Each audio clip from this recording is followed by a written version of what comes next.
Number of friends of gift, online and offline, for this seminar on Kerala budget 2026-27. Ole, we especially note your presence. Thank you for joining. We have on my right, we have Professor Devi Raman. On the left, we have Professor Mary George, and extreme left, we have Professor Mridalipan. She never never in the extreme left she claims to be, but she can never be like that. That's the point. So I also have Professor Vinod Abraham, and this conference this seminar is jointly organized by Kerala Economic Association and Trivandrum Management Association. Mr. Raghushandran Nair, the president of Trivandrum Management Association, is expected any time. He's attending a function in the Technopark. And I also especially note the presence of Professor Godwin, who is representing Kerala Economic Association. I note a number of activities that we are able to organize with Kerala Economic Association, which has been a mutually beneficial process, in fact. So I have the pleasant duty of welcoming all of you, while also announcing that Sri C.P. John, with whom I had almost 10 minutes of interaction while I invited him, that itself I thought something which all of us will be benefiting from, but unfortunately he couldn't make it because he has a much, I don't want to say, I mean, he has of course, it's a period wherein politicians are in very high demand. And also I found that people with ideas are heavily in demand, not only now, all the time in Kerala. So it's very difficult to get people, and he had to attend an important meeting. So he apologized yesterday evening. So we will be missing Sri C.P. John to chair this session. And to the extent that chair's job is, you can have different types of chairs. As a time monitor, that I'm interested in having you, enabling you to have your lunch appropriate time. So I will, for the time being, I will do that job. So while I am setting the stage for the discussion, we all know that budget is not a pure economic document. And it is indeed has an economic dimension. Importantly, it has a political dimension. And the weight of economic dimension and the political dimension, its relative weight is contingent on, in a sense, the timing and the context of the budget. So, for example, when a government is presenting its last budget and in an election year, there is all the reason to believe that budget may be much more tilted towards short term, with weight of long term being limited for obvious reasons. In that context, one possible way to assess, there are different ways of assessing the budget. We have experts over here. They all will have their own perspective in assessing the budget. But in my mind, ideally, a budget should be seen in terms of what is called how the finance minister has responded to the economic review, which was presented in the assembly on the eve of the budget, because that is the diagnostics about the economy. On these diagnostics, what are the prescriptions that the government and the finance minister gives? That is one perspective. But in the current year, in the current context, I would rather like to look at, say, for example, to what extent the finance minister has been able to balance the short term and long term. Has the budget inordinately tilted towards short run while at the cost of long run? In that sense, we may have to say, for example, who has been left out in the budget. And in that process, we may also look at, say, for example, whether there is a continuity, particularly in this government. It has been holding power for a decade, which is something unprecedented in the Kerala context. To what extent they have been able to see the future and the continuity from what they have been able to do. In that sense, you may be we may be worthwhile to kind of articulate to what extent they have been able to sync with the national and international opportunities. For example, when you talk about the critical mineral corridor and the critical mineral mission, when you talk about the global school, these are all something in that direction. But one has to see, for example, how it has been able to do that. At the same time, it is equally important to reflect upon in the less friendly or what is the evolving less friendly center-state financial relations. How has the state been able to kind of address the fiscal challenges in terms of containing deficit, containing or containing borrowing. So these are a lot of these are that I mean to say that there are a number of issues that are worth discussing, and we have in fact a highly eminent panel here. We have Professor Mary George, Professor Mridul, who is going to speak first.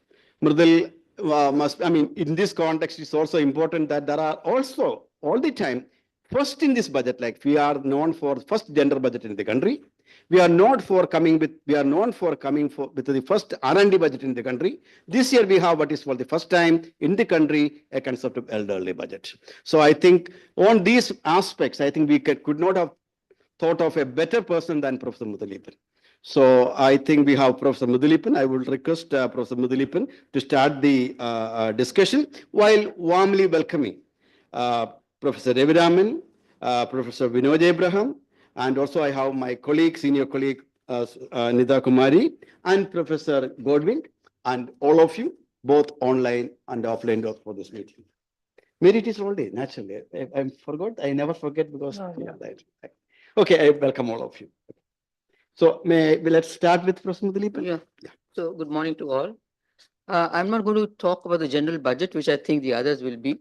I just wanted to give my gut reaction to the general budget, and then I'll focus really on the gender budget. That's what I thought. I have no idea when I start. You just tell me in a little while when you think. Okay. So what was my gut reaction to the general budget? And you talked about the short and the long term. I talked about the economic and the social. For me, there was a balancing a little bit because the budget tried to reach out to lots of sections of very disadvantaged categories of the population.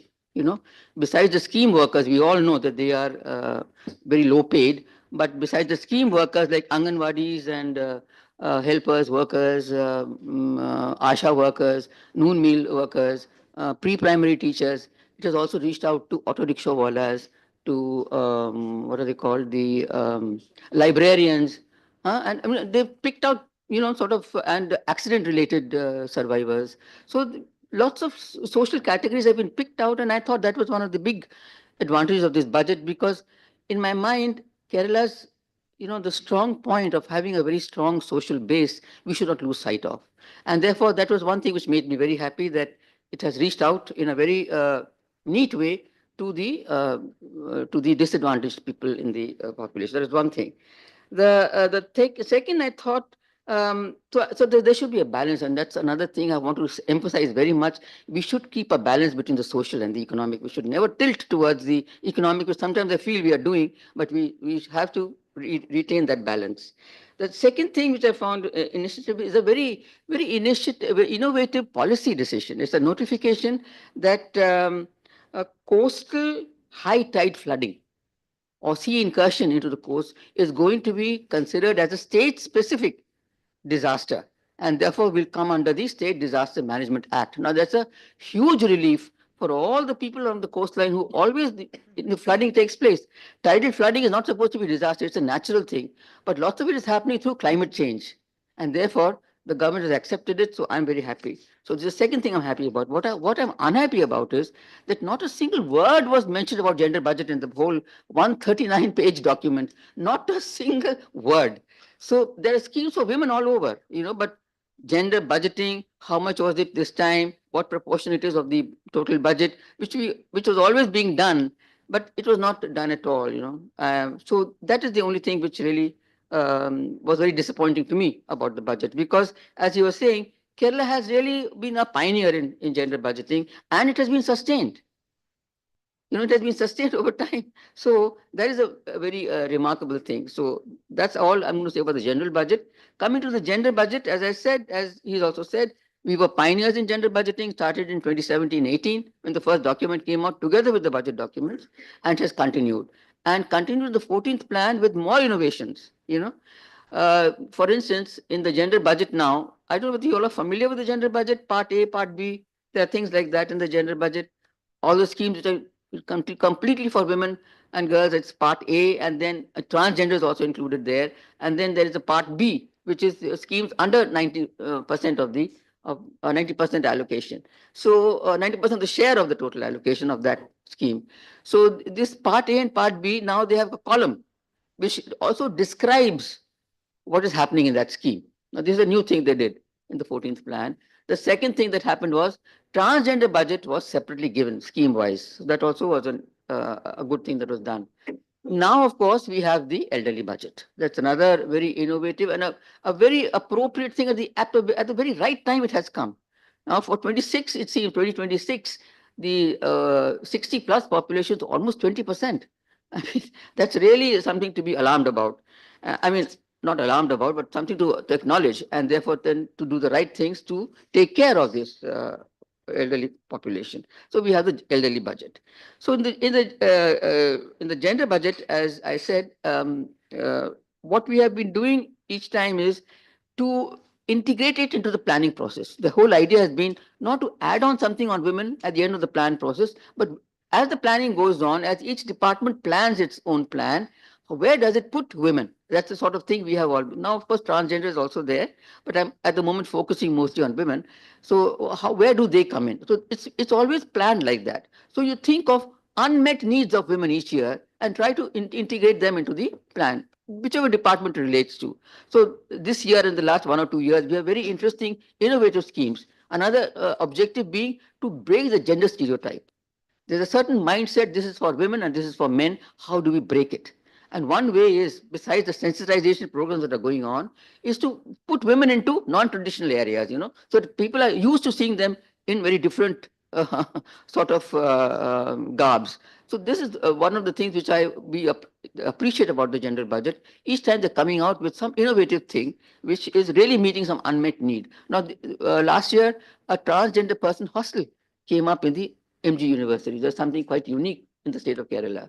There's one in TIS I have seen. When I went to TIS, there's already one transgender person hostel.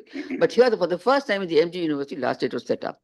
Then we have 2 hostels inside, working women's hostels, inside the Technopark Trivandrum, we're going to have, and inside the Info Park. That's another very innovative thing. Then what do we have? We have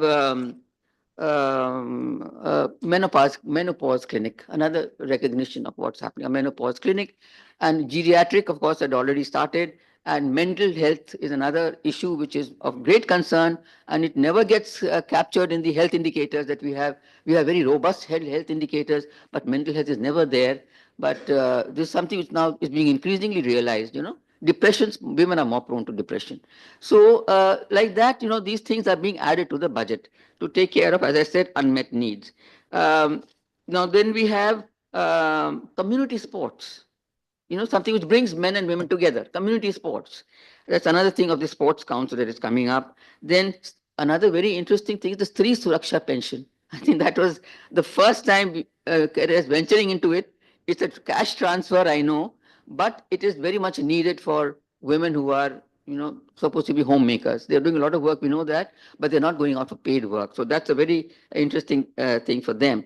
Then, of course, there is the Housing Board and Women Child Development Department have got together, and they've got a housing scheme for all those men and women, boys and girls, who get out of the government institutions after 18 years, because they're not supposed to stay there after 18 years. So they're going to provide them with, 1-bedroom housing facility, and then Women and Child Development will do some training and try to make them, equip them with some job opportunity, with training, so that they can get some jobs and place them somewhere. So that's another interesting thing that has come up this year. Then we have, of course, the film directors. Women should be film directors. That is continuing, and more funds are being given, because all the films that were being made, it seems, had a lot of recognition and acknowledgement. and responsible tourism. Another very interesting scheme that has come up, women-led. That means you are really putting women in charge of what you call responsible tourism and looking after the foreigners who come or the Indians who come from other states. And that's a very large scheme also in which women play a very important role. So underlying all this, of course, is this whole idea and objective of pushing up women's workforce participation rates, which we know are very low in Kerala. I mean, it is much higher now than the All India, a little higher than All India, though it was much lower once upon a time. But now it has, surpassed the All India labor force participation rates. But the thing is that we know that it's still very low. 30-40% is hardly anything. 30%, not even 40%. 30% of the population. So and educated unemployment is very high, as we know. So although the budget has been placing a lot of emphasis, the gender budget has been placing a lot of emphasis on education, skill development and training and employment. I feel that this is one area in which, because of the knowledge economy coming into the picture, much more effort is needed how to push women into that, because they normally get left out because of what? Because of the child care and household responsibilities. So there is a statement about how Anganwadis will be equipped to now provide creche facilities to women, but we know that this has not been happening for the last so many years. So child care, elderly care is another very important area in which the budget has to look at it very seriously.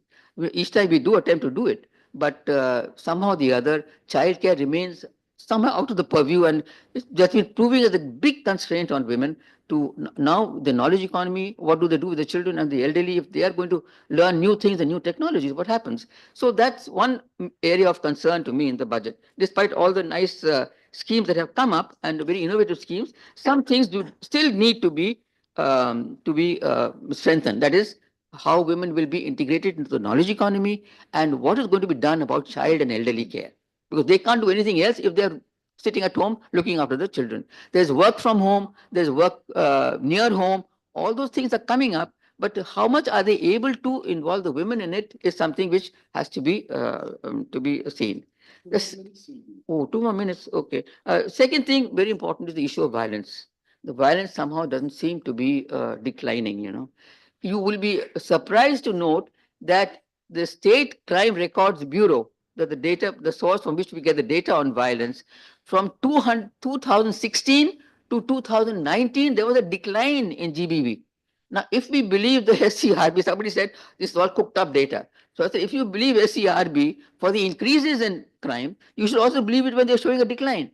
But 20 with the COVID, again, the situation worsened. So you have now, the crime rates have not come down after COVID also. So that's a big problem and a big issue still. And here I think, though there are lots of schemes on prevention, redressal and rehabilitation, prevention somehow has to be strengthened. That mindset has to be changed, the people, of the men and young men. I don't know, all the young men and all the young people sitting here, that mindset has to change, that we have to take a dowry. Okay, we can beat our wives if we want to, if they're not listening to us, if they're not cooked properly. All these things have to get out of the minds. So that's another issue of concern to me. A third, of course, now globally, one is looking at intersectionality. How do we look at women in their different identities? Now, how do we plan for that? Because here we know that the departments operate silos wise, so SC, ST, fishing or minorities. Now, how do we bring the Women and Child Development Department together with them so that schemes on women can be intersectionally? So, okay, I won't draw any more concern. Health needs more this thing, but I'll stop here. But I'll just say that despite its limitations, the gender budgeting exercise is worthwhile, not only because it sensitizes government and society to the fact that budgets impact differentially on men and women, but by doing so, creates a consciousness that women's needs have to be built into the project formulation, which should get reflected in the scheme plan write-ups of the departments. It is a powerful tool to ensure that girls and women are not left out of the budgeting process, or the development process. Now, as you started by saying it's a political, that budgets are, I also want to say that gender budget is a political exercise. And, this whole technical issue of raising the funding, but how do we translate into a transformative change in women's lives, changing the power relations?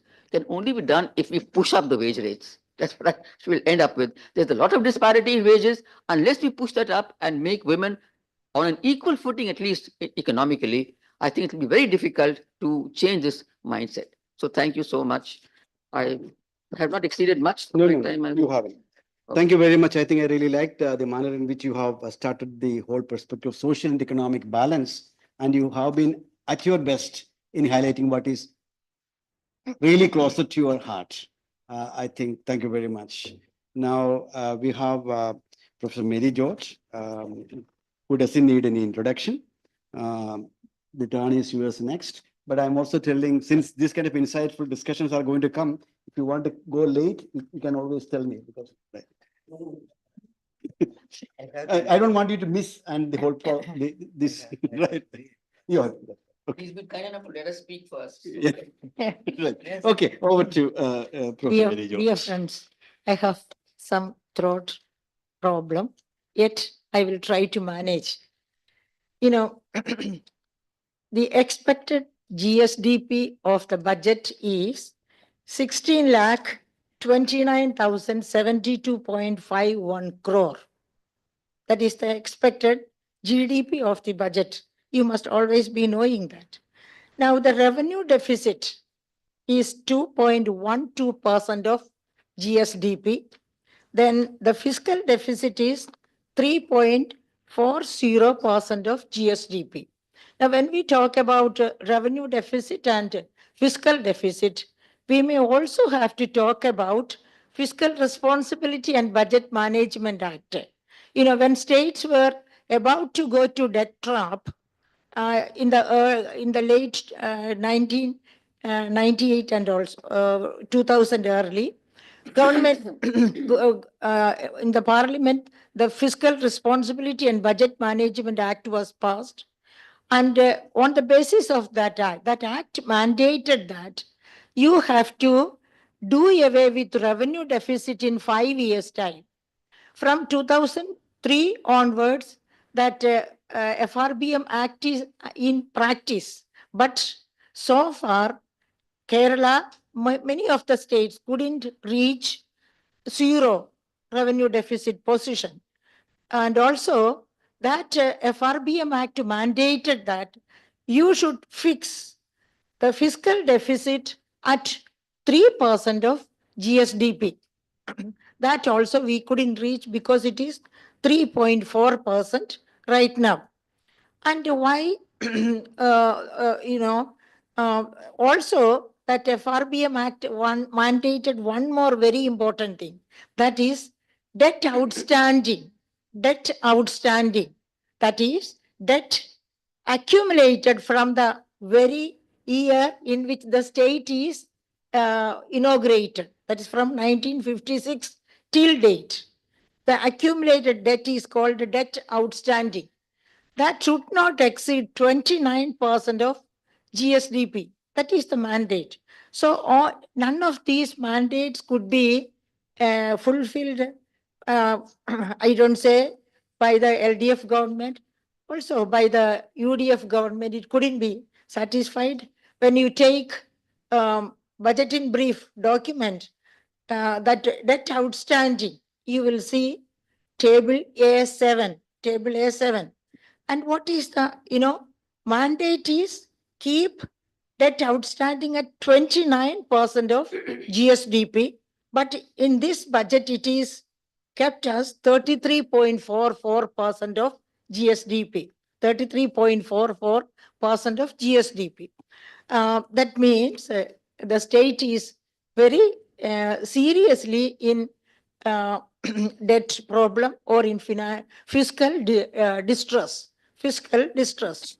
So it is in such a situation that this budget is prepared. Now, in fact, when we talk about the budget, I would like to say that, only 1 month is there to announce the assembly election.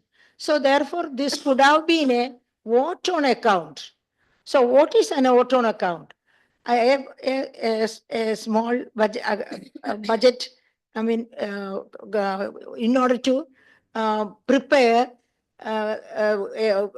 finances for the new government, till the coming of the new government. So that arrangement alone is needed. Yet a new budget is prepared, full budget is prepared, and that has got its own motives. Maybe a freebie motive like something. It's not freebie. Freebies are not mentioned here, but all the announcements seems to be freebie. Mrudul Madam was talking about a series of I mean, things to done for women's sake, various age group of women, unemployed women, like that, various types. No, all these are all these could be done by the government. If the government is interested in doing all these things, government could do this in the 10 years ahead. But nothing is done. And now announcement is made, and the new government, when it comes, we don't know whether the new government will be able to, because it is in such, maybe the LDF government or maybe the UDF government, but it is very difficult to undertake the promises made in the budget, because we are in steep debt, not in the debt trap, would have been in debt trap unless we have various other types of assistances. Okay. Now I have to concentrate on three things. One is health, the second is education, and the third is agriculture. So about health, health expenditure. Health expenditure, health and family welfare. You will see that in the, I tell you frankly that all of you should have a budget in deep, in brief document with you. If you wanted to get accustomed with the budget and its procedures, better to have a document with you. You can get it from the website, of course. See, but you can carry it like that. And that also is possible through the laptop. Okay. So health, what amount is set apart for health and family welfare? 12,832.44 crore is 12,832.44 crore is set apart for revenue expenditure.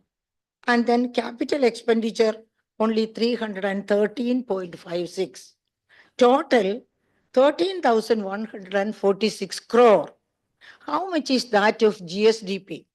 That is only 0.806% of GSDP. Remember, in India, there is a health policy, which is made an act by the Parliament in 2017. What is that? National Health Policy. And that policy mandates that states should set apart 8% of GSDP for health. When that mandate is there, only 0.80% on health.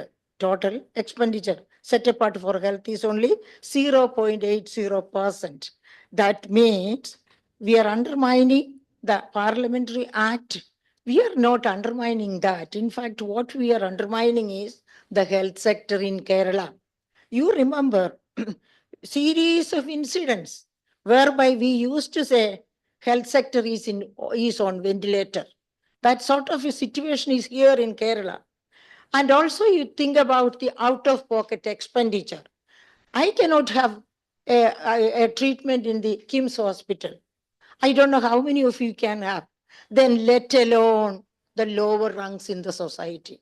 So out-of-pocket expenditure is such heavy, and therefore government expenditure on health sector has to be enhanced very much. So that's very important drawback of this budget.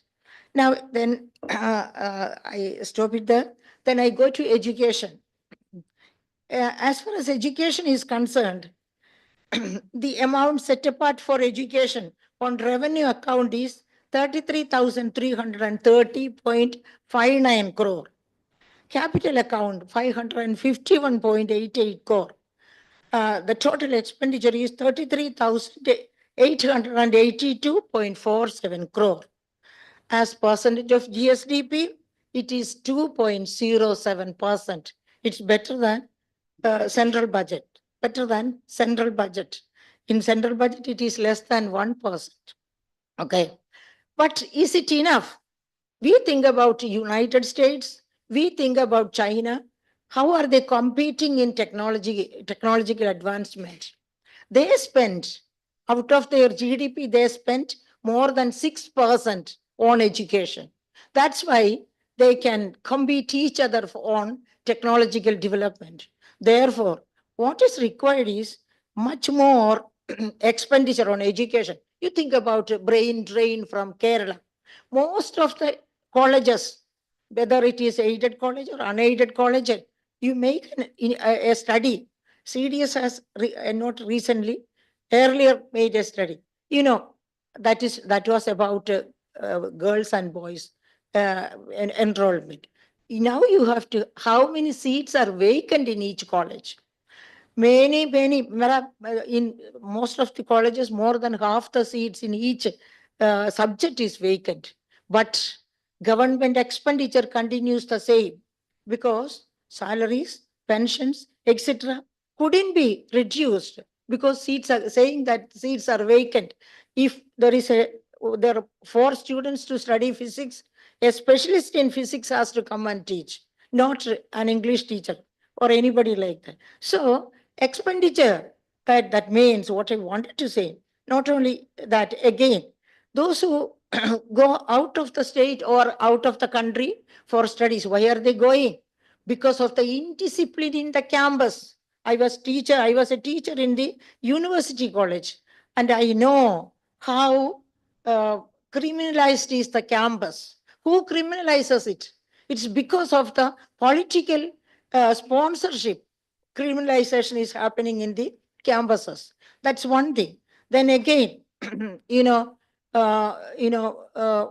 what happens?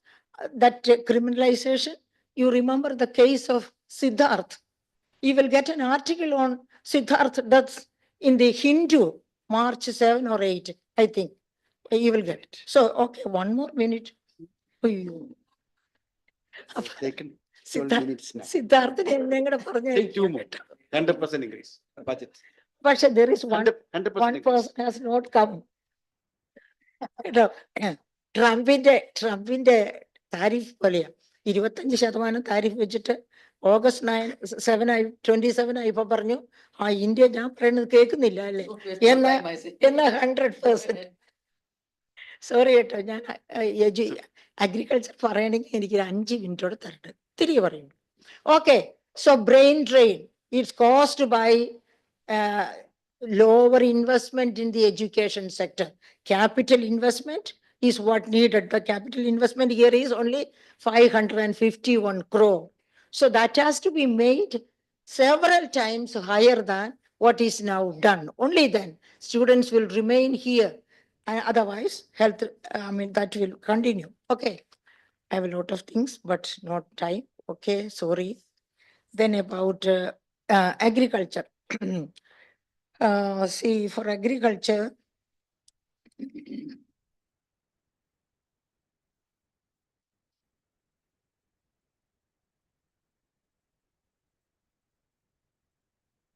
sorry.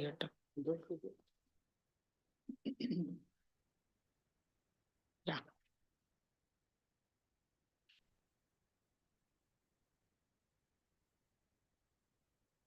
Agriculture and allied activities, the amount set apart is 8,921.78 crore. That's only 0.54% of GSDP. 0.54% of GSDP. So if agriculture is treated like that, you would know, in 1980, we could produce 40% of the rice required for Kerala. But now we produce only 8% of the rice required for Kerala. Why? Because agriculture is not cared for. It's not cared for. Take the case of the coconut prices.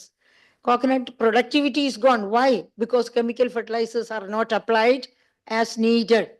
Because chemical fertilizers prices have skyrocketed. And what is the policy of the government of India? Reduce subsidies and make it no more. That is the slogan of the government of India. For example, but at the same time, you have to remember one thing. WTO, World Trade Organization, in 1995 mandated that developing economies can maintain their subsidy at 10% of agricultural GDP. When that law is still in rule, government of India is doing this. Why can't we raise our voice for the sake of the agriculturists? Okay, then paddy development. Sorry, each area is paddy development is given only 120 crore, dairy 128 crore, then blue economy 166 crore. I would like to explain all of them. പക്ഷേ എൻ്റെ ചെവിക്ക് പിടിക്കുന്നതിന് മുമ്പ് ഞാൻ നിർത്തിയേക്കാം. It's already over. Okay. Sorry കേട്ടോ. Okay. Thank you very much. Thank you very much for covering a broader cross-section of issues, starting with FRBM, on which we'll have a much more detailed discussion. Yeah. Which I am personally, you should read this year's expenditure committee report. One chapter is on FRBM. Okay, I have a chapter on that, which we'll discuss, because I am of the view that we should be asking ourselves how relevant is FRBM conceived at that time for a developed economy. I use the term saying that we are actually sending geriatrics to pediatric department while doing FRBM in a developing economy, and we have successfully articulated exposed. Rangarajan and Srivastava articulated why it should be 3%. But it should not extend it. It is not by seeing our context. It emerged in New Zealand, came to EU, and came here.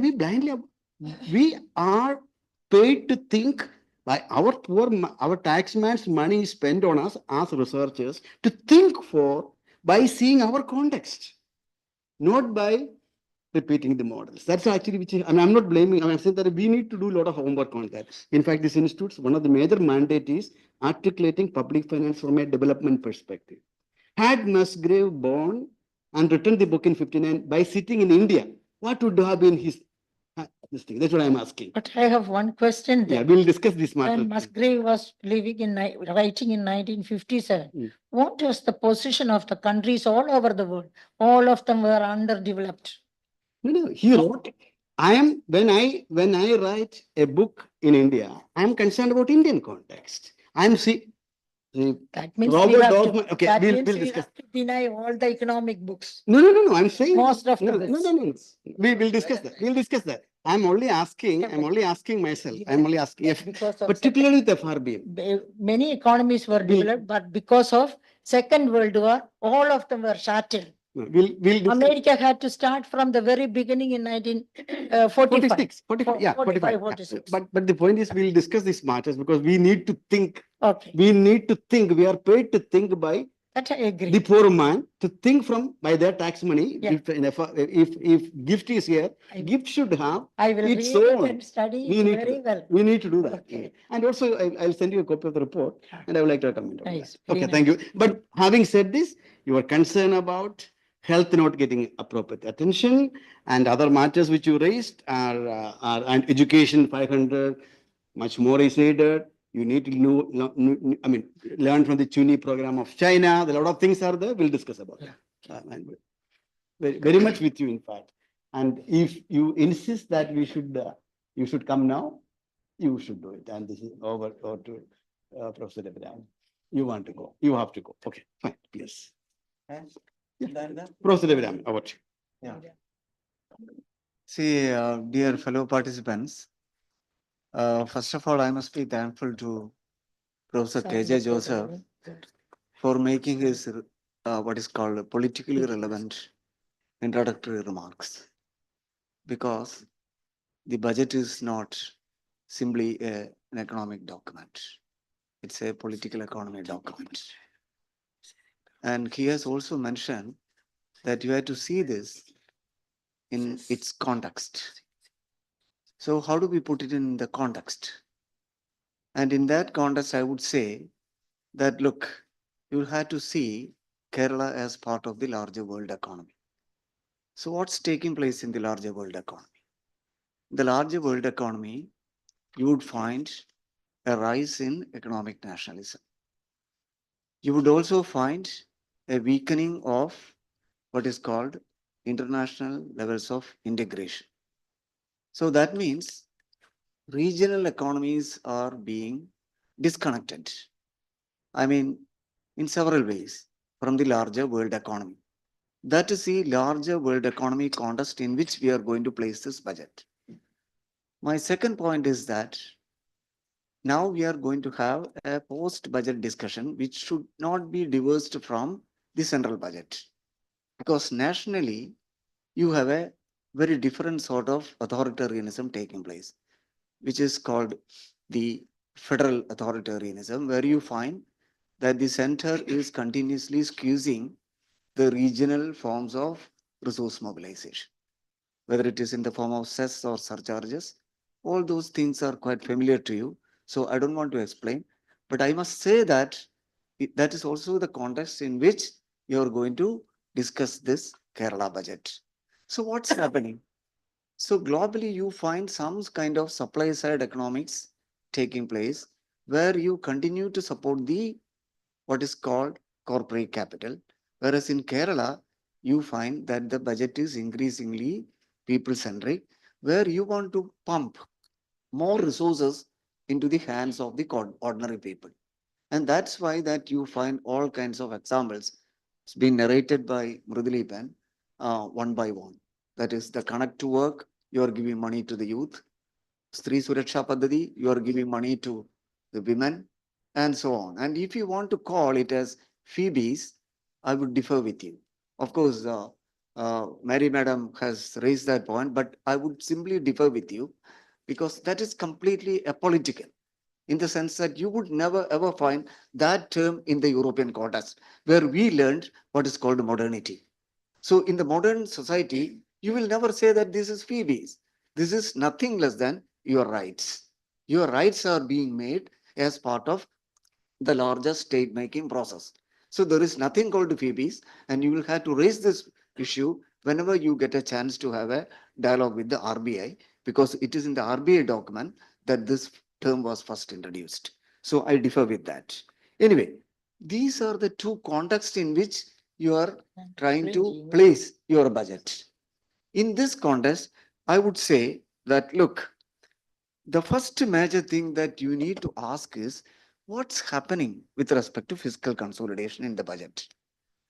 I would say that this fiscal consolidation is taking place in such a way that there is a sharp, I would even use the word sharp, a sharp decline in debt GDP ratio.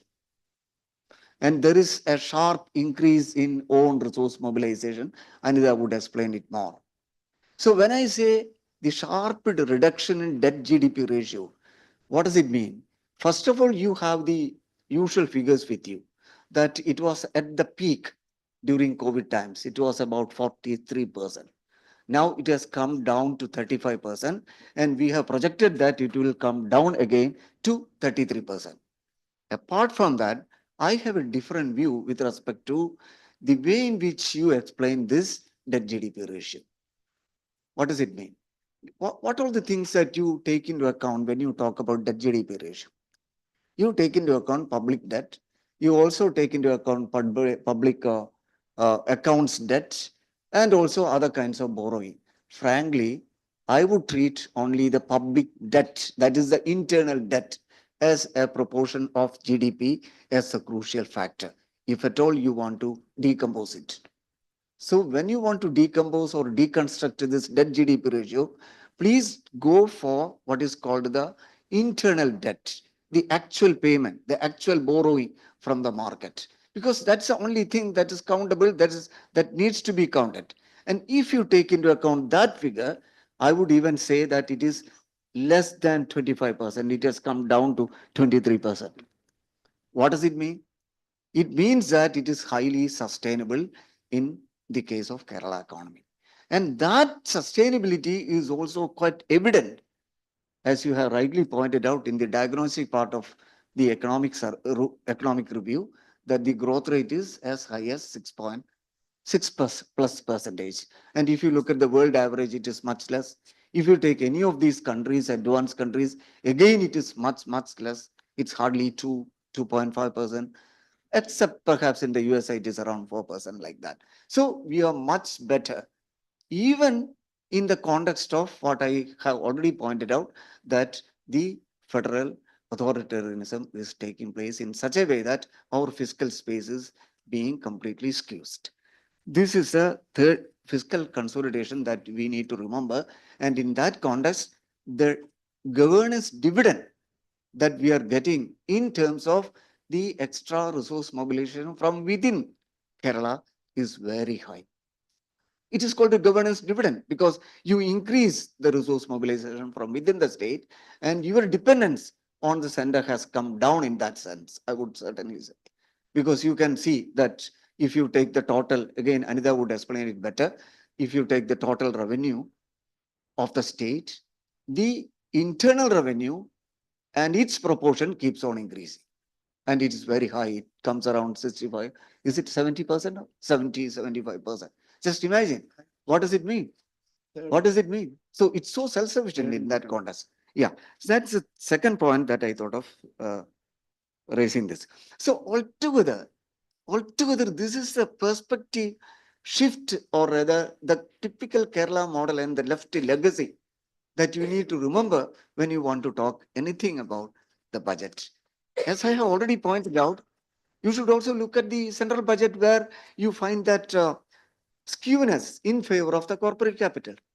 Why I say like that?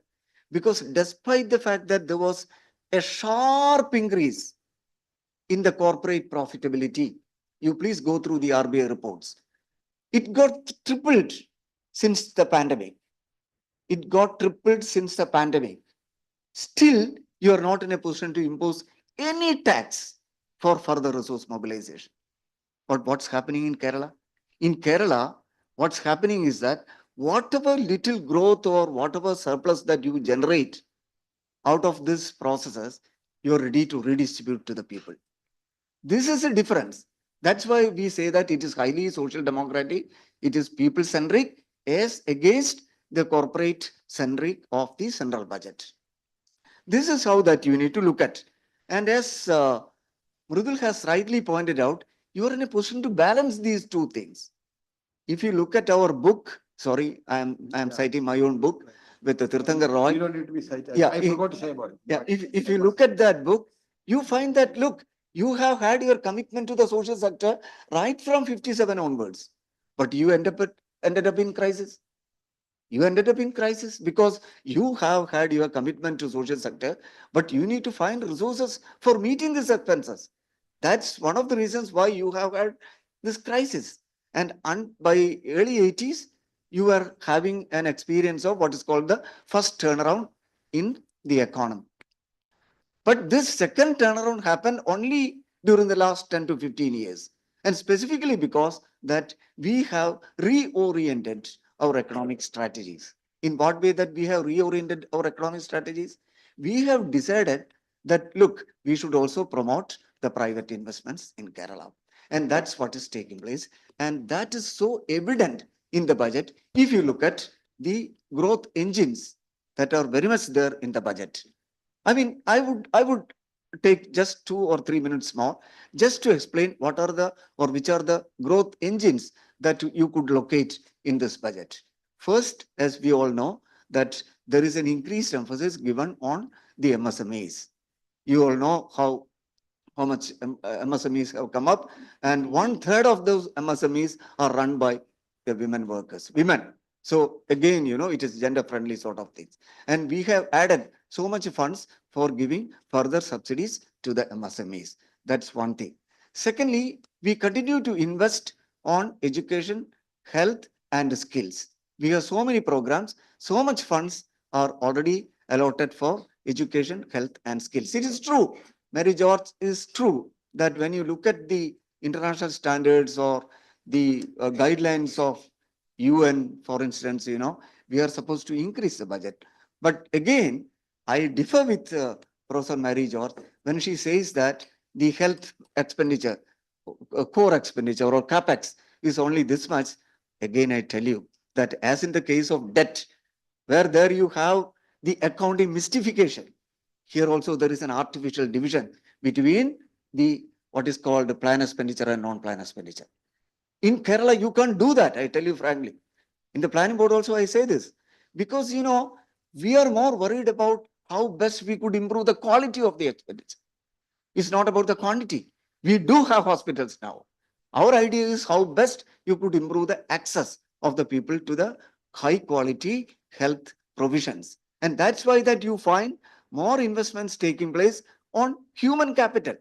So investment on human capital, if you take separately, then you would obviously find that, oh, capex is very low. But if you look at the central budget again, it is highly capex driven. It is highly tech driven. If it, okay, it can be capex driven, but if it compromises the social welfare expenditure, then what's the point in growth? Tell me, what's the point in growth? Growth becomes meaningful, dear students, growth becomes meaningful only and only when it is all inclusive. Otherwise, it doesn't make any sense. You can easily take the economy to the developed economy status if you continue to promote corporate capital. But that doesn't assure you taking your economy to what is called developed country status. These are two things. These are two things. If you take the Kerala budget, I would say that it is highly transformative. It helps us take to the upper middle income status in another 3 or 4 years. I end up here. Thank you so much. Thank you. Thank you very much, Dr. Abrahaman, Professor Abrahaman. You have to leave now, I suppose. I think there are a lot of interesting. If The there are point is questions. that I'm. Madam. That we have 3 more speakers. We have Vinod, Anita, Godwin. Three are coming. You are leaving, but there are a lot of issues have been raised here. We have to discuss it. In fact, I would like to give lot more time for discussion because we need a lot of conceptual clarity. In public finance, we need a lot of conceptual clarity. And that is what we have to see. Budget discussion is not for, I'm not here to praise the budget or anything. We have to have analytical thought process in understanding the development dynamics. Wherein you have raised some questions, I think if you have some questions, you can raise it now. Otherwise, we will also, I would also like to add on to you. I want some clarification on the internal debt. Yeah, Because as far as I know, the government of India has included, please. oh, sorry, Yeah. government of India has included debt through KIFBI also as internal debt. That's why they make a lot of criticism. Why do they include debt by KIFBI as part of the budget borrowing? There are 3 reasons behind. They point out which are the reasons. One, when it was introduced by Dr. Thomas Isaac in 1916-17 budget, he introduced a cess on petroleum products. That cess amount is going directly to the KIFBI account, not to the exchequer. Follow me. That is one reason. Second reason, he introduced a motor vehicle tax, and the amount coming from that tax is going 50% of it goes to KIFBI account, not to the budget, to the exchequer. These are very true 2 reasons why, because if it is out of the budget, these amounts should go to the exchequer, not to the KIFBI account. So these are 2 reasons why Government of India, Reserve Bank of India, Controller and Auditor General of India, these 3 institutions argue that any borrowing through KIFBI is within the budget, not outside the budget. Again, there is a third reason why people are interested in investing in the bonds issued by KIFBI, because it is sovereign. That is, it is assured by government. And in a federal setup, If the government, state government fails to honor the bonds, government of India will come to bail it out. So these are the three reasons why. Okay. But Madam, just to add one thing, actually the 16th Finance Commission recommended to include this off-budget borrowing in the, That budget. is 16th. Budget, 16th Finance, Yeah, now. only a But- year after. But yesterday, there is a news that central government didn't accept that. There is no need of including that. That is a positive step No. for Kerala. No, the point Yesterday is, it happened. I don't want to take illustrations. What we need to articulate is, for example, why the state governments had to go for off-budget borrowing, which the central government has been doing. That is the question we have to ask. Now, analytical foundation of that has to be sought in the manner in which public finance is managed in this country, to begin with. Your basic point of FRBM. Okay, Now, okay. let me- ഒരു കാര്യം കൂടി കുട്ടികളോട് പറഞ്ഞു. നിങ്ങൾ ഈ സംശയം തീർക്കാനായിട്ട് ഒരു പുസ്തകം വായിക്കണം. ഏതാണെന്നറിയാമോ? Financial and fiscal reforms in India by എന്താ അദ്ദേഹത്തിന്റെ പേര്? ഞാൻ ഇവിടെ ഇരിക്കുമ്പോൾ ശരി. തന്നെ പറഞ്ഞോളാം. ഒരു നിമിഷം കഴിയുമ്പോൾ Let me, Yeah. I think, now, Okay, okay, let's I go. think the point is that how you define, that is one thing, debt. In fact, the particular definition which you said is also there in RBI. They also take that narrow definition where it is given as 25%. The latest, we have got you would have seen the 10-year consolidated statement of the data of the state, the CAG, they put it as 25%. But there's another definition. This, I'm saying that, okay, in the expenditure committee report, actually I got confused. What definition of debt you should be using? If you take annual report or annual statement of CAG, there is one. If you go to budget and glance, there is another one. CAG again uses 10-year consolidated data, another one. So the point is that it's a convenience thing, but I don't want to get it. I want to get into the root of it. That is what we should discuss so that we can have fresh perspectives. We will. I think you have to go now. That's your, okay, fine. This is the problem with the definition of. Another point which he raised is in the modern economy, the key resource of the modern economy is what? Knowledge. Yeah. Okay. Key resource is more knowledge. Okay. We are living in knowledge-driven economies. And if that is the key resource, investment in knowledge is not considered as growth promoting, whereas investment in road, investment in third, investment in building, these are all capital investments. On the investment in human capital is not investment in growth. ഒരു കാര്യം No, let me just complete. Yeah. Now, the point is that these conceptual categories which is evolved in the accounting framework in the previous century, unfortunately, has not changed. We need to, this is not for Kerala alone, I'm asking. We have to have new conceptual categorization according to the changing context. We are not living in a world that we are not, our accountant general, our public finance people are not yet to understand that. I fail to understand. I mean, I'm not asking for Kerala alone. This is for the whole thing. How long we will learn from Paul Romer? When we learn from Nobel Prize winning economists who understood what is the dynamics of growth. It is not just physical investment alone. When will we learn that? Unless we economists make the case for that, accountants naturally they have understanding. This is where we are paid to think for. Think. We have to think. അപ്പൊ രണ്ട് sentence പറയാൻ സമ്മതിക്കണം. രണ്ട് sentence പറയാൻ സമ്മതിക്കണം. അല്ല, ഒന്ന്, നമ്മുടെ മന്ത്രി രാജീവ് കഴിഞ്ഞ എല്ലാ ബജറ്റിലും പറഞ്ഞിരുന്നു എല്ലാ ക്യാമ്പസുകളിലും. Okay, we will continue. I think he will stay back. Okay. Stay back. Okay, I think If you stay- Professor Vinod, will please stay back. I mean, let us not bring politics here. Let us bring economics and analytics here. That is more important. You are not. Yeah, I'm not saying that we. This discussion should be more about what we take. Right. Yes, yeah, thank you very much for this opportunity, Professor KJ Joseph, and gift to include me in this panel. So I've been asked to discuss on labor, employment, and social issues as such, social security related issue. I'll just focus on, I'll just start by saying this thing that I had gone through the budget very briefly.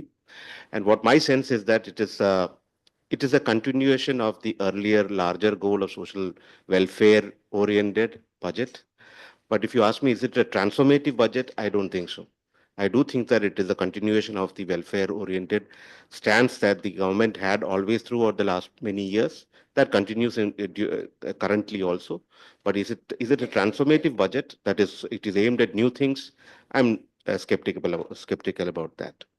Now, why did I take this stand? I'm just going to look through this labor and employment issues briefly about what are the big problems with relating to labor and employment in Kerala, and then I look at what is the response of the budget into these problems as such. So, what I understand and entire house knows these things. One of the biggest problems that is faced by Kerala is open educated youth unemployment. Continues to be a problem from the 1970s. It still continues to be one of the biggest problems. But we should keep in note that the 1970s youth unemployment problem is a slightly different problem from what we are seeing now. The youth unemployment problem or the unemployment problem of Kerala in the 70s was associated with poverty. Today's unemployment problem is an aspirational problem. It's not about poverty. It's not, the unemployed are not necessarily poor. The unemployed are unemployed because they are aspirational. And that's a different kind of a window that we should be looking at when you're trying to solve the problem of unemployment. Are we trying to address that particular problem? That I'll come back to that. Are we addressing the issue of unemployment with poverty? That's a different problem. Unemployment without poverty, that's a different problem. Are we trying to address that? That's an important concern.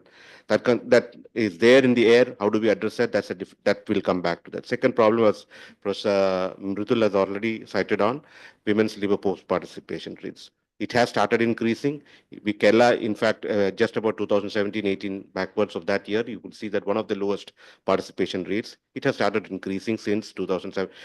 Look at 22-23, participation rates are much higher. But look at the overall participation rates, increase in female labor force participation rates. If you look at nationally as well as at Kerala, it is not a very desirable type of participation rate increase that you see. It is actually the participation rates among the poor that has increased.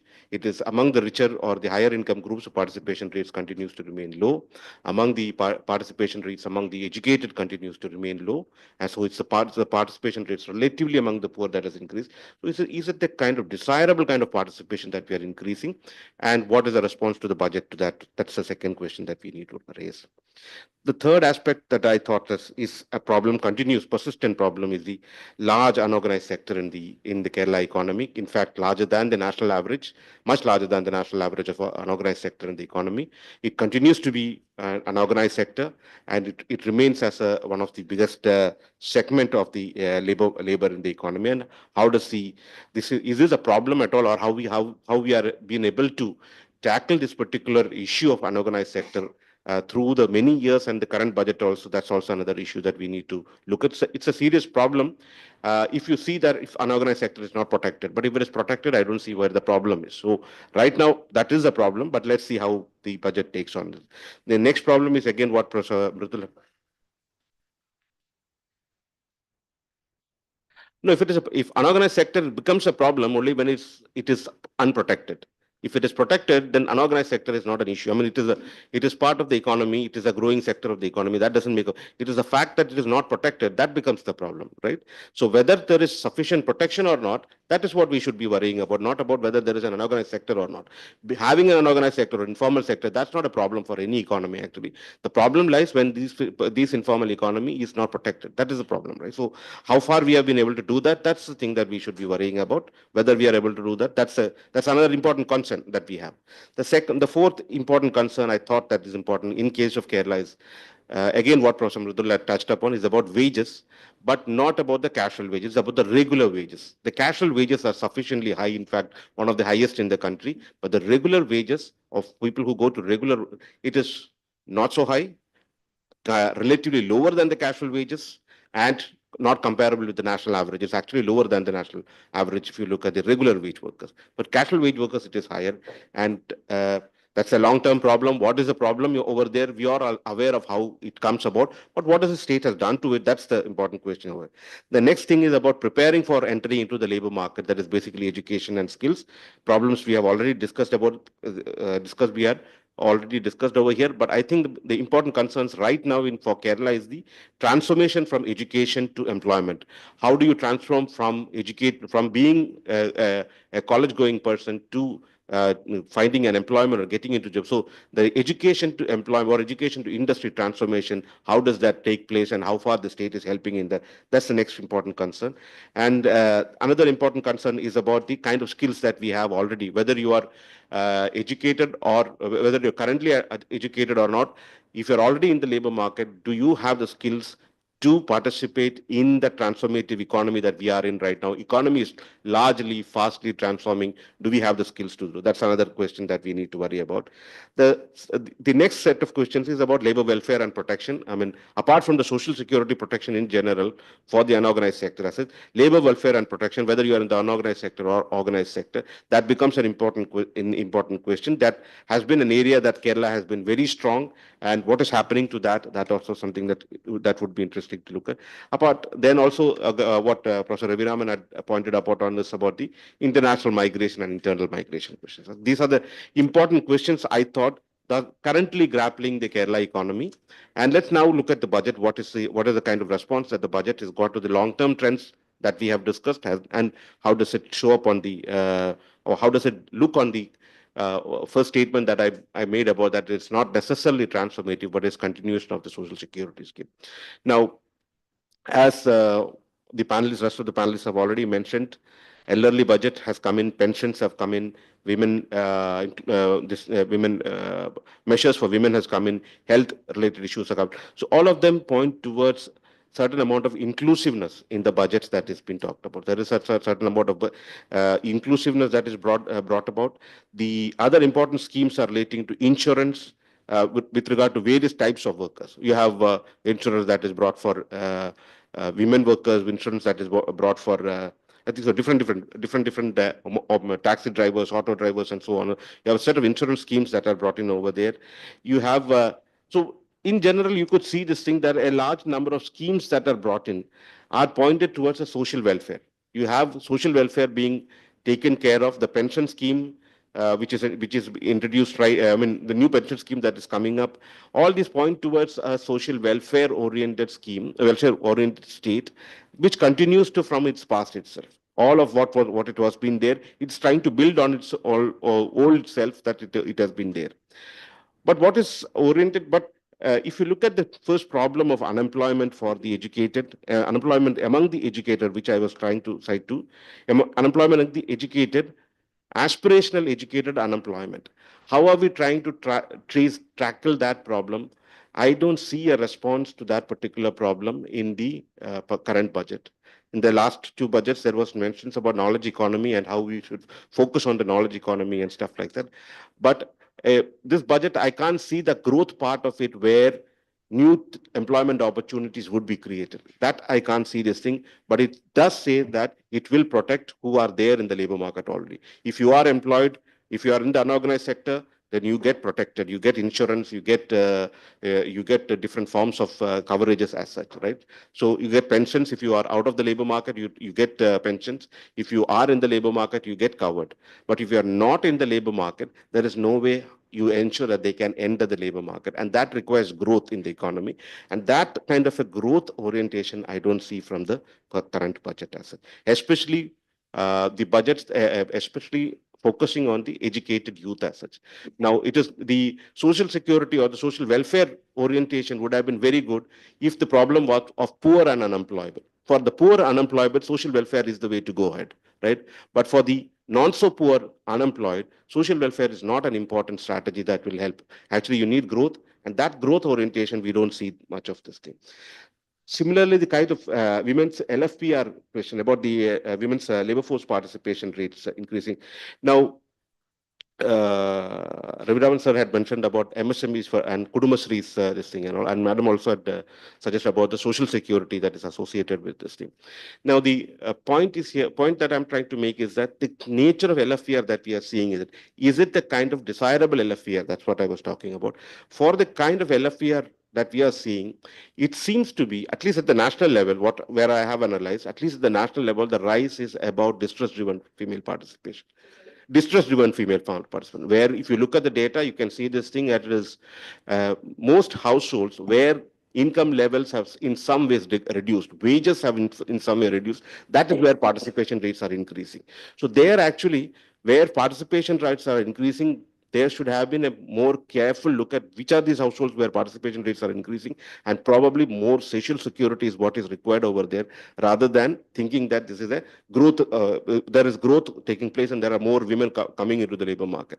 So in a typical patriarchal society where participation is not encouraged in general, rising participation is something we should be thinking carefully about. We should not be taking that participation rates have increased, therefore it's a good thing that is happening. We should carefully probably look into why it is increasing, and that orientation about women's. So the social security part, I do understand that it is a requirement, but the participation that is probably rising because of distress and poverty, whether that is desirable, that's something that we should be looking at. About the unorganized sectors thing, I think that is about the unorganized sector and the labor welfare things. These are two areas that has come out very strongly in the current budget. It covers it as in the previous periods.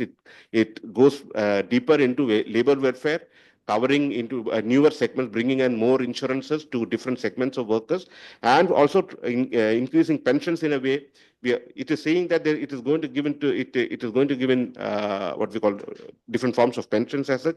If it covers the unorganized sector also, then nothing like that, right? But I don't know right now if it is covering the unorganized sector. I think it is more focused on the organized sector, especially in the government sector as such. But for the labor welfare, the various insurance schemes, that's certainly help. One thing that I thought again missing out in the social welfare scene within the labor this thing itself is the welfare boards. We all know the welfare boards going through difficult times, and not much attention this time. Also, not much attention has been given to the welfare boards. It is actually not only an economic base for the state. I don't know how much we recognize the importance of welfare boards. It's actually it touches a vast majority of the working class in Kerala, and it has even though the social security, the welfare, labor security that goes through the boards are very less. It is very important for that for the people at that particular level, and that getting these boards out of the kind of financial difficulties that they are going through. I think that's an important concern which remains unaddressed right now. But otherwise, I think so. The issues relating to what we call unorganized sector and the labor welfare, that seems to be touched quite deeply. Another sector which I thought that gets partial attention is with regard to education and skills. Education and skills. Yeah, it is certainly entering. We know that education is 1 minute. 1 minute. Okay, I'll finish. Education and skills. We know that education is a preparation. Of course, you can call different names for education. You can say that it's not for the labor market. But finally, as a labor economist, I do see that education is required for you to enter the labor market. And the point is this thing, what Professor Mary George has mentioned, is a large number of schools and especially colleges are becoming vacant now. I mean, you go to colleges, you see a large number of seats that are vacant. You don't see children in the colleges, right? In that context, what is I'm not able to fathom the idea. Why is it that a free education is being given when there are hardly any attendance in colleges? Whether you give it free or not, even right now also colleges are actually the funding is very. I mean the college fees are so low. You don't need any this thing that's not an additional incentive to bring children to the school. The problem, I don't know whether is there at all. Is it because that there is a lack of finances that children are not attending school? Probably they don't see hope in attending colleges, or they see better opportunities. So how are we tackling that particular problem? So the problem of skill development, problem of the problem relating to education in the longer run, are we addressing that particular segment problem by giving this free education? That I'm not very convinced that free education is the way to go ahead with this thing. So we need to rethink on that particular aspect also. Yeah, I think I'll stop here. If there are any more questions and comments that comes up, we'll discuss the rest of it. Thank you very much for the opportunity. Thank you, Professor Vinod. It was a very well articulated points. You don't find it transformative, but you find continuity. That's the opening statement. You have been able to kind of argue why you felt so. Thank you very much. Now we have there are two more speakers if anyone, I'm not very, see, the seminar format and all, we can forget. Tea must be waiting. If you think that tea is preferred to, you can have a break and have the tea. I don't, but. Okay. Let them, yeah, that's. Yeah, tea is outside, yeah, okay, yeah, you have to, but it's not come, okay, fine, okay, then Anita or either of you. Okay.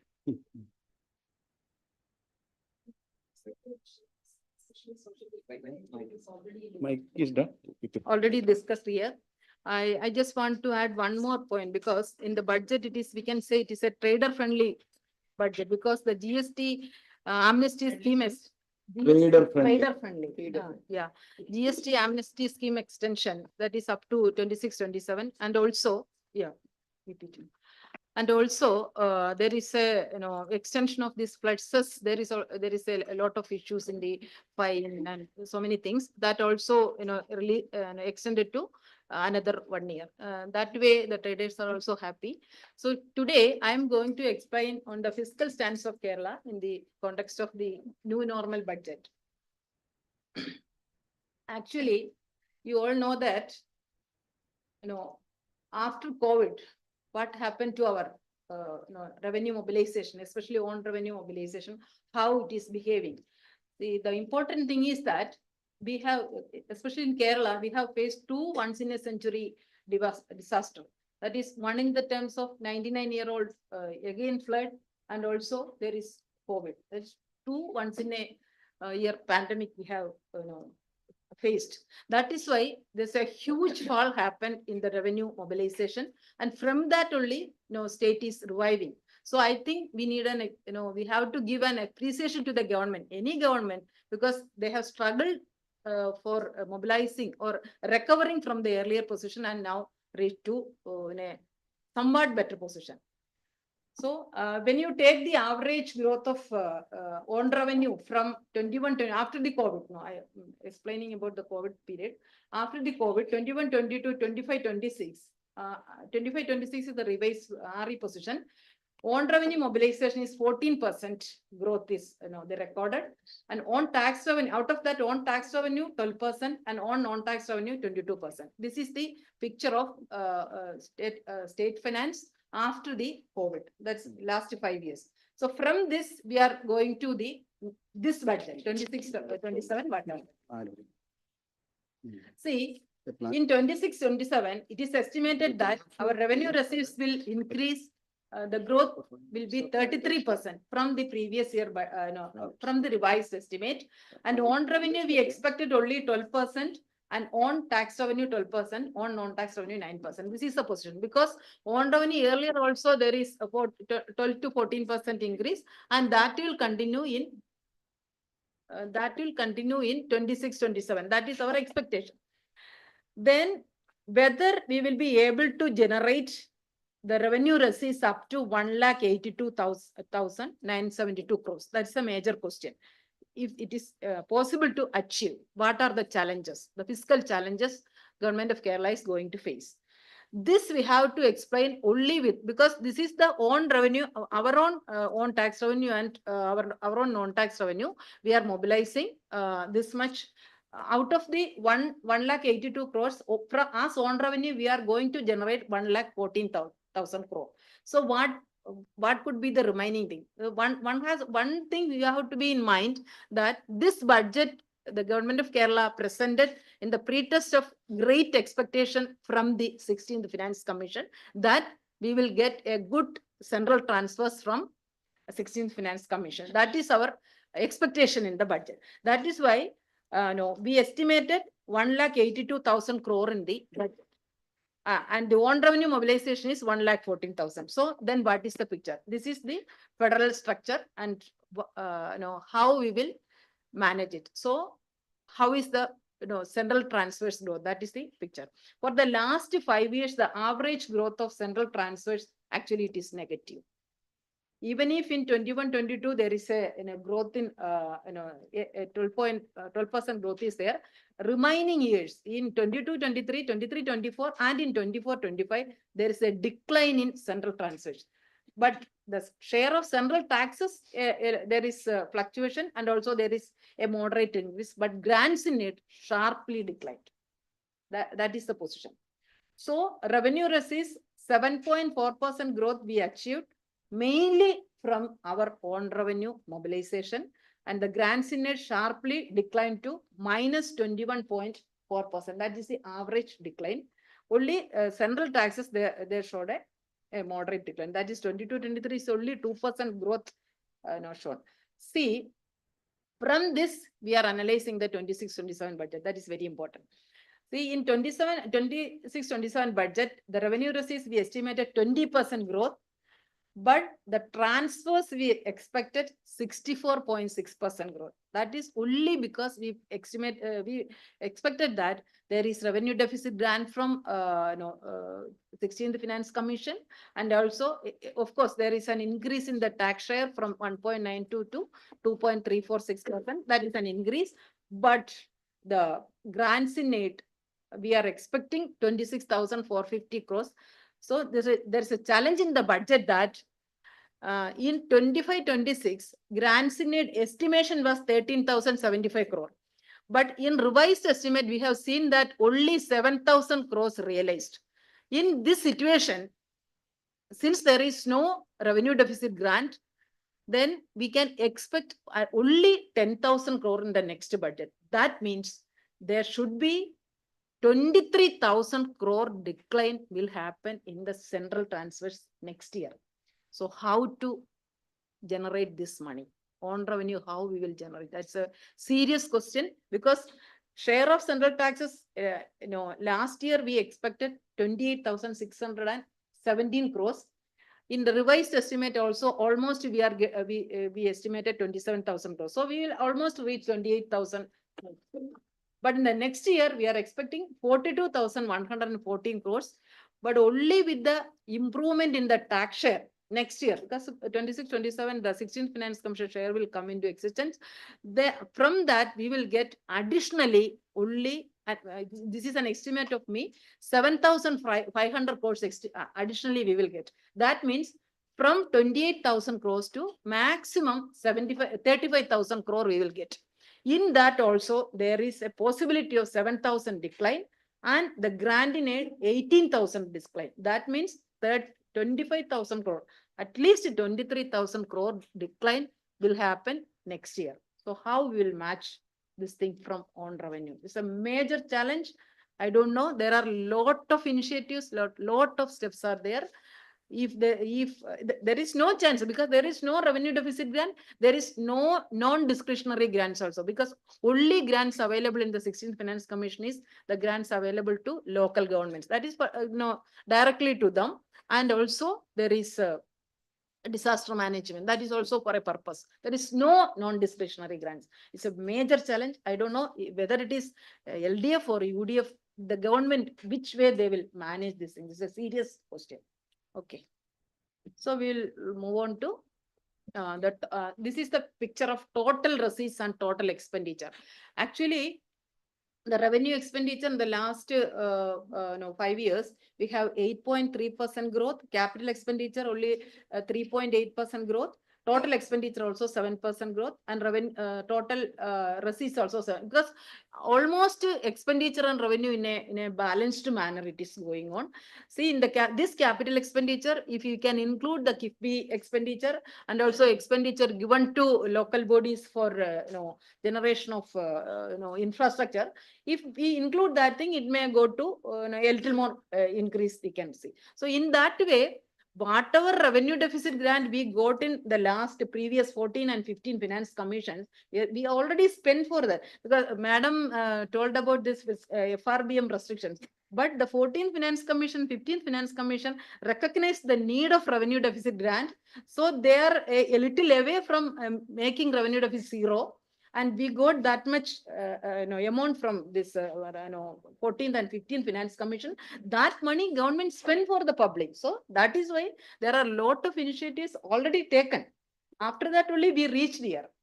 That question is issues. This is the general picture. Then coming to the latest 26-27 year. Deficit, I already mentioned that there is 20% growth is expecting. Capital receipts is actually our borrowing. That is also 23% growth is expecting. Total receipts and total expenditure, see, around 20% growth is expecting. I don't know if there is a sharp decline in the central transfers happening. It will be the whole system will, there will be a difficulty, lot of difficulty will happen. Then coming to the deficit indicators. So we all know that already the revenue deficit part we already explained. See, this is the actual revenue deficit expenditure. This is in addition to the revenue deficit grant, because we already got a revenue deficit grant for adjusting the revenue deficit. That money we already spent. That is why, in 2 years, 21, 22 and 22, 23, I think our revenue expenditure and revenue receipts, if we add the revenue deficit, it won't match, because it should match, if there is revenue deficit plus revenue receipts means it is revenue expenditure, but it is not adding. The main reason is that time we got an GST compensation grant and revenue deficit grant. That is why that money is also, then our revenue receipts would have, it would have more, but that is not shown in the budget. In that way, that much money we spend to the economy. Not the real thing we already shown in the budget. That much spending government did. So coming to the fiscal deficit, this is the position of revenue deficit. Actually, from 25-26 RE, 26-27, there is a little decline, 34,000. See, as a percentage of GSDP, you can see in the downward line. Only in 2021, there is 4.6% fiscal deficit. That time, the central government allowed the state governments to borrow up to 5%. That is why 2021 and 22, there is not a problem. We can borrow. After that, see, 22-23, there is a sudden fall. Okay, sudden fall. And then later on, there is a little deviation is there. But I hope in 26-27, which way we will manage, because of this decline in central transfer, there could be possibility of increasing our fiscal deficit. So this is what Madam told about the total debt and public debt. Actually, from 2021 to 38.52, 34.87, we have reduced the total debt. If it is the public debt, actually in 2021 it is 25.87 and 25. If this is the definitional issue. If we include the borrowing from our public provident fund and national savings, then our total debt will be 34.87. If we exclude that, our debt will be low. Recently AG is telling that we have to exclude that thing. If that excluded, government of Kerala is in a better position. That is the sustainability question. So I think the components, I don't think, I'm not explaining the goods and service tax and all, the growth rate because of positive time. I'm not explaining much. And only thing I just need an attention is the land revenue part. Actually, the land revenue collection earlier was, see, in 22-23, 719 crore we collected as land revenue. But now, actually in 24-25, 609 only we have collected, and 25-26, 470, and it is on the declining path. I don't know what happened to land revenue. Actually, we could have collected more. And there are potential, and also maybe it could be due to rate revision. I don't know. I think that requires a further inquiry. I think with this, I am stopping this. Thank you, sir. Thank you, Anita ji. Very good. I think high hopes have been pegged on to central transfers. Almost threefold increase is expected. Something like 72,000 crore, almost threefold increase, which she has already said. But the fact of the case is that from 1.9 now it is almost to 3.4% increases in our devolution share has increased. But of course, there's no grant. We can actually work it out. The point is that we can actually work it out. What is the 500 crore in a year from this 0.5% increase. Then what is going to be the debt? We can actually work out what would be the real debt and deficit position. We cannot work out Yeah, using that's- that. Yeah. We have to carry forward that if that is, but then we have to think in terms of whatever it is. The point I'm trying to say that if these expectations are not coming true, the whole budget numbers can collapse. That is, yeah, One that is the point point which you are making. Sir, one point I just want to add is, see, in this year, the central central taxes also will decline because 1 lakh crore decline. Because of the estimated GST decline. Yeah, there is. So there is- further, we don't get that much, 7,500 additionally also we don't get it. Yeah. That is another issue. These are all centers on, I mean, the point is that the central revenue itself is likely to be adversely affected. That's right. Yeah. Anyway, good presentation. And now we'll, okay. Central government transfers ഇവിടെ കാണിച്ചിരിക്കുന്നത് 68,600. 600, yeah, right. 16th finance commission ഇത് Mumbai. That's an expectation. That is what, actually it is almost coming to threefold increase we are expecting in terms of grant and devolution, threefold increase, I think. One in 47% increase, other 100% increase. Okay, yeah, on average, something like, and that is something which is it unrealistic? Yeah. Is it, yeah, this is exactly what you said. Right. The first 2 years, Yeah, we we got the will revenue discuss, deficit we at will discuss. 19,000 crore, We will 15,000 discuss, crore we will like that. discuss that. Yeah, fine. I think, let us, please go ahead. This Professor Godwin, you all know Professor Godwin. I don't think that he is not a stranger to this place. He has been very much a part of the community. Yeah, So that's it's Okay. very, Friends, thank you. And I would like to see, the budget, as, some of my previous speakers have meaning indicated as a kind of, continuum. And we want to view it as a kind of, the relationship between, the governance question. So that's why, it has to be a continuum. And, one finance minister or 1 year, maybe there may be some highlights to any budget, but, as an academic, I think it would be prudent to view, going by, a certain set of periods and, during that particular time, what actually has happened. My objective is primarily to look only into one sector, that is with regard to the budget and health sector. Okay.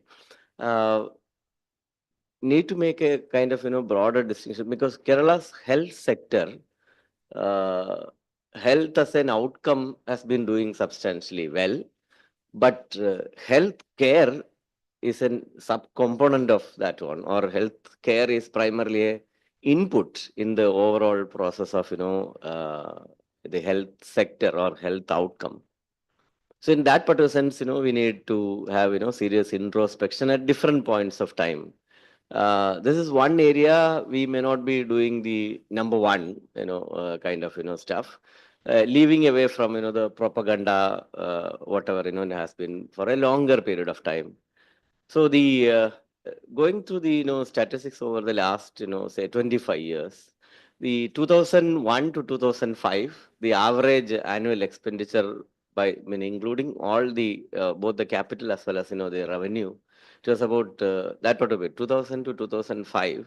That was a very critical time because lot of literature came during that particular period that as a student reading about the sustainability of Kerala's health gains, and there was a study which said Kerala would become human in terms of human development indicator would become Kerala would lose its position to Tamil Nadu because the reason was 2000 was a period the infant mortality was showing a lot of stagnation. If you look at many of the indicators with regard to human development, we were actually in a kind of stagnant phase. That was the reason why such kind of analysis came out even in Kerala and rest of the country as well.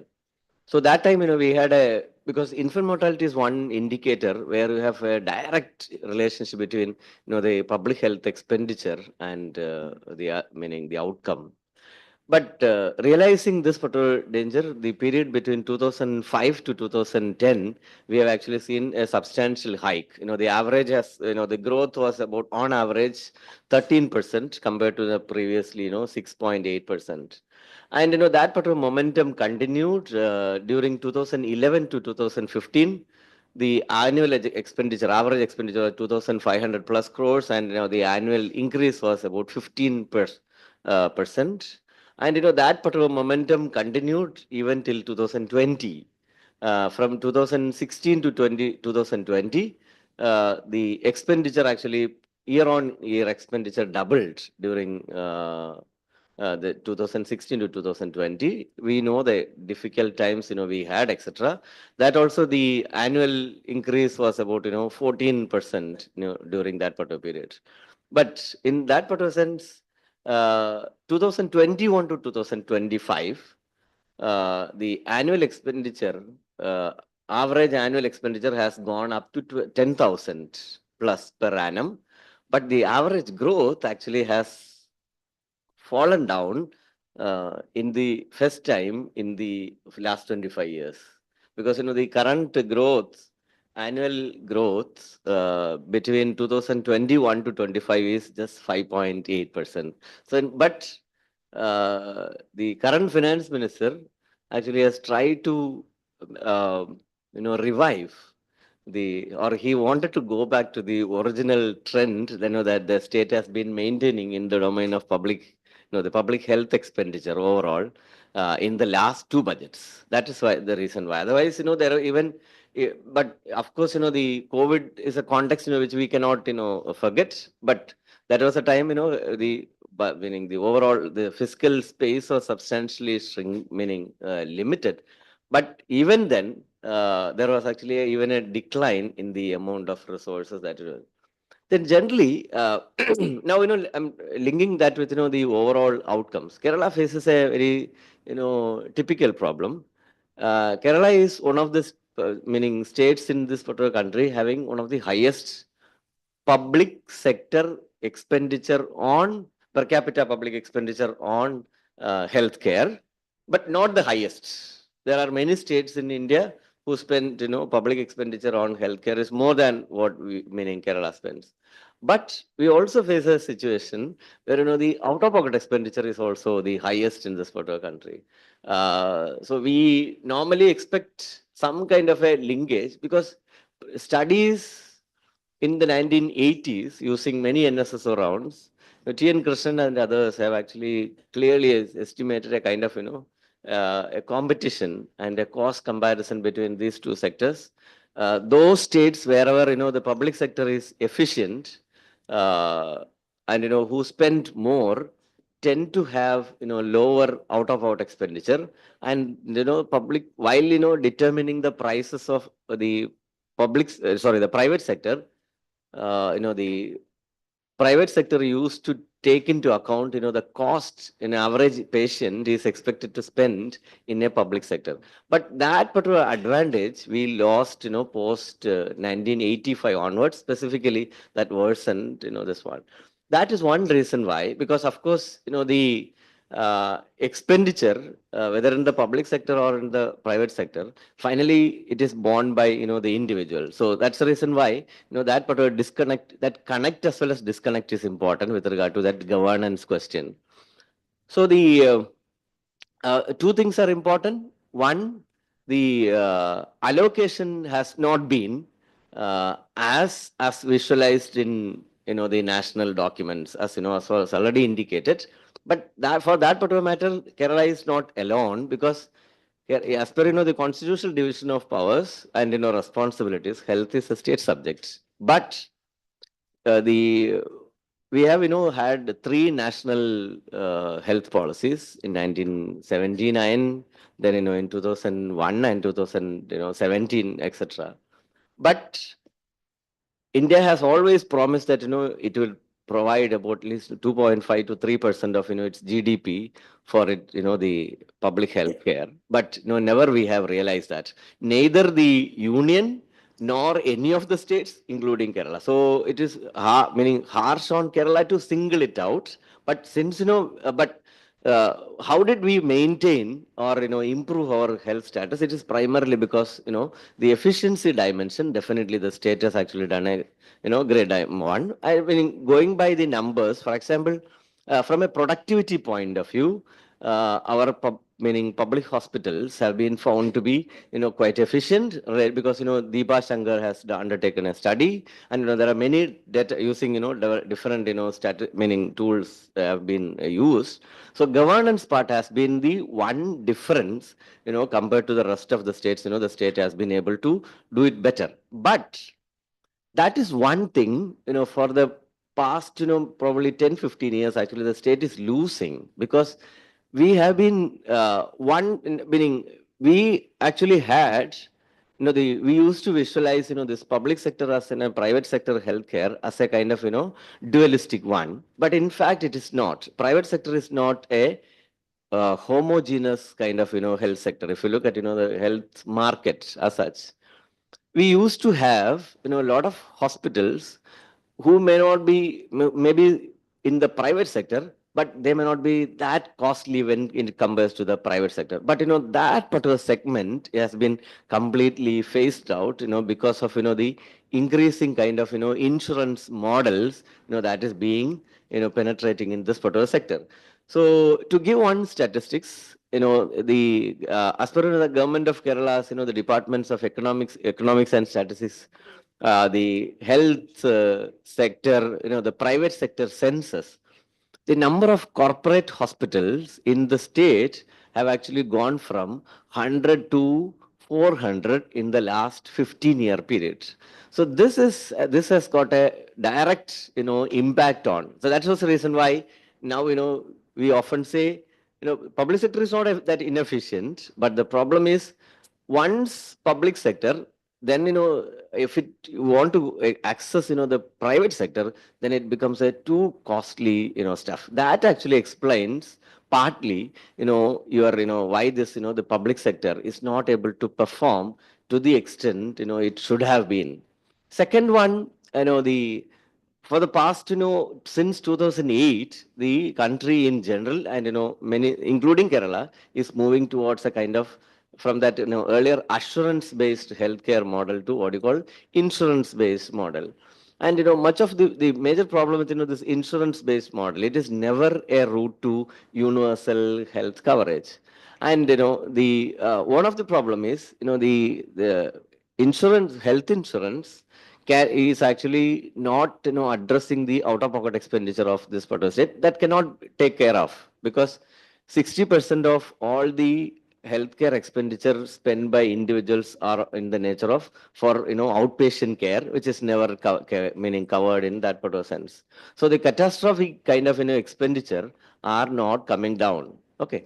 But the insurance, when the government introduced mass insurance, it expected that, the expenditure which, the individuals would be spending in the private sector would also be, taken care of. But unfortunately, what has happened is Kerala's almost all the public funded insurance schemes, which we merged with the national schemes, are still public sector oriented only, because almost all the private hospitals, have blacklisted or they are not empaneled, government, whether, it is CASP or any other program, the nationally declared, 5 lakh, that Ayushman Bharat scheme, it doesn't operate in most of, the private hospitals in the state. Had that been, bit more implemented in the way it should have been, then at least, that particular, it would have had a kind of, positive influence on the, the out-of-pocket expenditure, that, people are bearing in this particular. So largely what I'm trying to tell you is that the health sector, of course, for example, going to the ground, we also face another kind of, governance question. The smaller level institutions, like, now earlier it used to be, the family, the primary health centers, now it is redesignated as family health centers. You would find, decent, utilization. But if there are, CHCs, the community health centers, etc., you have actually very low, that is a starting point in Kerala's context where, you have, almost 30 plus bed occupancies, meaning beds are available. But you would find that less than 20% is actually the bed occupancy. That is a serious issue because, many of the facilities are remaining idle. But you would, yeah, just a minute. And, but at the same time, the tertiary level hospitals are over-occupied.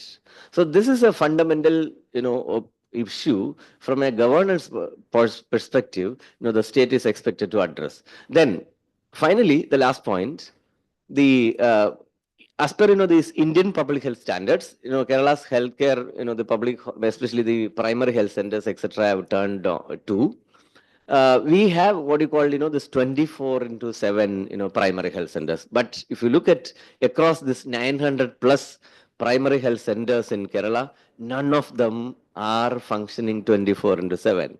So this is one reason, because given the changing nature of the epidemiology and the other kind of, transition happening in this particular state, this is another issue. The last issue, if you permit 30 seconds, yeah, meaning since there was mention of palliative care and of course care economy, specifically you look at there are serious inter this local self government and other kind of changes. It's not at all uniform. For example, say the funds for palliative care in a particular, say, Trivandrum Corporation is readily available, and it comes, their salary, everything for the palliative care nurse is readily available, including that one. But if it is for a poor panchayat, it is not readily available. There are even 3 and 4 months of delay in payment of salaries of palliative care. So when a patient goes to this particular system, they are not worried about from where the fund comes from. They only, for them, the governance question has to be whether they are getting the right treatment or not. So these are some of the issues not a budget can address. That's the reason why all of us agree that this is a kind of continuum, meaning it's not a one time kind of an affair, but the finance ministers along with the health sector need to sit through, along with the planning boards, need to make a very serious kind of analysis and introspection regard to the governance within the sector of health sector. Thank you. ഞാൻ പോയേ പറ്റൂ. Godwin, what about Just this, one second. sir, one? Let us- Alexander. We'll discuss. Now, there is 1 minute, 2 minutes given to the esteemed member who stayed back. And he got excited and now. Yeah, because After that, you will have tea, then you will come back and discuss. We want to discuss. We want to discuss. You are going. I think that is. no, he's not going. Discussion is more He is important. going. I would say that we want people to participate. You want more discussion rather than already we have. Yeah, please. No, I think Only exception for you. Vinod, I think I would prefer with you because, sorry, I prefer to differ with you. When you say that it is not, it is, when you say it is not transformative. I I tell want to you, define transformative. That's another question. What do you mean by transformative? yeah, continuity and change, and it's that change that we say transformative. I mean, continuity and change is a method to analyze the progress of an economy. And it is that change because that's a cumulative change. It's not a change that's taking place all of a sudden. This is the 5th or 6th budget that was presented by Ken Balagopal. Sixth one. So there is a continuity, and the accumulated change is going to be transformative. 3 examples I will say. One example. One is that it's for the first time in the Kerala history that you are going to have a cluster of rare earth critical minerals by bringing 3 major institutions, Keltron and KMML and what is that, the NFTDC. This is for the first time. And we expect nearly 42,000 crores of investment. It has a potential of inviting 42,000 crores of investment, which would generate nearly 40 to 50,000 jobs. This is point number 1. That is the special corridor that we have planned as part of the port-led industrialization by focusing on critical rare earth minerals. Okay, you got the point? That is transformative. That is highly transformative. We have never ever The way thought of you- that. He sees it. Yes, that's highly transformative. Does it come down from the center? Hey, no, much before that. Much before that, ma'am. It is in sync with that. Yeah. Already put that. Yeah. Actually, I know, I'm just behind that. I'm a bit involved in that also. I know what other. Point number 2. Take the case of Hydrogen Valley Hub as part of the expansion of CIAL, where we all know that the hydrogen production cost per unit is higher when compared to the fossil fuels. But the point is that we wanted to go for renewable energy sources so that you can make your economy sustainable. And the investment that we expect, I don't have that figure, but we again expect huge investment in that sector. Obviously, this would generate jobs. I think. No doubt about it. I think what No, he no. saw the transformation is from the labor. He was That's actually what I'm focusing- saying. That's what focusing. I'm saying. Right. I mean, you need to have investments taking place in the growth. That he But says that it is growth, it's growth is not there. I He think says that, you want to have 1 minute? no. Otherwise, I have 1 minute for it. No, no, Because- no. Let us, Whether this will- let us say this thing. No, No, let me complete this. You complete. Let me complete this. So in the energy sector, we all know the history of what is called the Lenin's argument on power-based industrialization in Soviet Russia in the 1920s. I mean, we need to generate new sources of power. And here, we have wonderful schemes for the generation of renewable sources of power. That would obviously create new forms of employment. Why do you want to But doubt having about it? said, having said, Why do you want to doubt about it? having said all, there's no doubt.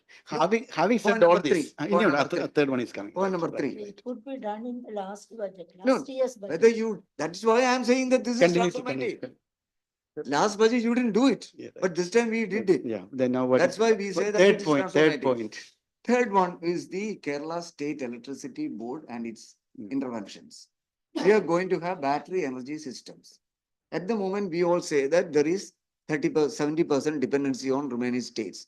We are going to generate our own power resources. Very good, And obviously that would generate new Transformative. forms of energies. That's highly transformative. very good. Until this date, we never ever thought of that. Yeah.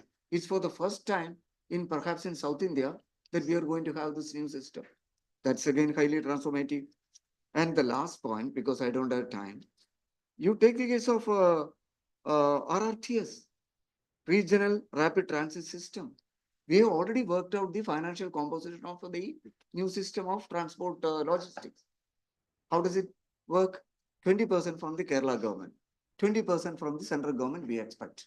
And the remaining 60% we expect from financial institutions. All these things would obviously generate growth. You are saying that growth is not there, it's not focused on growth and like that. If these 4 major projects Are done. do not generate growth, then I don't know in what way that I could give you a convincing answer. Yeah, I think, I think, no, Sorry, I think sorry. Professor Raghuraman has actually made the point that from his perspective, the budget is highly transformative. And we all have our individual. What else, No, no, no. what else could No, no. be the source of growth? You tell me. No. What else could be the source No, of by growth? sitting here, for me, last year, with all we smart guys around, including me, including me. Yeah. Our growth rate in the Kerala's GSDP has declined from 6.3% to 6.18%. National level growth rate was 6.5%. Nearby Tamil Nadu has recorded growth rate of 11.5%. Another point. If you take, no politics, if you take 1995 as a cutoff point, globalization, WTO, past 30 years, I'm going to divide that past 30 years into 50 years of first 2 phases. First phase, Kerala's growth rate was higher than national average. Second phase, Kerala's growth rate is lower than national average. In fact, national growth itself has come down from the first phase to second phase, and we are now trying to become a developed economy, and our growth rate is lower. This is the reality. There are something in which some efforts are happening, wonderful, but then young generation, whatever I belong to 60+ category. What we have created, the new generation don't want to own. They want to rush away from this place. Any passport from any country, they are We are simplifying. this is what we all created. We are And simply. let us accept that. Let us accept that. അവിടെ ഒരു ചെറിയ ജോലി എനിക്കുണ്ട്. അല്ല, But I'm not denying the effort. ഞാൻ വിനോദിനോട് ഒറ്റ കാര്യം പറയുന്നു. I'm not denying the effort. വിനോദിനോട് ഞാൻ ഒരു കാര്യം ചോദിക്കുന്നു. വിനോദ് പറഞ്ഞ എന്താ, ഇതിന് ഗ്രോത്ത് പൊട്ടൻഷ്യൽ കാണുന്നില്ല ഈ ബജറ്റില്. അല്ല അതെ അതെ Transformation. അതെ ട്രാൻസ്ഫോർമേഷൻ On that. ഈ 4 സംഭവങ്ങൾ ട്രാൻസ്ഫോർമേറ്റീവ് അല്ലവെങ്കിൽ ഈ കൊച്ചു കേരളത്തിന് we agree പിന്നെ with you. എന്താണ് ട്രാൻസ്ഫോർമേറ്റീവ് എന്ന് താങ്കളും പറഞ്ഞു തന്നു കഴിഞ്ഞാൽ വലിയ useful. I'm ready to sit here. I'm ready to sit here.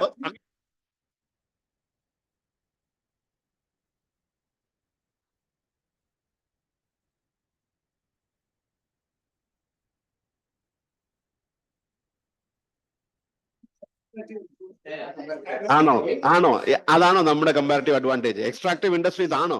That is a big damage we are going to the environment. We know that.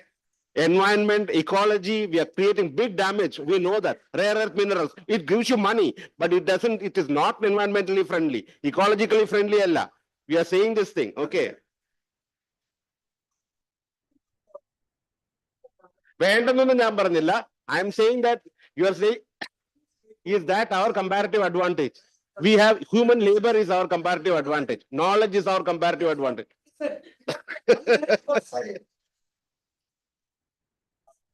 I think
I'm not going to summarize each one's point, but I'm sure you will have a lot of questions.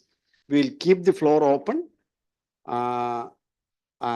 First question will be, where is Godwin has gone? Oh, that's why I think Anita had a question to Professor Godwin. He has gone now, but then I think there are many Godwins around. You will be having the chance because anyone anyone wanting to ask a question to prevent them is something that is called cruelty in seminars, which I have done. I'm sorry about it. Because when somebody wants to ask this question, you should be encouraged. But unfortunately, we are living in a world where we can't do that. Sometime. So Where I think somebody dictates others. that is what is called, that is the problem with India. Problem with India, we have democracy. We have democracy, but there is an end to democracy. That is what. And now the floor. Now I think we'll start with the issue that Anita wanted to raise. From there, we will open for others. Anita, what something which you wanted to raise? Actually, my question was with Dr. Godwin, he just left. Anyway, it's a common one.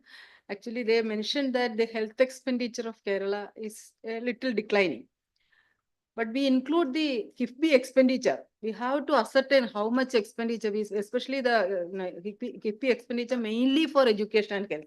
So for the last 5-6 years, we have been investing on health sector, but that is not counting. That has to be counted separately. And if you include that thing, the effective health expenditure should be more than what we now seen in the budget. Yeah. That is my question. Can I just add that? This is exactly the doubt in my mind, and I thought it was such a basic question. Should I ask it? You should. I really thought that the KIFBI is already included in the budget was my worry, No, But it is not but when included you in talk the about budget. CapEx being so low, you're not adding KIFBI at all to both education I and health. think- The same question I asked. think the capex question is something which we have to be, we have to be very analytically arguing the case. So when we are talking about the budget numbers and the actual numbers, there could be difference. That is why, if I remember correctly, the first Indira Raman committee on expenditure, they came with an idea of effective capital expenditure. Yeah. That they came with and in fact, yes, even here also they have used in the budget. Actually, this Plan, they give that. effective capital expenditure, they have given to the local bodies that expenditure, the Also. productive expenditure only included in the That's- effective one. that is This not KIFBI here, expenditure not is here, not not here, included. not That here. is Yeah. outside Anyway, budget. that is defining capital expenditure in the 21st century, how we should be doing. Should we be continuing with accountant's perspective of 18th century and 19th century in the 21st century? That is something which we have to articulate. See, this is something which I'm saying that we have to, unless the new generation, raise these matters, the old generation will continue in the most comfortable way. Very easy to continue with old ones. Now, new things means new thinking, new context. So that I will come back later. Okay. Now, other questions. I think your concern is well taken. I think when you talk about capital expenditure, or particularly for that matter, health expenditure, unless we include KIFBI, you won't be highlighting the reality. That is the point. I think it's a very valid argument, in fact. Yeah. Any other questions about Kerala budget? No questions? Yeah. Huh.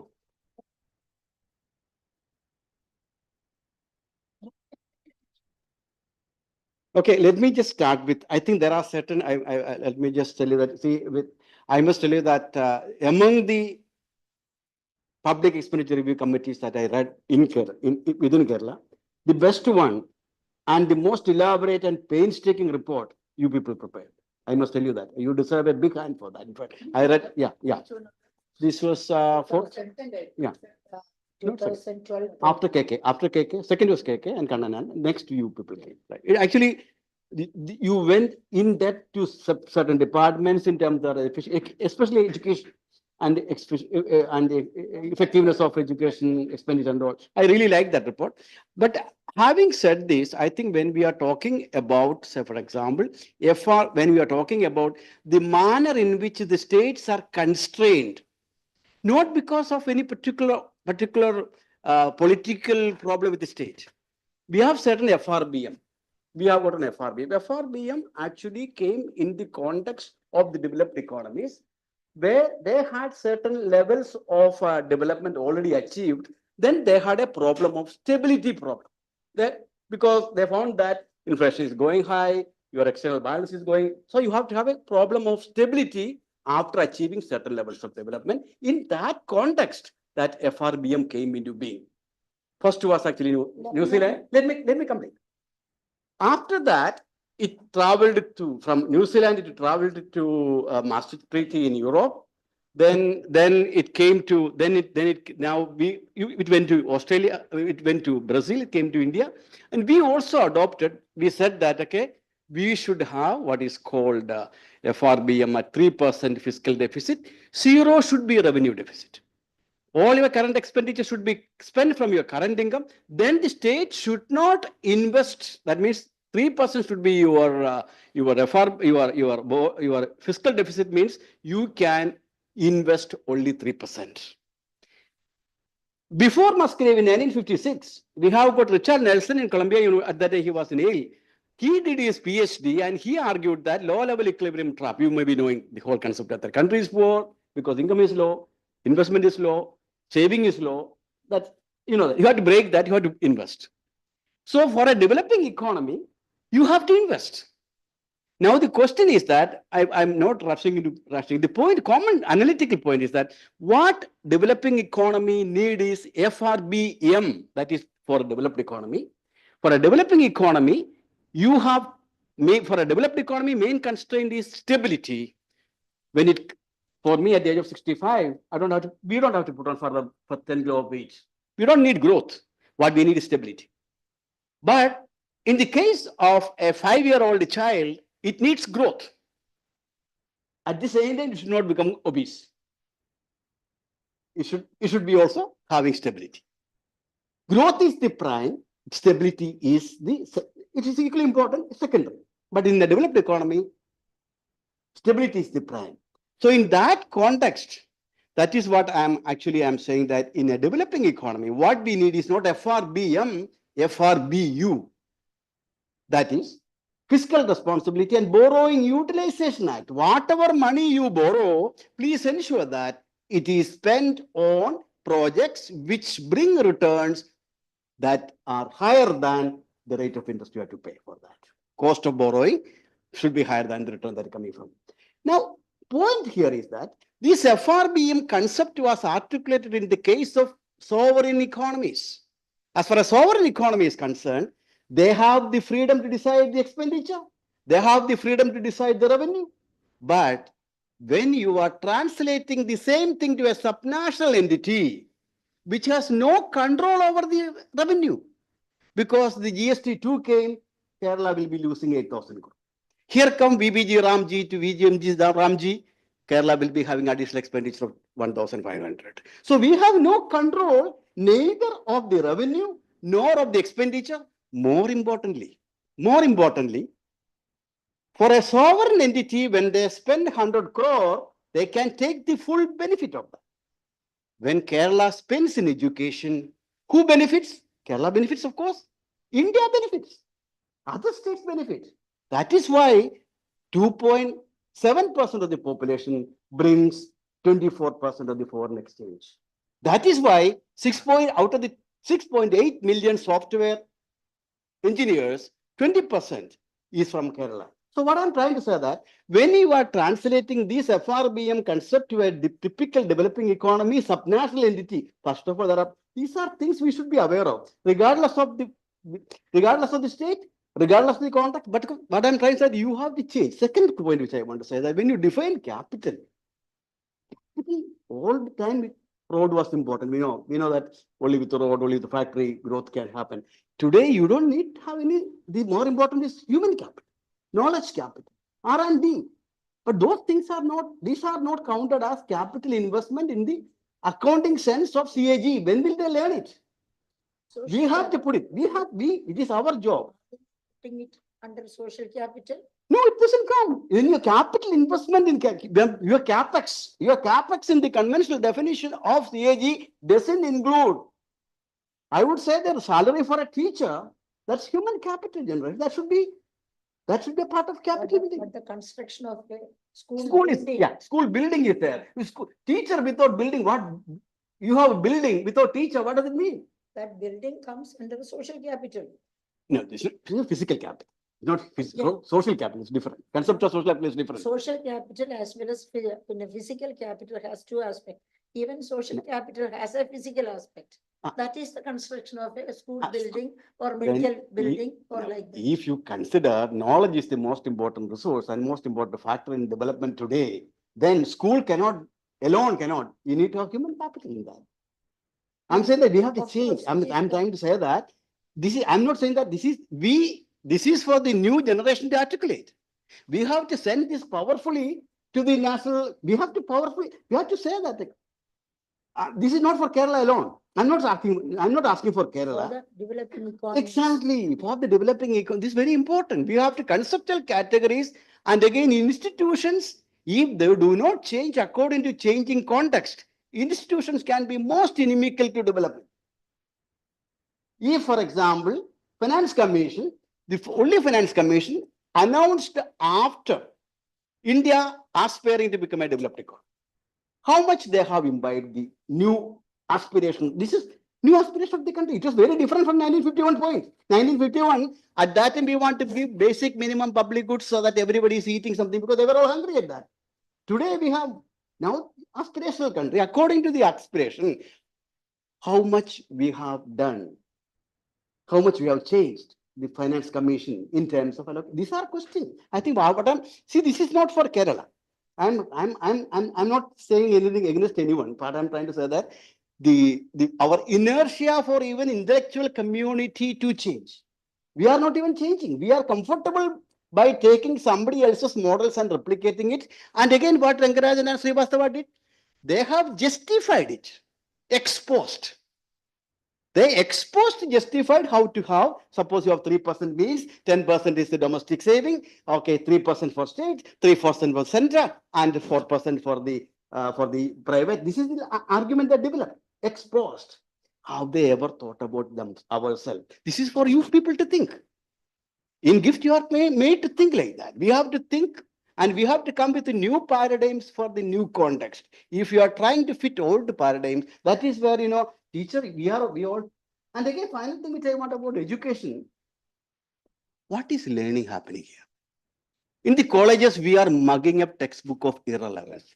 Mugging up textbook of irrelevance. What is there in the budget? In Kerala, is there a single place where hundreds of parents ask me, sir, my child would like to study economics. Can we suggest an economics place in Kerala? We are all great people. We are all very. I'm also a very big man. Assumption college. Oh, my dear, come on.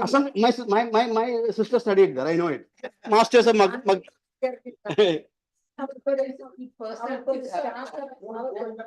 In the Assumption College, there is a startup ecosystem. Very good. No. Startup ecosystem, Assumption College, junior college. പക്ഷേ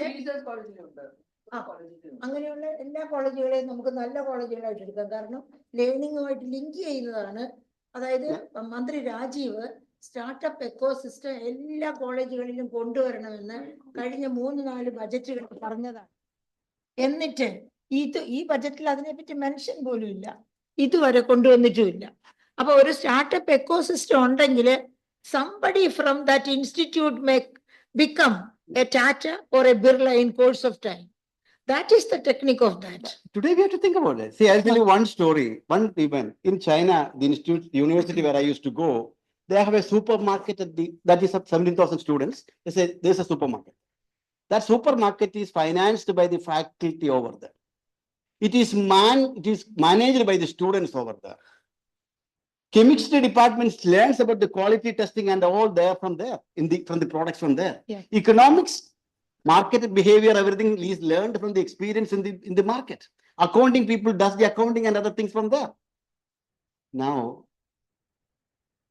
our parents, they had an idea like that. They started They started a cooperative store in our colleges. That was their supermarket at that time. Today, is there a supermarket? Is there a cooperative? And why are we waiting for? Why are we waiting for? We are not doing. We are waiting mainly because of the fact that teachers are not willing to take up such efforts. Karna, they have to spend more time in the campus rather than teaching and going away. So teachers have to be there in the campus with the students I did a very exhaustive work on my Kudumbasri micro enterprises in Kerala. 5 districts, 510 Kudumbasri micro units. I visited personally. I studied a lot of things. You know, there are, have you heard of a Kudumbasri micro enterprises, namely Subicha in Perambra? Yeah. From coconut, 41 products are made by them. Last product is Chule. Onnamate product, virgin coconut oil. So, Kerala is a place of diversified cropping pattern. Kerala can grow to any extent. Aspirational brain drain can be dropped by utilizing the campuses and the students and the teachers, provided teachers have a little bit more patience to remain in the campus. And at this, I think, Professor Mary George, you ask about nook and corners of Kerala, to Wayanad, where she is from, and and this energy she is showing. But what is happening to your younger generation? I think you people, when you have to change that. I mean, we have to change. I mean, there's no much point in blaming the political leadership. Political leadership, yada raja tada praja. We have to ask ourselves, what are we doing in the small arena, the small football court that we are all given? Are we playing very well? We do our job. We are not doing that. I think, budget discussion, I'm saying the budget discussion, but these are all forms of. And when you talk about, I remember in the discussion, Isaac used to call you for pre-budget, the manner in which you used to ask, and I said, okay, we will do that. That is the role of a teacher. A teacher is an inspirer. And when you talk from the ground experience, from your experience to the classroom, that makes a difference. And why can't we teach economics or statistics by using the statistics of each student's in household? Each student has a house coming from that household data can be used for teaching statistics and quite a lot of economic issues. Yeah. I don't know when we will change. And we have a new economic policy, a new education policy, and teachers are saying, textbook are saying, colleges saying, and we have new economic policy, a new educational policy. And no. Okay, I think we have online people. We are respecting you. We are sorry that I think Professor Ole, I think we took off without, we want to discuss about the morning session, and Professor Srikumar is here. Srikumarji, I think you may please. You want to ask some question? Because the debate was with Ravi. Okay. He talked about the transportation. Okay, yeah. So my question is, Mike. see, this is one problem we face almost everywhere. The term which we use, it has a subject connotation. Like when Ravi talk about the transformation, he is thinking the transformation whether you generate capital or you have the money and all those. But when I look into transformation, I look from the sustainability point of view that our sustainable development, which we have the decade, by 30th, we're supposed to change. At that transformation, the total transformation of the development process itself. So this is a one issue. In fact, in many places we are debating this, that the language of the discipline, and we are not in a communality. And I tell you, after our 2016, that the flood problem, 18. There's a discussion in our ILDM, and it was supported by US Embassy from Chennai. They sent a group that they are trying to see a uniform language for the disasters. Let's say if you take the landslide, common is a landslide, but the moment you put in the earth science, it has at least 25 categories. And each has a different sort of a generic, So I really came to this one. The transformation, which is obvious talking, and transformation, I think, which Binod was trying to talk, is a little bit different. And I talk in a different way. So the transformation has to be that how far this is contributing to the sustainability. Now, 3 issues he has plugged. One of the issues is the rare earth. Now, the rare earth is also one place where you have the radioactive reactions. Now, you extract where do you put it? And how far you can really assimilate. Already we have a problem of, the groundwater in those panchayats, Alapad, those areas, there's a problem. There's a health issue. Okay, it is because the extraction is limited. So you try to contain that one and it does not become a bigger issue. Now, you need to go for the very commercial way. At the same time, the titanium sponge is very important for our space research. In fact, when Madhavan Nair was chairman of ISRO, he actually put 500 crore with the KMML to develop titanium sponge, which needs in the rocket to hold the satellite, to keep it on that one. So that's very extremely important. Okay, there's also one area. Then we are thinking, because they're all linked, that we are thinking we will mine this rare earth offshore. Because again, we have to go a little bit in the geology. Say, the part which we call in geologically Trivandrum block, let's say from Trivandrum to our Punalu, this part, Achankovil, this is the part which produces the rare earth. It goes from the hill through the river and get deposited in sea. Again, a little bit geology excursion. If we take 35,000 back, the area which we have in Kerala, that much area was in the sea, because the sea level was 80 meters down. That means all those deposits are in the sea. And as it's a heavy mineral, it does not go away to the deep ocean. It is in this area. So many people are looking to mine those. Now, if we mine that, the type of change which we're going to create in the, what is called under the sea, and the type of sort of impact which is going to have on the fisheries, on the sea erosion, these are all need to be studied. It is not a simple statement that we have this much area, this much is deposits, and we get this much money. Not so easy. You talk about the LED. How are you going to dispose it? See, the issue when you are trying to sort out something, there is some other issue. So when you talk about the transformation, if you put the sustainability angle in it or the environmental angle in it, then it gets a different dimension. Now in Kerala, and as we are talking repeatedly on the knowledge society does not mean it's a fragmented knowledge. Knowledge society means it's a comprehensive, total knowledge that we see all the angles. That need to be debated.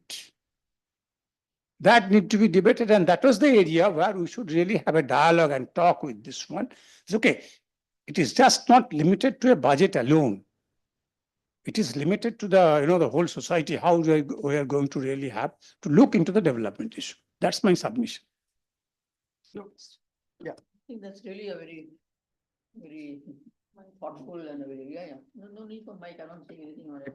I think it's very, very important that actually we look at all the aspects of, I was thinking from the point of view of that material which we can get, which can be, it can give us any amount of. Today morning, there is a statement by. Can I talk? Yeah. Chair Ji. Please.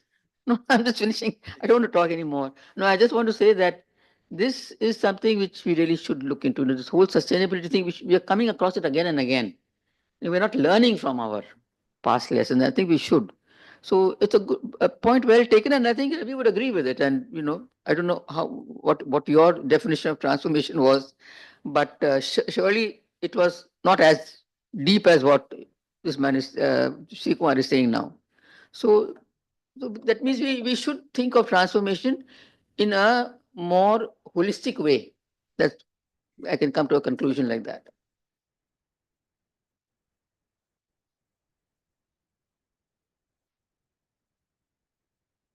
In the morning, there's a statement by Elamaram Karim.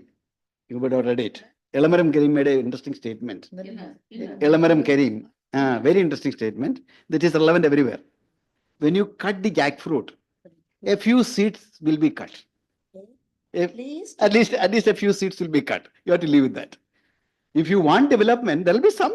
Now the point is the point is that you go to Dubai, the Palm Island is they filled. The whole world over there doing all these things, and we are pristine, nothing will touch. Kerala will be pristine. We should not touch anything.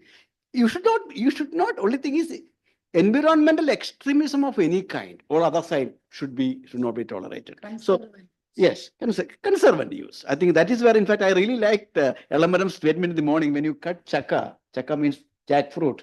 A few seeds will be cut. Will also be cut. And without cutting jackfruit, you can't eat it. They must know the context. He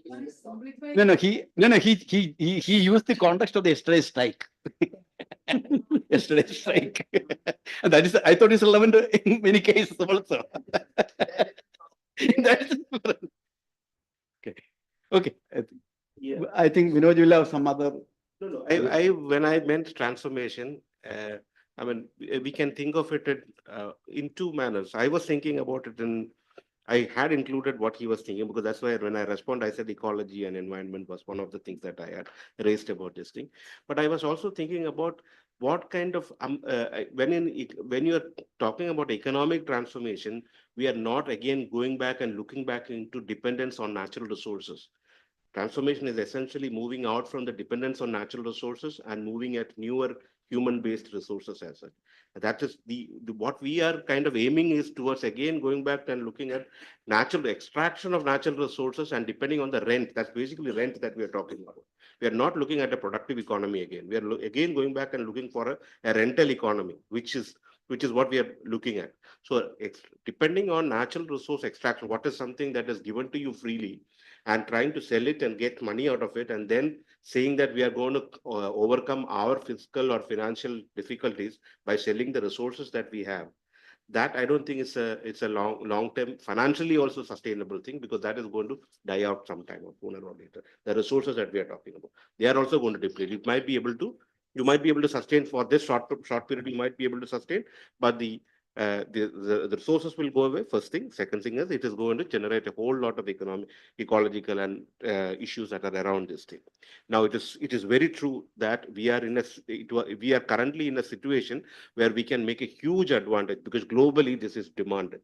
This particular, the rare earths that we are looking at, titanium, this is highly in demand, and also the resources that is required for what we call what is called chips. That is very much in demand. So it is very much in demand. So prices of chips are increasing, prices of titanium is increasing. So it is certainly what we call, it's an opportunity.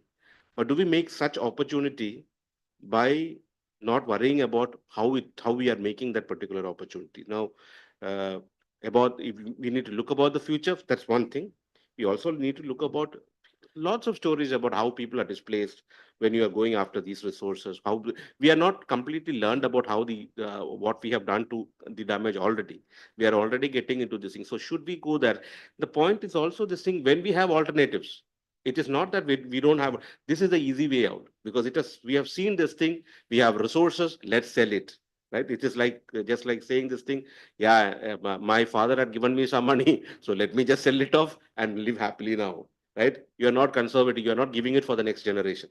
Now, there is another way of doing it. And we all know this thing, like you can increase your productivity, efficiency.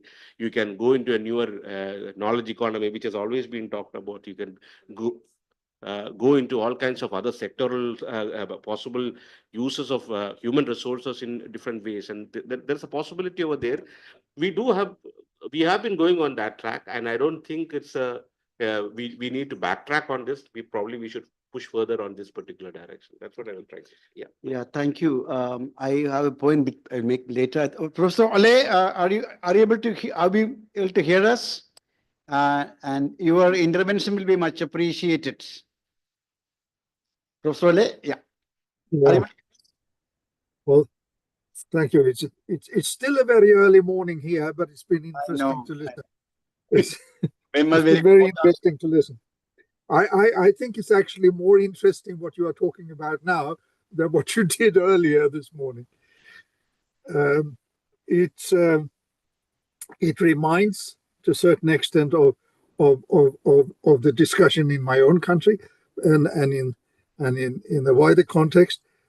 What I'm kind of missing a little bit is the political economy of the options that you are talking about now.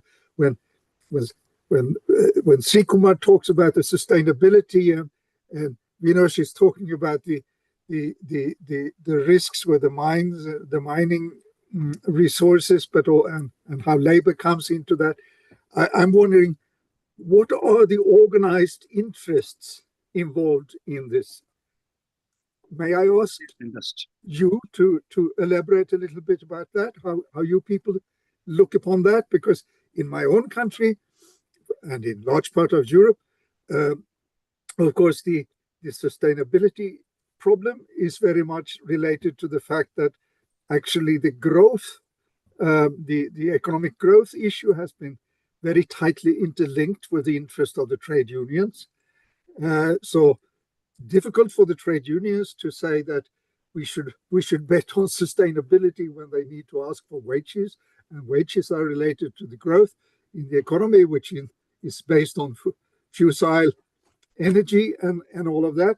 And if now with this new raw material resources, which we also have in the north, comes into the picture, then it transformed the entire part of that country, in our country, because we have the Sami population, we have a lot of people who are affected by new minings and so on. Where are the organized interests in this? That would be my question. I don't know, there are no definitive answers to such complex questions, but at the same time, we need to recognize the fact that today, the way in which America has been cornered because of the strategic position that China holds with respect to critical minerals. And there is a recent paper which I read saying that when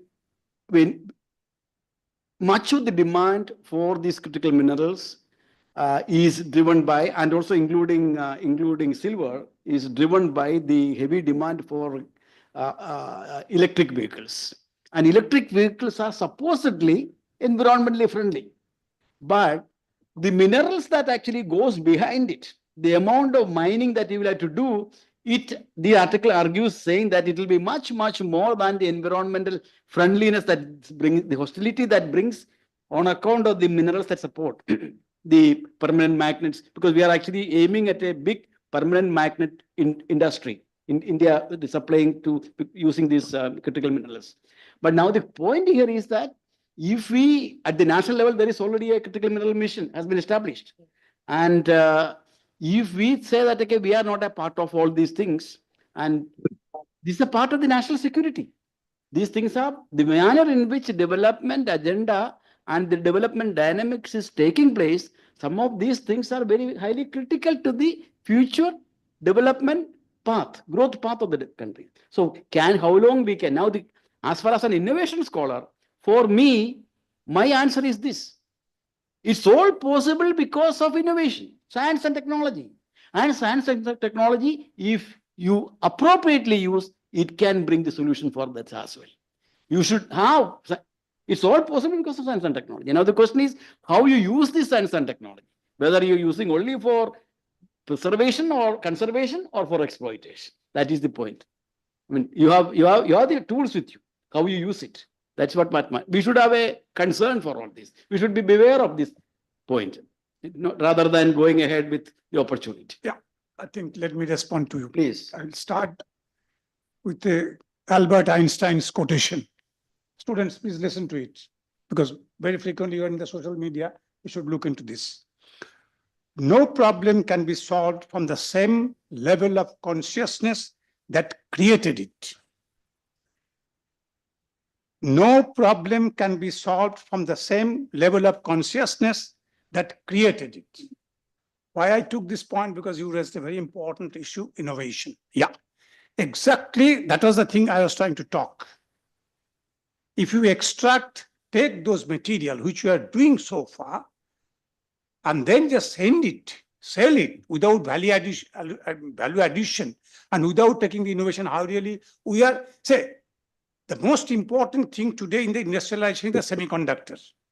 India does not have a semiconductor factory. Now we send this material. I tell you another story. See, one of the very crucial element which was needed for the space research, we used to get from Japan.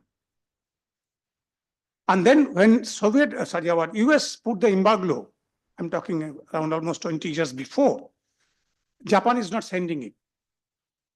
Then APJ Abdul Kalam was the director of DRDO. He started probing into it.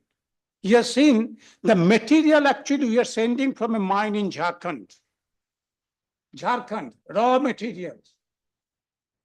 That goes to Japan, they process it and bring that material and again sell to us. Then he went to the ministry and stopped it, that we will not export this material, raw material. So the question is on, the look into the value addition and the innovation. It needs. It's very important thing. It's not a very flimsy thing, let me tell you. And I tell you again, the budget should not be left to the economist alone. I think, I perfectly agree with you, perfectly agree with you. We have a time wherein we used to think that economists have answers to all the problems. And then became development studies, wherein we have sociologists and all. Now, I think unless, yes, very important. Should be ISRO people. Yeah. Should be there. അതുപോലെയുള്ള എല്ലാ critical positions ഇരിക്കുന്നവരും Right.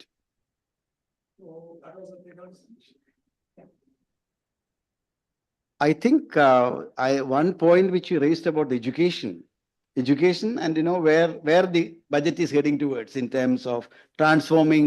I mean, where are we standing? How do we go ahead?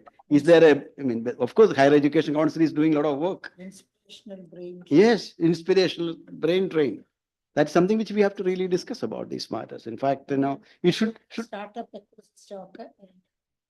LDF was very particular about providing startup ecosystem in each and every college campus. But in this budget, no such talk about it. And though it was there in the budget for the last 10 years, last 5 years, when Mr. Rajiv is the finance minister, industrial minister. No ecosystem is started by the help of the government. In the Assumption College, it is their problem. And in the Alfonso also they have one. Yeah. Alfonso College. Engineering college. It's happening. No, see, these are all things. Don't think that overnight it will happen. More talk, and the more we talk about it, the information that should go, Yeah. we should inspire people. Yeah. Then only it will happen. We cannot think that okay, tomorrow onward. It happens in China. China, one command, it happens everywhere. Makerspace in all the colleges, makerspace happens. But not in India. It doesn't happen in India, in our country like that. Okay. But at least there are signs of change. That is very, very nice to see that. In Yeah. fact, there are signs of change. അതിന് ഞാൻ പറയുന്ന ഇപ്പൊ Gulati institute പോലെ CDS പോലെ അങ്ങനെയൊക്കെയുള്ള institutes initiative എടുക്കണം. It's our job. We cannot perhaps start. Start ചെയ്യാൻ പറ്റില്ല പക്ഷെ No, we have inaugurated a makerspace. In 2020, we have inaugurated a makerspace. Then we stopped. Stop means we wanted to focus only on finance.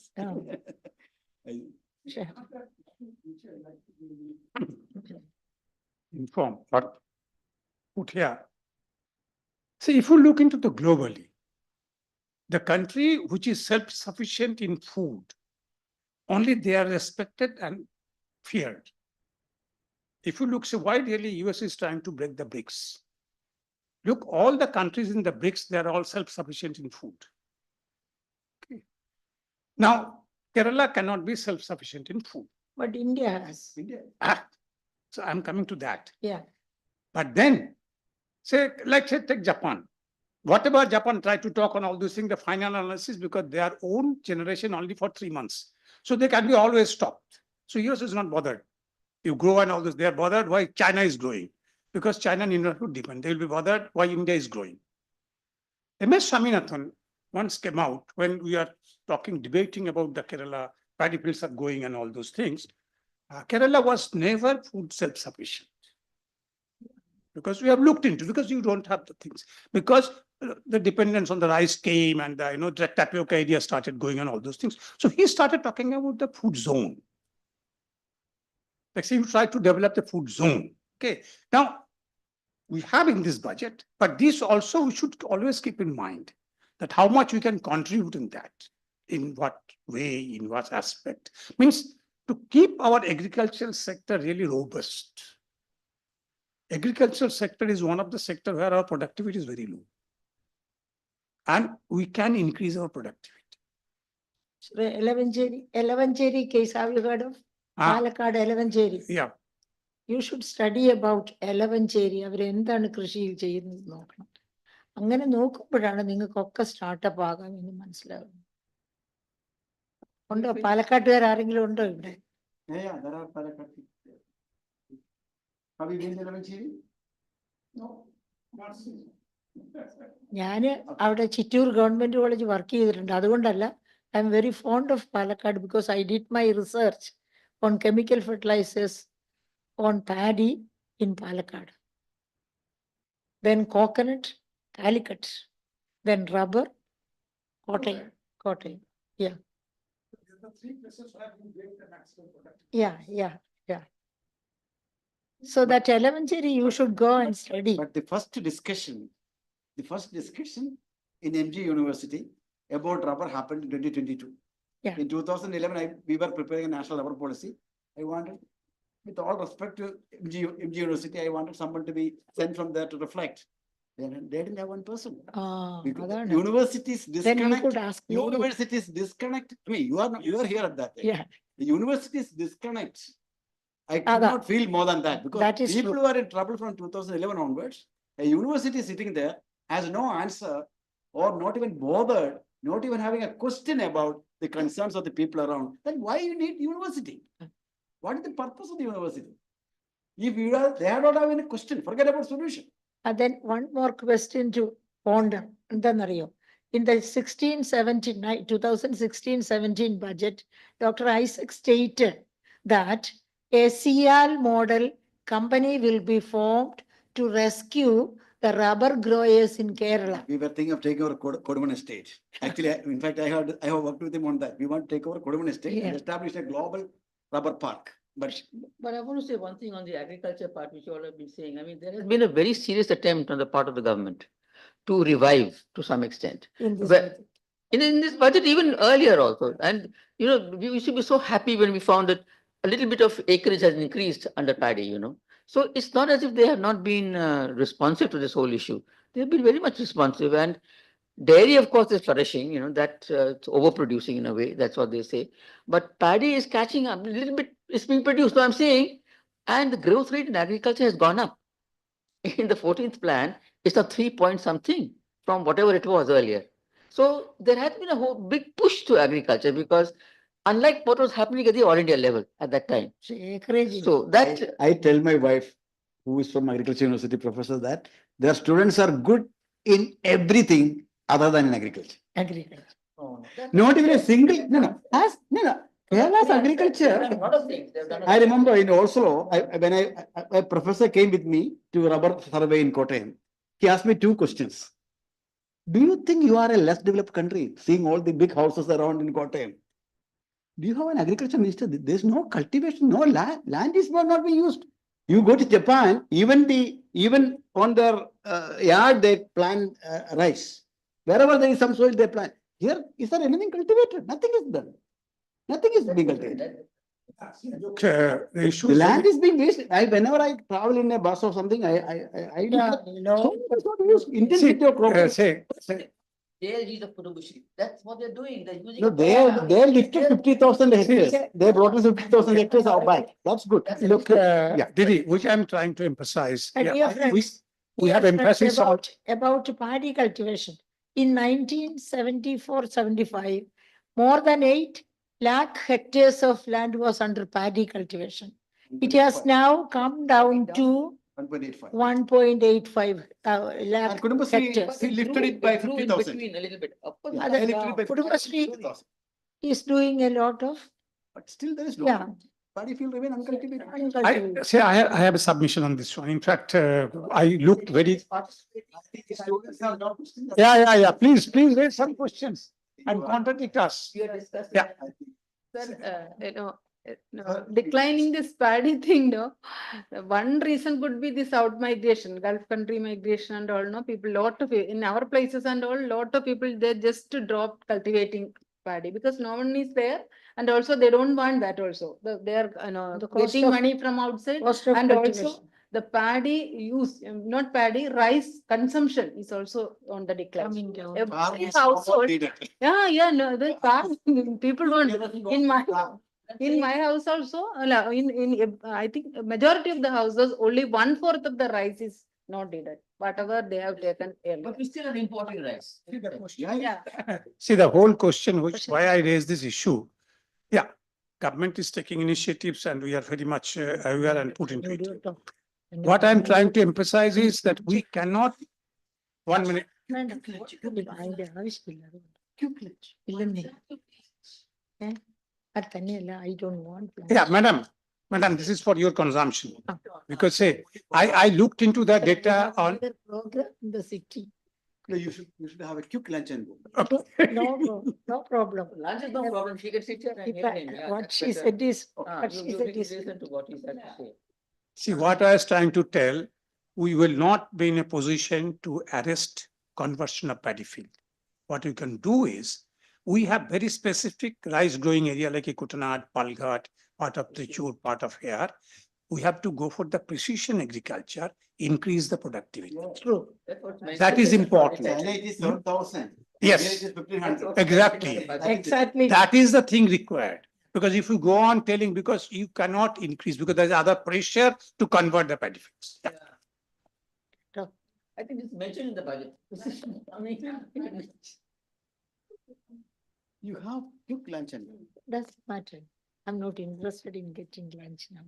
You have a lot of ideas. You have- I have a lot Right. of ideas to eat and drink. I have a Okay. lot of ideas to eat and drink, so Thank you. thank you. Thank you for tolerating me.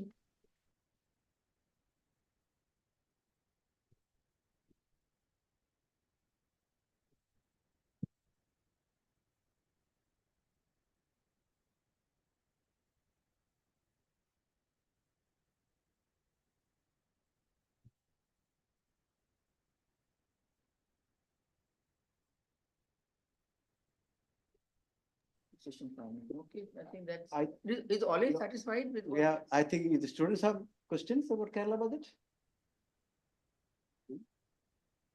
Why you are very hesitant? Kiran?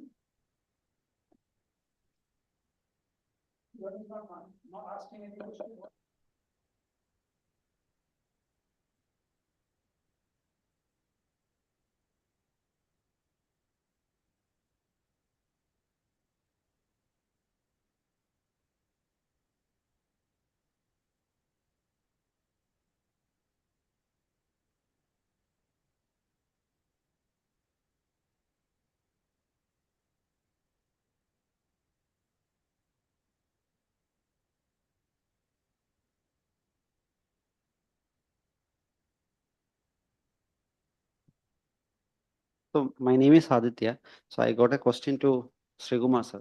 So with respect to the extraction of rare earth, that was what you are saying.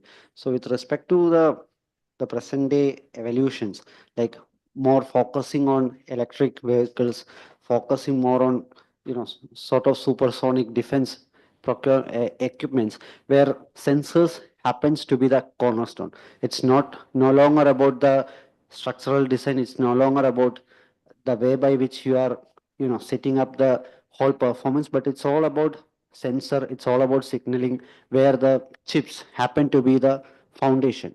So in that perspective, specifically given the geographical context, the political challenges the country is facing, and also with respect to the enhanced demand for the construction of semiconductor chip, do we, sort of, like for the purpose of ensuring sustainability, can we really drop that particular thing, like the whole project of extraction of rare earth minerals? Because the present day surge in the silver price actually is not for the purpose of, using silver as ornament, but solely for the purpose of construction of the electric batteries and all, as well as for the construction of chips. So that is the level of, or the relevance of why this is happening to be the key core, because even in the case of Indian context, like DRDO has developed GNAN chip, which is something happens to be the very significant development with respect to what we have done in the space research and all those things.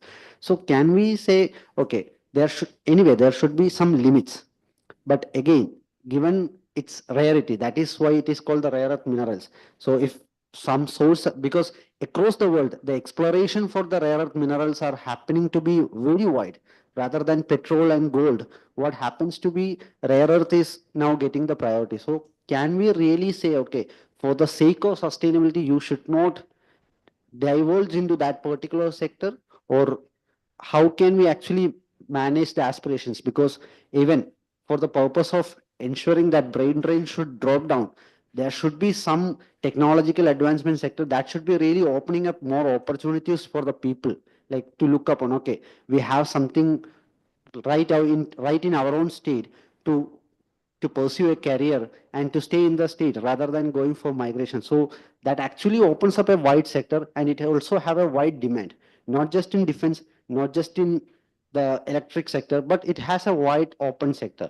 So that is one thing we have to look, like whether that should be actually given up for the sake of sustainability altogether, or whether it should be managed in somewhat, or what should be the ideal case for the state of Kerala specifically, given the challenges. See, you have raised a very important question, definitely. Now, there are, again, I talk about the conceptual issues. Like when you use that, when I'm talking about that extraction of the limited extraction, and that when you link with the sustainability, we do a blunder. Sustainability is not that you don't use the material. See, from 2021, there's a global discussion is going on, what is called the sustainability research and innovation. What I'm trying to tell, till today, apart from some extraction, we send this material. Suppose you send a bulk material. Okay, like say, take the whole issue of the Goa. We used to send iron ore without taking the iron in Japan. And then you get the steel from Japan. I'm hitting there. I am hitting there. Exactly. I am hitting there. Say all these halla gulla which you are listening, I need to send this material. Still today, we do not have a semiconductor factory. So all these private companies will be very much interested to do the sea mining. They will send the raw material. I'm hitting there. This is number one. Number two is, now with the technology available, you can do a sort of like a EIA and create the scenario. That suppose I dig the sea bottom 1 meter more. What will be the change of wave pattern? What will be the change of current pattern? What will be the sort of erosion? This can be worked out in the laboratory. What I'm emphasizing is to have a thorough study on that. Second thing to tell you, emphasize you, the sustainability does not talk that you don't use the material. It is not that you don't use it. Because if you keep it, I give you another things one. Say if you don't do anything, 1 hectare of land can produce only 7 kilograms of protein. And that can support in the world only 200 million people. What is our size? Sustainability is an intervention. You have to intervene. And how do you intervene? You have a science, technology, you have a knowledge, you have an innovation. This is the link. So use it. We're not telling that you don't use it. Say, I tell you another one. Sorry to be, because I was a part of doing the EIA for our rare earth in Chavada. So you take come the inside, like say you take Haripad, Pallipad, all these areas, you see the sandy material, isn't it? And you go in the front, you see the Kutanadi sitting. There's almost like a 1 meter difference. Is the clay belt and the sandy belt. 9 meters below this sandy belt is full of rare earth. It's full deposits. Okay, and we have the settlements. So our AMD, Atomic Mineral Division, in fact, I was working for them. So they told, say, we cannot take this material because we cannot ship the settlement. So if you cannot ship that settlement, okay, we cannot ship the settlement, but then we have a situation now, a technology to mine tangentially the way it is being done in Gulf. Now, way it is being done even for the groundwater in Pondicherry. Without going sinking like this, you make a slant and you take the material from bottom, pump back, technology available. So what I'm trying to tell that you look into a very larger frame, not in a very small frame, that I take two material and I have 25 paisa in my pocket. No, that's the thing. Thank you. Before we conclude, Professor Ole, would you like to make any intervention at this juncture? We are going to conclude after you. Okay. I fully agree with Sri Kumar, but the question then is from my side, who pushes for it? In the Scandinavian countries, there are opinion polls suggesting that a majority of the population would have a more focus in politics on environmental issues. They should be done. The climate change, they are worried things should be done and so on and so forth. Yet these issues are not coming into politics. They are not brought into the discussion. It's not part of the, how shall I say, the conventional social contract on how the economy should be working and so on and so forth. So it seems to me we need to discuss who is going to push these issues. Interestingly, it's not just some popular movements and so on who are pushing for it. There are also certain industries, not all industries, but some innovative oriented industries that want to engage. We need to, I think we need to sort of, with open minds, try to understand who are the progressive potential actors in this framework. I think that really does matter. Thank you very much. That's the decor. That's the decor. Thank you very much. We will resume after, say, half an hour, 45 minutes. Professor Lay would have loved to have you with us for lunch. Next time, we'll ensure that you are sooner here with us. Yeah, I think it's time for it to your breakfast, I suppose. Take care. We'll get back to you. We'll resume. Thank you. Okay, it was a nice discussion, I suppose. I think, I mean, some of the issues like critical minerals, it has not really attracted the attention that it deserved in the wider. It's good that it flagged off here. It is, yeah. No, actually, there is a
Ale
we have all these speakers. Yeah, Dr. Santosh.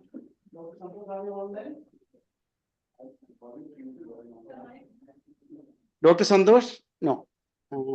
Ben Silly, yeah. Professor Ole is there. Okay. I think we have almost all these speakers who were expected to be offline here. So we had a really interesting session in the morning. And, very good discussion, it looks like.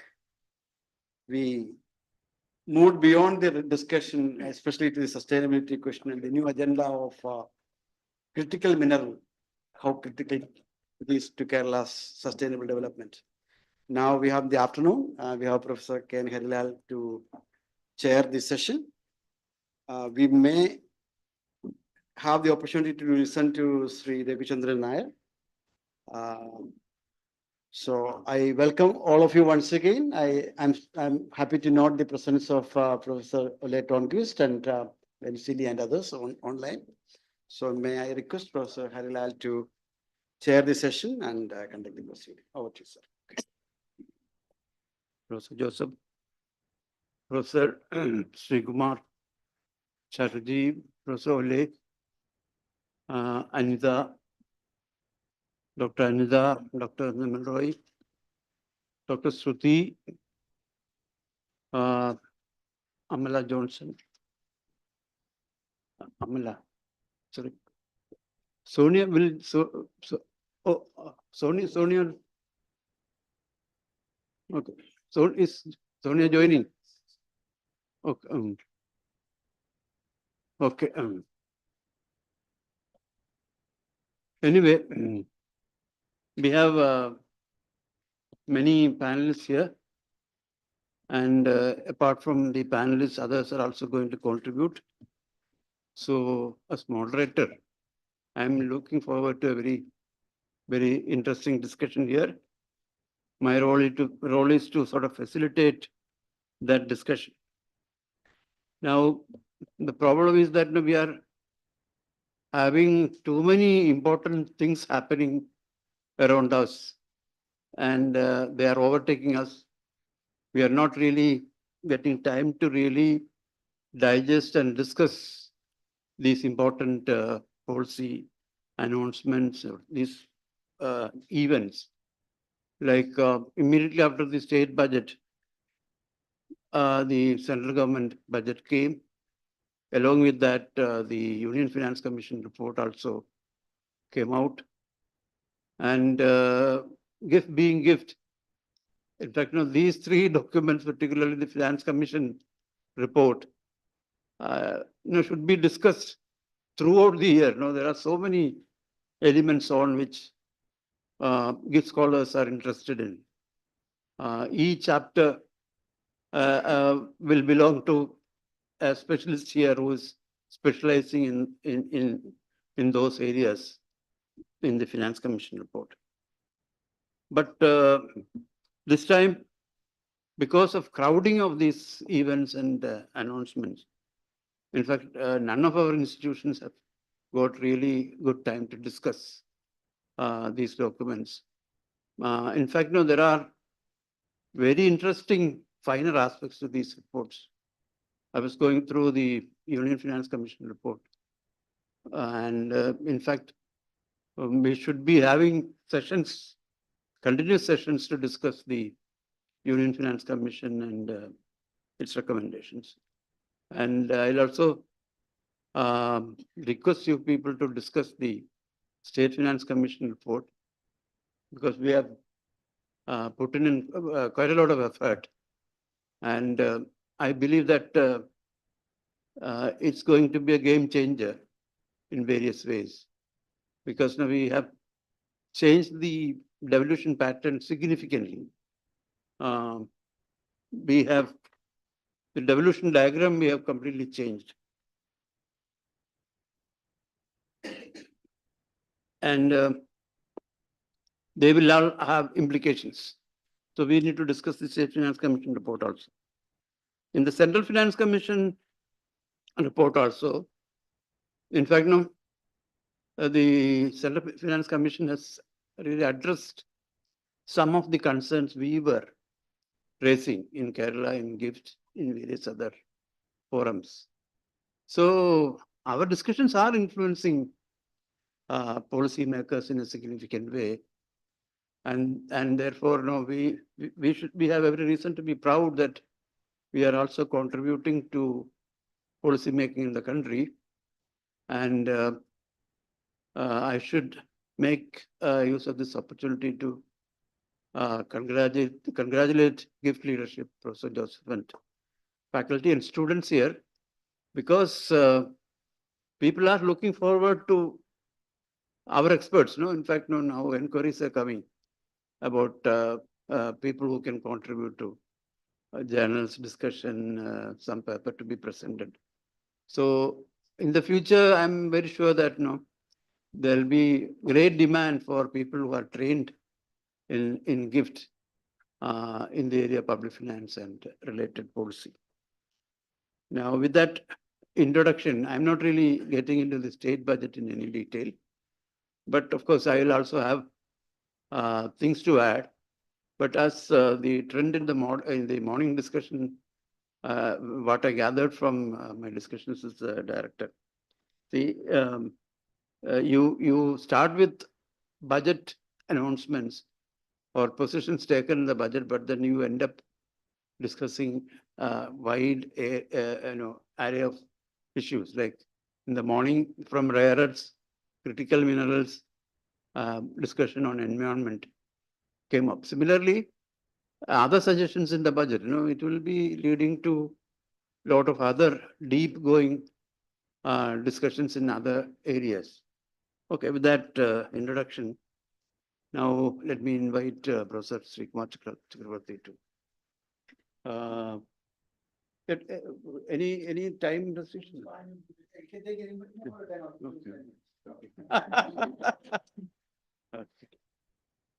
I thank you, Professor Horilal. At the outset, again, I thank Professor Joseph to invite me in this discussion. First, I'll make a very wild comment. It's like a disclaimer that I'm not yet an expert to talk on budget. That goes outside. It's like, if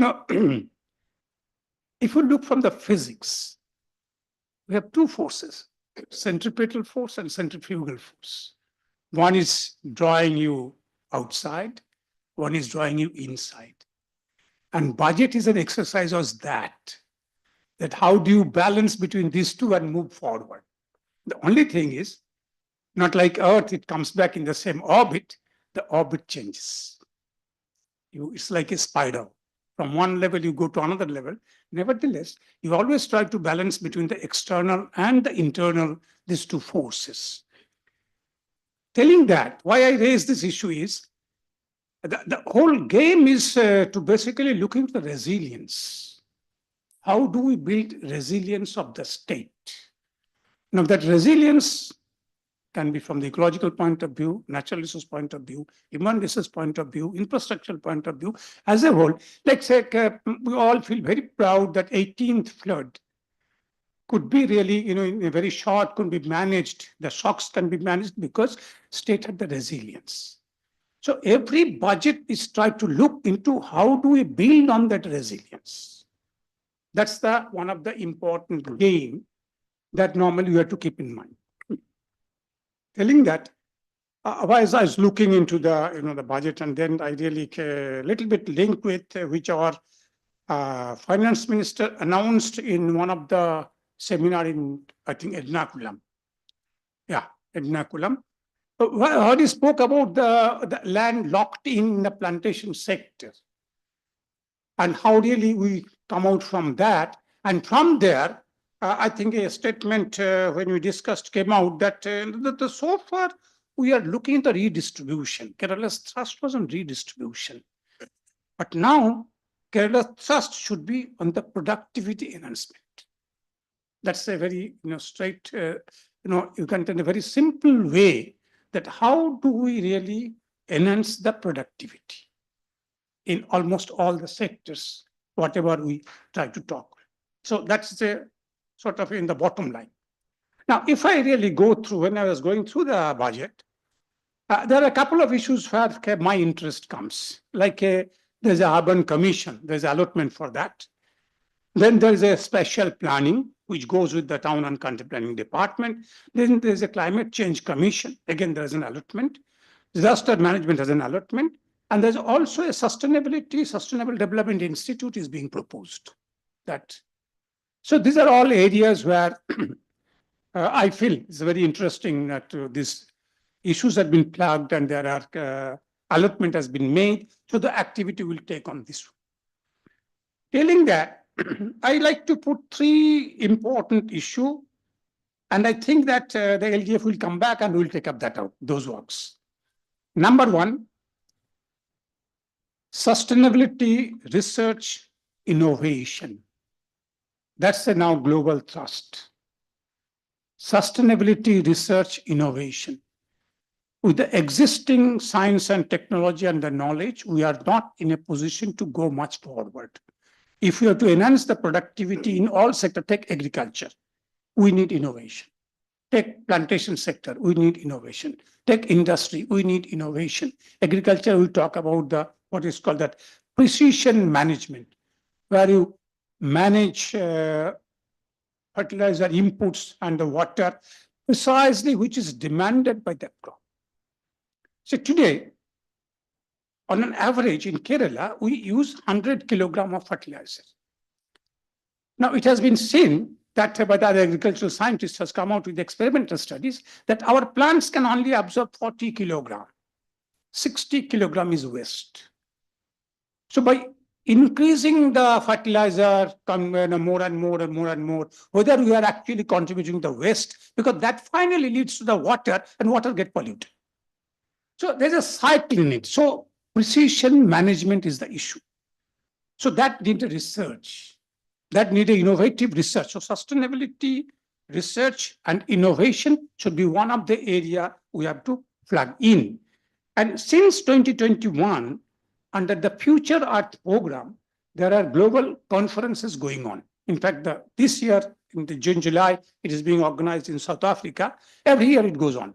Because very seriously being debated that unless and until we develop our knowledge base in other sectors, we will not be in a position to really have the sustainability. That is the point number one. The point number two is, in the case of Kerala, so we emphasize on the local economic development. That's a very important thing. Now, in the local economic development, when I talk about the locality, local area, then the issue again comes on the natural resource and the human resource. Because local economic development is required, these two are the base on that. Now, if we look into our set of the local self-government tiering, we have a panchayat, we have a block, we have a district. Today, block has hardly any space to operate. Practically, panchayat has a space to operate, district committee has a place to operate. And I remember in 90s, we repeatedly debated whether the block as a tier should continue. Because in the case of Kerala, it appears to be redundant. But then what happened is, it is like a mandated, constitutionally mandated, the three-tier panchayat system, block should be there. Now, how do we use the block? that's an issue comes. So what we are thinking, in fact, a little bit discussion we had in our case, that a block innovation clusters. Let block be the innovation cluster being developed at the block level. Now, we have 152 blocks, and we have almost like 152 engineering colleges. Then we have the universities, we have the departments. Whether can they be linked to build up this block innovation cluster where a group of panchayats, their problems, their communality, their potentials can be really assessed, and a block innovation cluster can help them. That is the second submission, that we are to really look into this one very seriously. My third submission that we have now, like I was saying, KSTC, there is a allotment, and in the science sector, there's allotment. We need to have a little bit more allotment and the more focus on the innovation, like a science, technology, and the innovation. In the innovation sector, our investment is still lower. That we have to really think of it, that how really we put a little bit more investment in the innovation sector. So the science, technology, innovation, we talk them together. My fourth point is, see, this is, I think, a number of times has been discussed in many places. How do we really involve what is called the social capital, which is dormant in the society? We have many people retired, and we have, our age has, longevity has increased. So the professional people who are available, even at the panchayat level, at the block level, how do we bring them together to participate in this whole process? But we also debated about a quadruple helix model, where you have educational institutions, you have like NGOs, you have local people, and you have the private. Bring them together and block be the platform. So at one point of a time, I think we were trying to develop a platform, if I remember correctly, sometimes in the end of 90s, with Swiss Development Corporation. We are visiting different parts in the North Kerala and thinking for a platform for the development process. Now, can we have a platform? Can we develop a common, what is called the commons, not the commons the way tragedy of commons goes on, common facilities, infrastructural facilities, and where sort of a debate can take place at the block level. I think these are few things which I thought that maybe we have to discuss, because these are crosscuts, this Special Planning, Urban Commission, Climate Change, Disaster Management Sustainability Institute, the crosscut. So we have to see that they are put together, and we have a sort of a integration, and that really, build up the whole development trajectory for the state on that line. Thank you very much. So we will complete all the presentations. So there are many things to be discussed. I also have some points to raise, but then we'll wait for other presenters to be over. With the permission of others, can I invite Dr. Shruti, because okay, it's written Dr. Shruti. Okay, sorry. They need to become one. Really given me a doctorate. No, jokes. Only for jokes. Yeah. Thank you, sir. Good afternoon, everyone. It's a great privilege to be among such esteemed people to share my views. I will be focusing on higher education. Most of the things sir pointed out, and one thing I really agree with that, like we have to have innovation and sustainability, and that has to go across all the spheres. Then only we can sustain the growth that we expect to. Given the higher education scenario, the first problem that we are facing is student out-migration. So from the budget speech itself, the minister pointed out that 800 crore rupees are actually estimated to be an outflow because of this particular thing. That's a problem. Now, are we addressing it? How can we address it? So why are students migrating abroad? First, the aspirations of youth have changed. Now, is it just the elite who is migrating, who can afford? No. There is like across social groups, there is migration. Do they have enough money to migrate? No. They borrow money and they do migrate. How much money is being spent? Almost 15 to 25 lakhs rupees people are spending to migrate abroad. Not just abroad, also to other states as well. Now, given this scenario, the budget has a provision for a global school, and that is expected to bring in some change to address this particular phenomenon. I think the problem is a macro scale, large scale problem. And I don't know how far starting a global school will solve this phenomena. This is where I want to take it up from your point of view, that if we can bring in already existing institutions under this global school to work more efficiently, then only we can solve the large scale problem of huge student out migration. Otherwise, this I think would be narrowed down to a particular few people only. Next, most celebrated announcement of this particular budget is the free undergraduate education of arts and science colleges.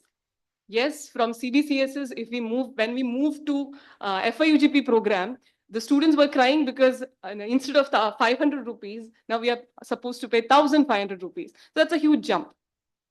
Again, I would like to take 1 minute to analyze the situation. Assam has brought a similar policy, that is in 2016-17, Assam being a state with higher education enrollment is 16.9%. That is necessary. Bihar is a state where we have a higher education enrollment rate 17%. I don't know about any policy yet, but if they bring in, that is highly welcome. Punjab, they face a problem of female education. They have also bought a similar policy, but again selective, only for women up to PhD level, because their enrollment ratio was less than 27%. But now, when we talk about Kerala, we have already achieved best education, literacy and everything long back, even much before the states could achieve. But what happened with higher education? Where did we leave the train? What did we miss?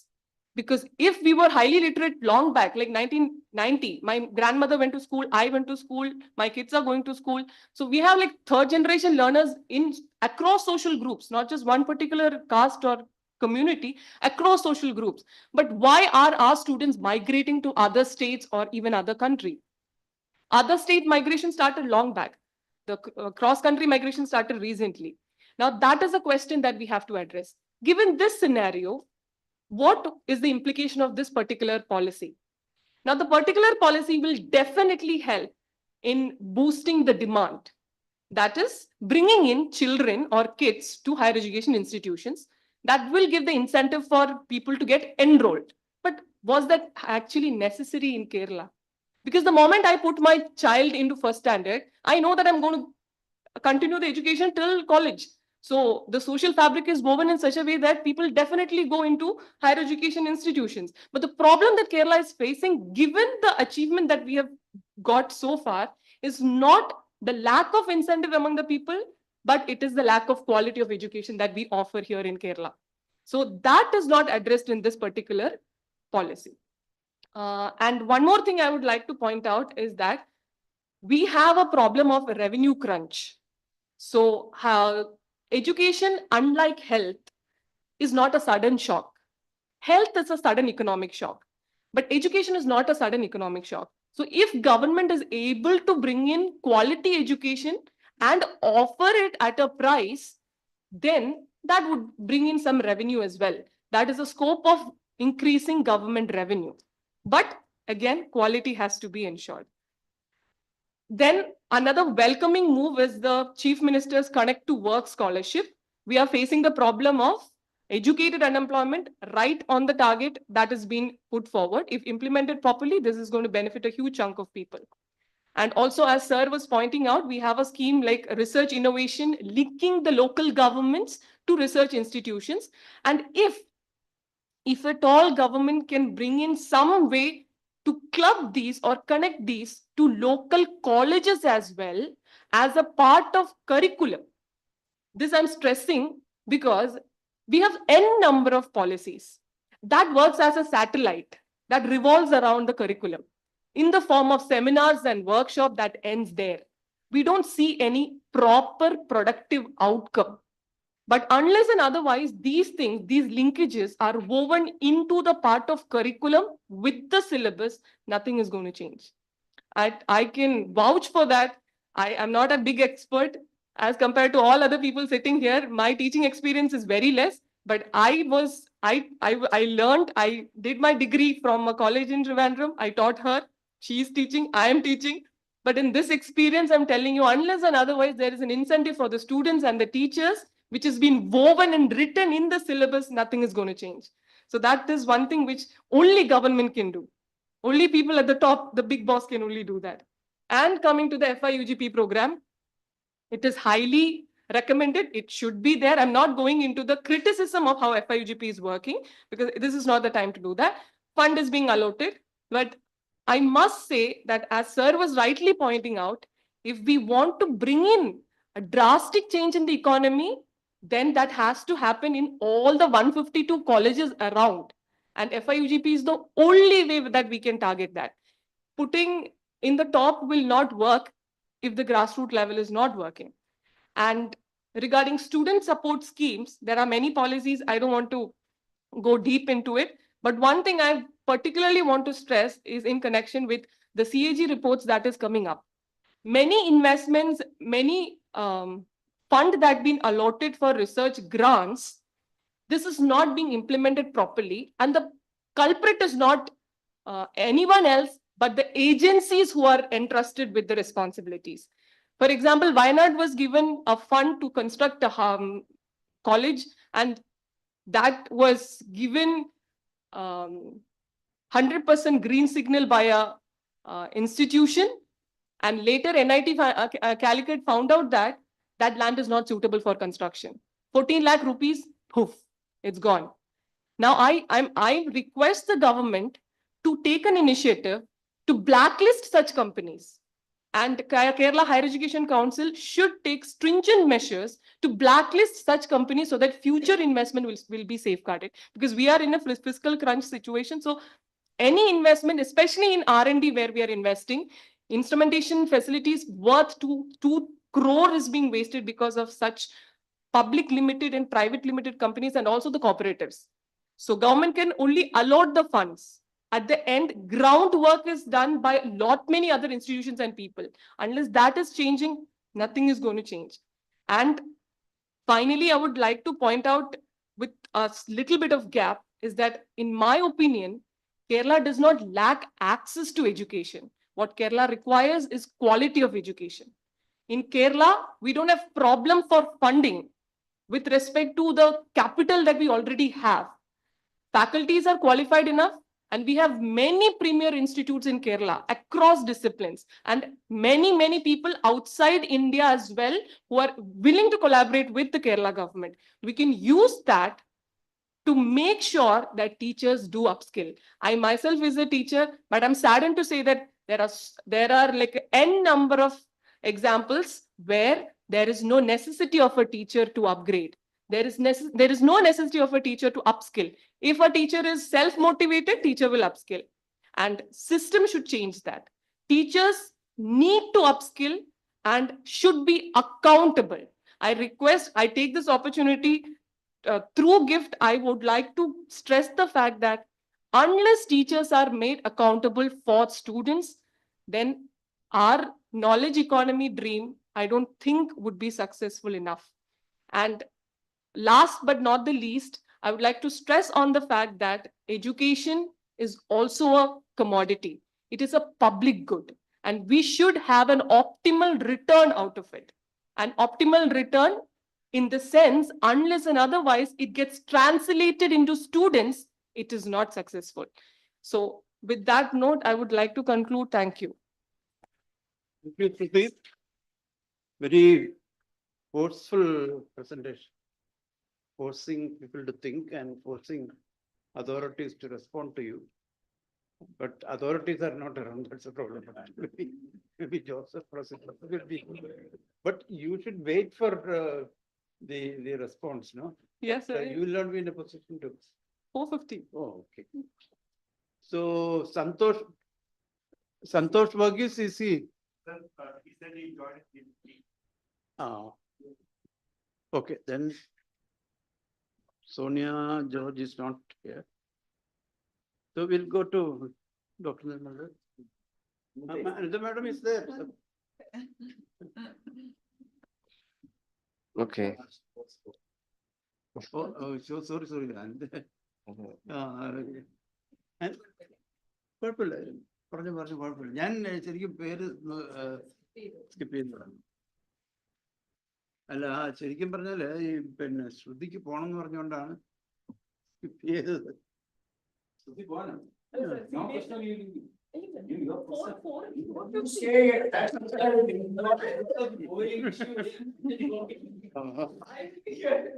എന്ന് പോണ്ട കാരണം ഇത് നല്ല കുറെ ചോദ്യങ്ങളൊക്കെ ചോദിച്ചു. Okay. Okay, thank you, the chair, as well as Professor KJ for giving this opportunity. So I will be sticking on to the, question of local governments, because we have the local finance, State Finance Commission chair also with us. I will start with the some of the points that is raised in the morning session, and that is with regard to the question of the over dependence on the central transfers. Around 63,000 crores of rupees have been expected from the central government, and whether and that too on the 16th Finance Commission report. And as the data source, we are left with very few amount. So in this context, what is the way out? And the State Finance Commission report, as you might be knowing, the report has been accepted to its full recommendations has been accepted, bearing some comments that will be taken up later. So the SFC recommendations have been accepted by the government. So the government is also transformative in that way, in looking for efficiency enhancement as well as for the overall revenue enhancement of the local governments. So this in a way is the way out of depending too much on the central government transfers, because if you are able to raise the local government finances, that much revenue space will be available for the state government in that way. So in this first year's report is being accepted, and in the first report, the report mentions about a lot of measures to augment the efficiency as well as the revenue mobilization. So I will be looking at these aspects only, concentrating on the local finances. So if you're looking at the fund allocation in this budget, there is a continuity also, because if you're looking at the amount being transferred to local governments or devolved to local governments, the overall momentum is being continued. So even if you're looking at the general purpose fund or even the maintenance fund or even the development fund, the amount being shared with the local governments are in a continuous momentum itself. But there is a spike because of the state's own tax revenue being, increased. So if you're looking at GPF, there has been an increase of around 700 crores. So now the GPF is to the tune of 3,200 crores. These are being used by the local governments for their general activities. Now coming to the maintenance fund, which is for road as well as non-road, there is also a hike to from 4,100 to 4,300 crores. Now finally, to the question of development fund, again there is an increase from 9,200 to 10,349 crores. So if you are looking at the local government devolution, this government is continuing with the momentum that it has been carried out, but at the same time, it is going for a bit of transformation also. Why transformative? Now, if you are looking at the question of enhancing efficiency of local governments, primarily it comes from taxing the tax revenue as well as the non-tax revenue handles. Earlier, we know that most of you will be knowing that there has no been concrete mechanism from the part of the state governments to initiate some actions at the local government. So how to increase the revenue or how to increase the efficiency of the government. So in this budget, the government by accepting the recommendation of SFC is looking to constitute the Board of Finance, which will help the local governments to enhance their revenue augmentation, as also mentioned by Professor Dobade. With regard to the question of bringing in innovative and technological as well as R&D institutions into the connecting network, so that their plans as well as their mechanisms can be enhanced. Apart from that, there is also the suggestion has been accepted with regard to increasing the efficiency of the salaries as well as the pensions, which we is termed as the employee emolument fund. So this will also give Kerala an additional leverage with respect to the question of total amount being devolved to local governments. If you're taking the case of states like Karnataka and all, they are much ahead in terms of an index. If you're looking at the devolution index, where in in reality, Kerala is much ahead, but we are not in the top of the devolution index just because of the fact that they are showing some bit of data with regard to the devolution. Now, we are trying to solve that problem by bringing in an additional element of employment emolument fund into this forefront. So the other aim is that to increase the efficiency of the employees also. Now, some innovative ideas also have been accepted by the government with regard to bringing in the CSR, say for example, the corporate social responsibility funding also into the local fund realm. And most importantly, the question of, again, urbanization, as Professor Srikumar already mentioned, this has been taken by a great extent by the SFC. And again, that has also been accepted here. Around the conjoint reading of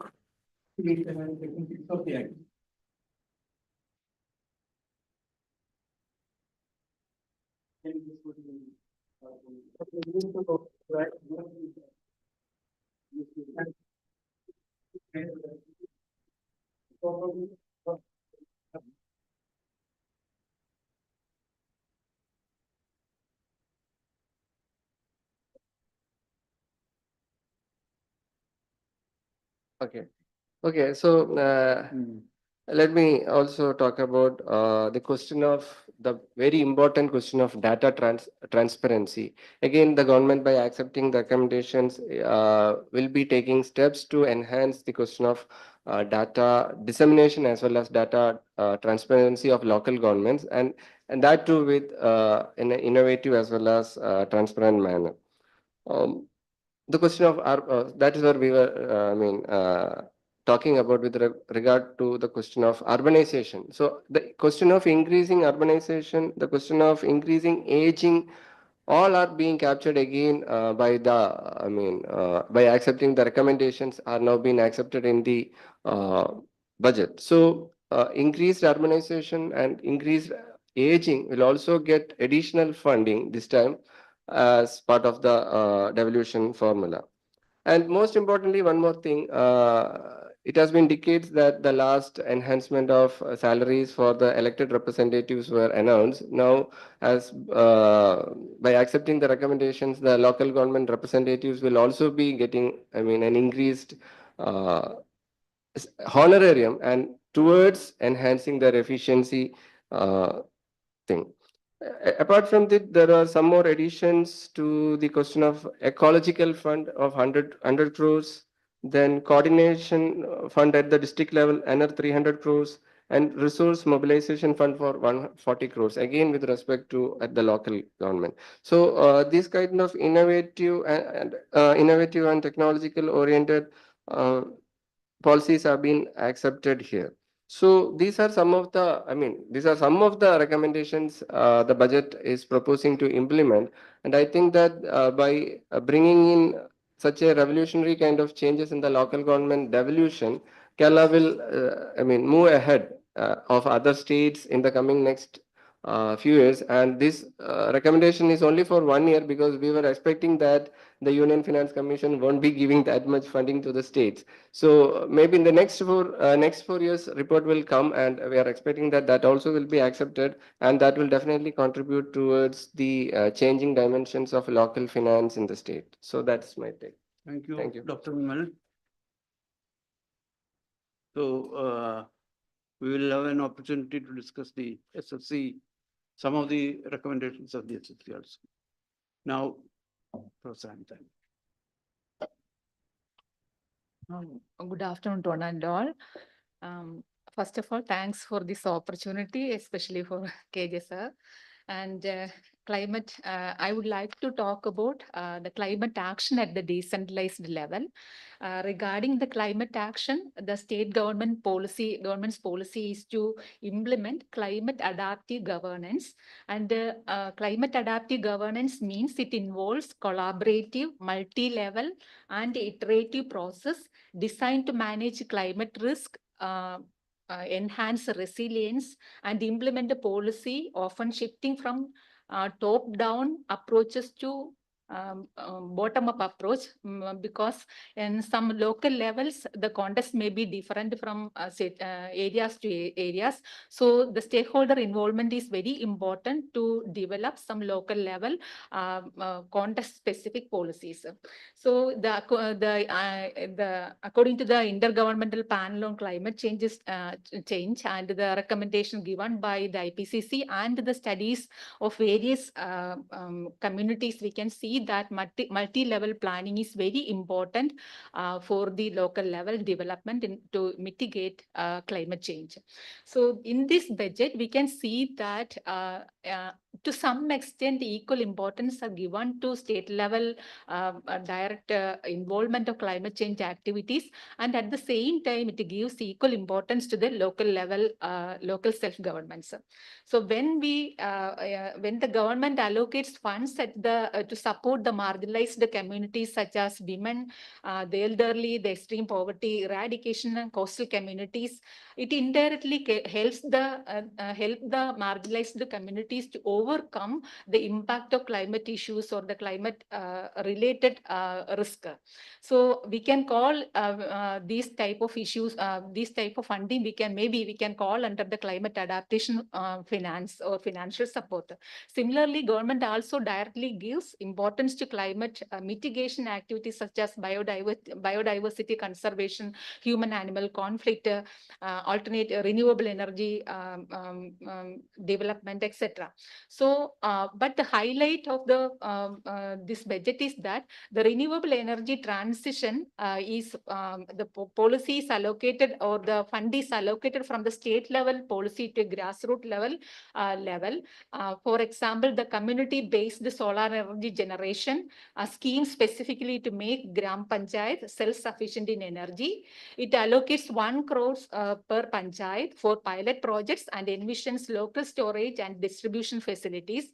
This effectively decentralizes the state's mitigation goal for reducing fossil fuel dependence. And we all know that the energy demand from the local communities are continuously increasing 10% every year. And we are planning to achieve the carbon neutral in 2040. And I think this type of initiatives, if we implement it in a wise manner, we can achieve in a fruitful manner. I would like to agree with the sir's ideology, like the innovation, the technology we need to focus on. So in order to achieve the local level alternative energy implementation, the 3 things we need to focus are the systematic changes in the policy level, then the funding sources or the financial support, and the third one is related to the technology or the innovative part.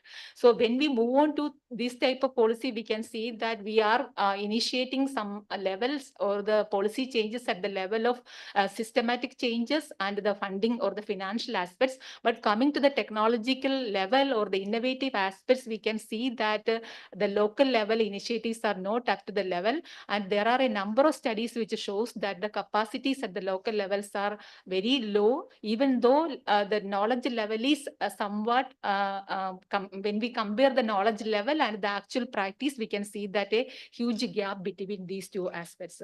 So we need to focus on the technological readiness aspects. And coming to the urbanization stress, he mentioned that case also. And we focusing on the urban planning for climate challenges. The government is formulating a new urban policy based on the Urban Commission's report to address the issues like waste and rapid urbanization. And we can, if we focus fully on that one, we can see, maybe we can say that it is indirectly helpful to the climate change issues, or we can reduce to some level. And again, we can see that the the amount, the new scheme for the cluster level waste management infrastructure is introduced for the urban and the local areas to strengthen processing the capabilities at the local level. And the allocation for various solid waste management projects, both urban and rural, increased by 145.26 crore over the previous years, totaling 537.48 crore. So specifically, the Kerala Solid Waste Management Program allocation for urban local bodies increased by 45 crore to 160 crore. So this is a very remarkable point because the state, especially the based on the municipal waste management or the local self-government's role or the decentralized planning mechanism, the role of the decentralized management, it is very important to finance for such activities. So coming to the the discussion needed area is the municipal bond. The fund to fund the large scale climate resilient infrastructure, which requires high capital. We know that the budget permits municipalities and corporations to issue municipal bonds, granting them financial independence to tackle major environmental challenges. So actually, this is a very, very important and innovative area under the policy changes. But how we apply this to a particular panchayat, that depends on the resource availability and the how we changes or how we implement the mobilized fund to the local level. All these are depending on the municipal bond issues or the associated with that one. So it's a serious area. We need a lot of discussion and further suggestions are developed to implement that municipal bond cases. So with these words, I stop here. Thank you. Thank you, Professor Anita. Anyway, again, the focus is sharply coming towards environmental, climate kind of related issues. Now, let me invite Santosh Varghese, General Secretary of KEA and Head of the Department of Economics, Maharajas College, to speak. Santosh, 10 minutes you have. Okay, okay, sir. I am audible. Hope that I am audible. Yeah. Hello? You're audible. Respected chair of this session, Professor Dr. Harilal sir, the director of Gulati Institute of Finance and Taxation, Professor Joseph sir, fellow panelists and participants of the seminar on Kerala budget. First of all, I would like to evaluate what would be the overall approach of the state budget presented during the last days of the month of January. We need to evaluate the overall approach of the budget to make some conclusions regarding what would be the eventual benefit that everybody is getting out of this budget. And for that purpose, generally we focus upon the total expenditure promised by the budget. And that expenditure, total expenditure, is when we take the ratio of that expenditure to the state domestic product, we find that it is budgeted as 14.73%. Even though in the budget we see a lot of welfare measures, infrastructure projects, and developmental initiatives, all collectively, all these announced projects are leading to which point is a very important aspect to evaluate the overall approach of the budget. Generally, the total expenditure is considered as the total expenditure expressed as a ratio of the state domestic product is generally considered as the size of the government. And that is the mainstream approach generally being followed in the budget discussions. But we can have another interpretation also. And that interpretation is actually on the basis of the economic insight that we gather from the theory of public finance. And from the theory of the public finance, it says that, it argues that it is on the basis of this total public expenditure. On the basis of that, the budget is creating an impact in the economy. So the total public expenditure is the fundamental driving force of the economy, leading to the macroeconomic impact of the budget. So then this can be considered as the fiscal dosage. in the Keynesian parlance, this becomes the injection. So when viewed from this angle, for the last year, this ratio was projected as 13.91. On the basis of the revised estimates, it became a lower one, 13.49. But for the next year, the budget valiantly increased that ratio by 1.24% to 14.73. And when we look upon the approach taken by the union budget, we see that this fiscal dosage is coming down over the years. But for Kerala, even though for the current year, it has been a bit lower than what has been budgeted last year, for the next year, the budget increased it by 1%, which means that whenever the government expenditure increases, the economic implication is that it increases the distributional effects in the economy. And because of that, generally, government expenditure is often argued as a one to be reduced in the economy. And when we think about the political economy of fiscal deficit or political economy of the size of the government, because of these distributional implications, generally it is being argued that the size of the government must be reduced. But for a growing economy, for an economy which is progressing faster towards the developmental aims that we have set, the distributional implications and the consequences must be accentuated. Only then an economy like India can catch up with the fast growing developing nations in the world. So when we consider that aspect, this budget is putting forward an approach where development is attempted through redistribution, because government is valiantly increasing the total public expenditure, the fiscal dosage, as a percentage of state domestic product by 1%. And when we refer back to the economic survey, we see that even the economic survey argues that there is no need to have focus upon rigidly upon the targets fixed by the FRBM Act. There can be a flexible approach when considering the developmental needs of the economy, has been articulated by even the economic survey.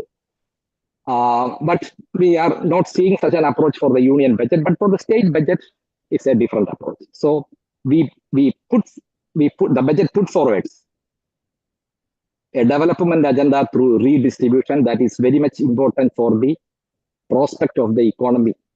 And this particular aspect we need to emphasize. But apart from this silver lining in the budget, there are concerns also. The budget figures say that the nominal GDP growth is 14.31%. But when we consider the growth rate of the states on revenue receipts, it grows only by 10.05%. So the on tax revenue is not growing in the same manner in which the economy is growing. So that creates an issue. It's a big area of concern.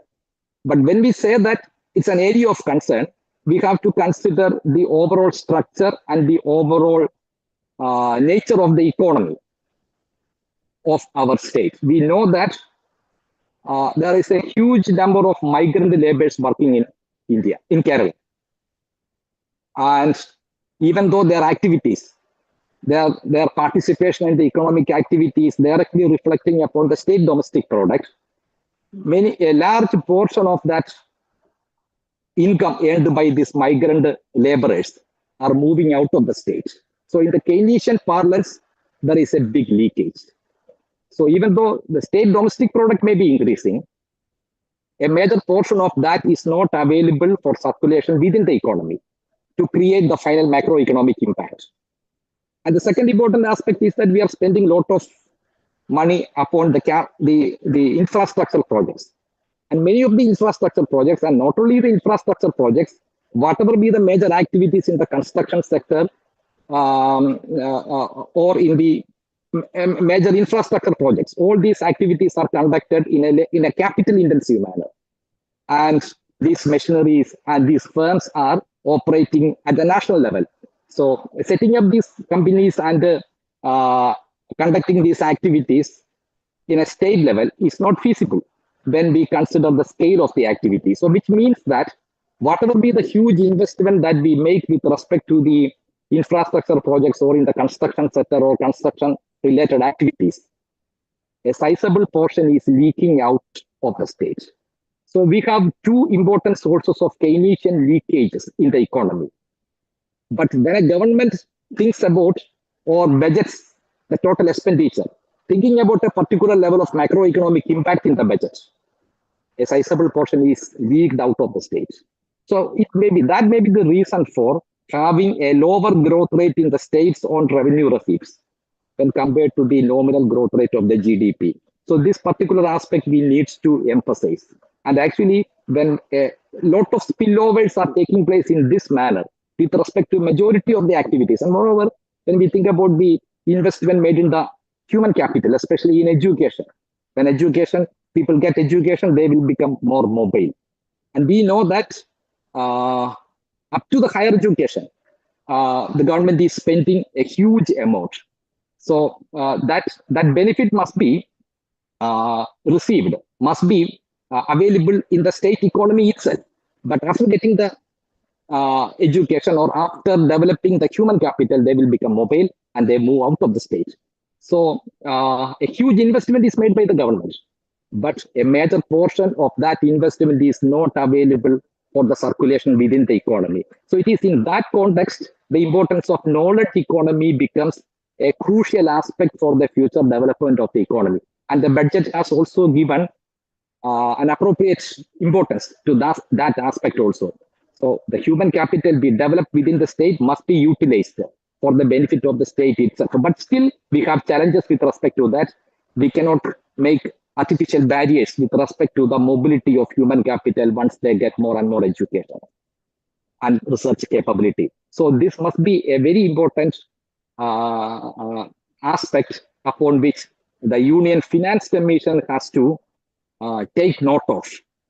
In which manner the entire benefits can be recouped, especially in an environment of setting rigid deadlines regarding fiscal deficit and so on.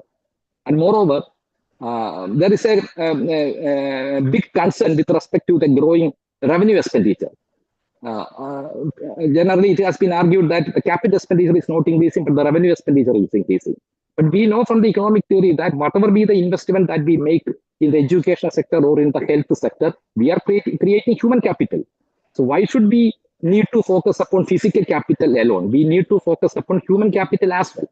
So a major portion, a sizable portion of the expenditure in the revenue account is actually in the form of creating capital. But this aspect is not received the desired importance when various indicators are being worked out regarding fiscal transfers from union to the states.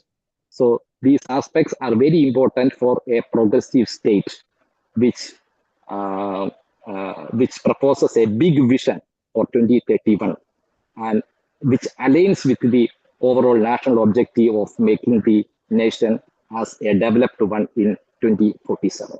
With these words, I conclude my presentation. Thank you so much for listening to me. Santosh, hope you will remain there. I know that you will have meetings in the department and not try to. Because now you raise very interesting points, and I'm sure that many of us will have questions and clarification points on that, because you brought in macroeconomics and sort of fitted into a regional context. There are problems associated with that kind of theorization, but then some of the observations are very, very significant. The leakage through the migrants who are working here, etc., and how the budget is influencing all these flows. We will have to discuss these points. So be with us. Now, let me Okay, sir. Final speaker, Amala Johnson, Assistant Professor Economics, Mario College. Yes, sir. Thank you, Harilal, sir. Thank you, Joseph, sir, for the opportunity. And it's a privilege to be amidst such an honorable panel. So I'll be talking about Kerala budget and the environment, fiscal priorities and policy direction. Anita ma'am has talked about climate change, so I'll be adding some points to the environment as a concept as a whole.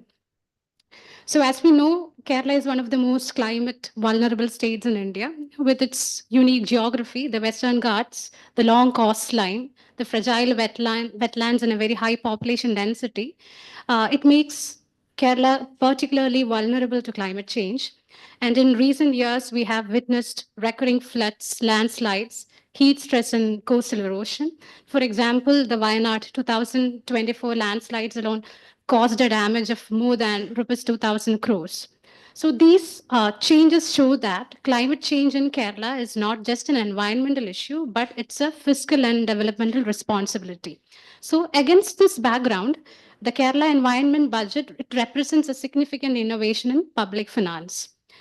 In the current financial year, the environment budget includes 96 environmental positive schemes with a total outlay of rupees 947.89 crores. I'm not going into sector specific as it was told by another ma'am. So in general, the focus is not merely on conservation, but climate mitigation, adaptation, and disaster risk reduction. There are three main reasons why this is very important. That is, number one is fiscal risk management. Climate disasters, as we know, impose heavy economic costs through infrastructure damage, agriculture losses, public health, and huge insurance liability. So here, environment spending should be seen as a preventive investment against the fiscal burden. So in simple terms, the money spent on resilience today saves much larger expenditure tomorrow. Number two, policy coherence.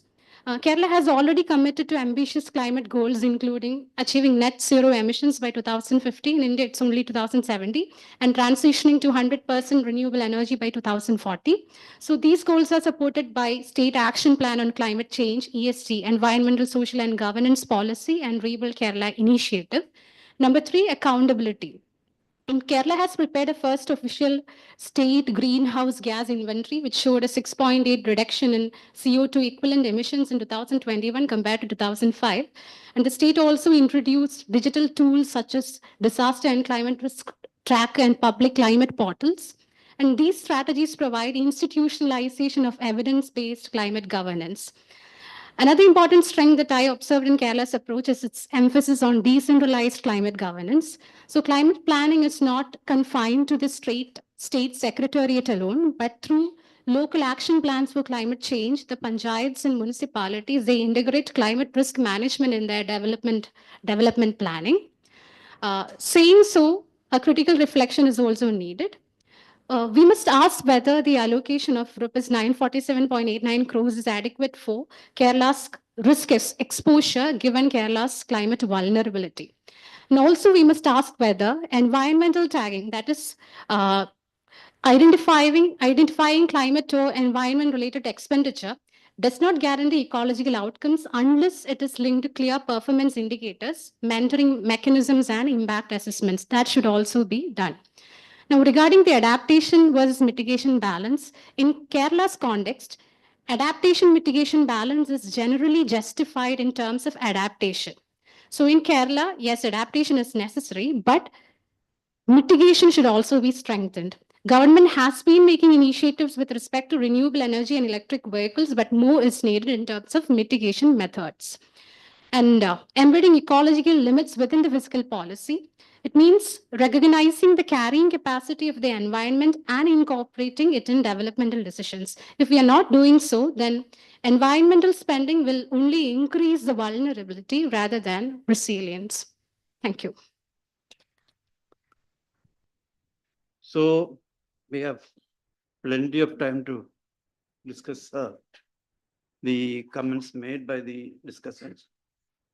I'll just take 5 minutes to say a few points and then it's open for discussion.